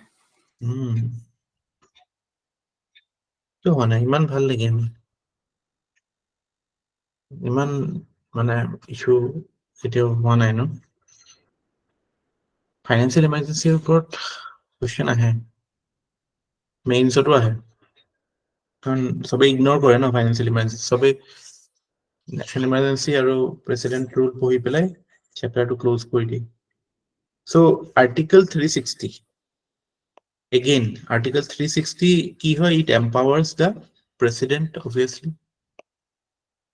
president, to proclaim it if he is satisfied that the financial stability or credit of India is threatened, then he can proclaim it. But again, yato same procedure like president's rule, 2 mahor bhitorot Parliament has to approve it by simple majority. But unlike say president rule and unlike national emergency, there is no maximum period prescribed.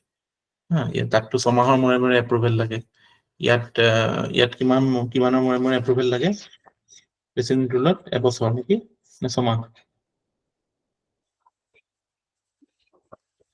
President rule approval কিমান সময় লাগে? 6 months. 6 months. Every 6 months.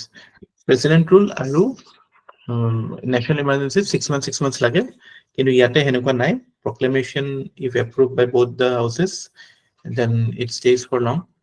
আৰু repeated approval is also not required, so its procedure is very simple.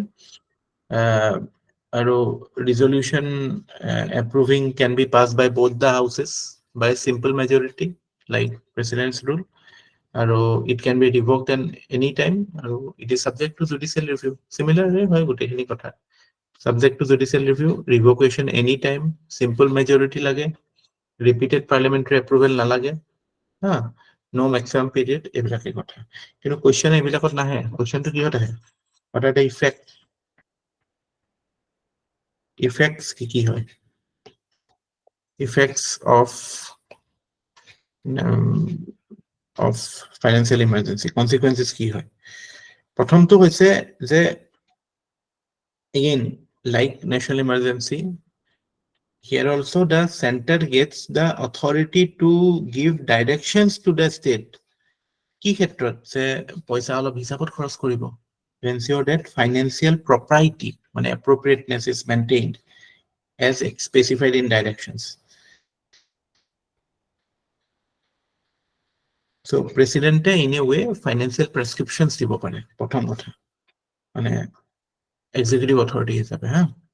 Second kotha, এই প্ৰথম কথাটো আমি কলো যে executive authority of center is extended to giving directions to any state, because all of India to hobo pare no financial emergency konuba eta ekhon state to nohoy, all of India te hobo. Because financial sector is dominated by the central government, so when the financial stability or credit of India is threatened, ketiao eta locally nohoy. Buji paise na etu kotha?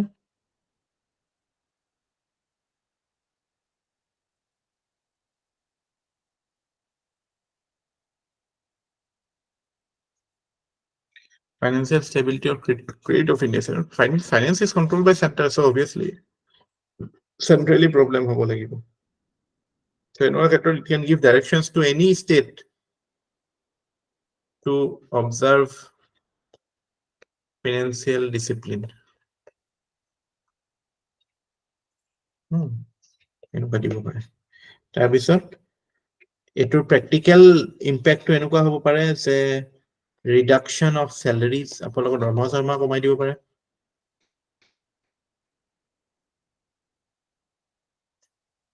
তাৰপিছত reservation of money bills of that state,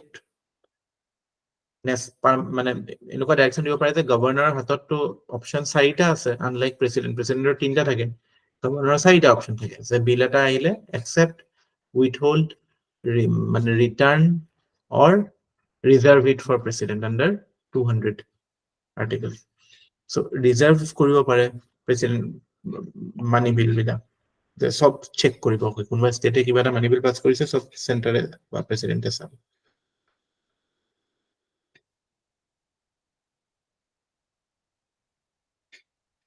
আৰু salaries and allowance, it can also include the higher offices like judges of Supreme Court, judges of High Court. ঠিক আছে? So basically it acquires, the center acquires full control over the state's financial. New control is full only.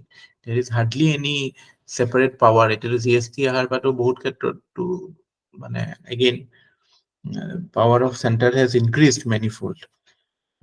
So here also it is like that. Mainly financial direction দিব পাৰে, salary কথা ক'ব পাৰে, আৰু মানি বিল reserve কৰাৰ কথা ক'ব পাৰে। That is it about emergency. No emergency has been declared so far, although financial crisis to হৈয়ে থাকে আমাৰ। It is a very controversial area of the constitution. In fact, many criticized Ambedkar for having such a provision. Ambedkar কৈছিলে it will exist as a dead letter নে কিবা বুলি কৈছিল, but it was very much alive. Actually, imposition of president rule, every state has it. অসমত কেইবাৰ হৈছে জানে? 4বাৰ, 1979, 81, 82, 1990। পাঞ্জাবত, মণিপুৰত 2001ত লাষ্ট হৈছে, 10 বাৰ হৈছে মণিপুৰ এতিয়ালৈকে। তাৰপৰা বিহাৰতো বহুত বাৰ হৈছিলে, বিহাৰতো 8 বাৰ হৈছে। অকল হোৱা নাই যদি এই নতুন ক্ৰিয়েটেড এইকেইখনত, উত্তৰাখণ্ডতো হৈ গ'ল, ছত্তীশগড়ত হোৱা নাই, আৰু তেলেংগানাত হোৱা নাই, এইখনত বাকী আছে নতুন যে। ঠিক আছে।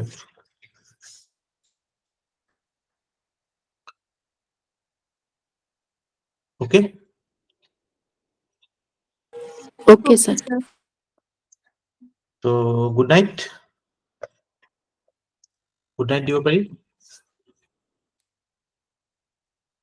আৰু Thank you. আজি Good night. মানে ভালে সাবস্টেন্সিয়েল এমাউন্ট উই হ্যাভ কভার্ড।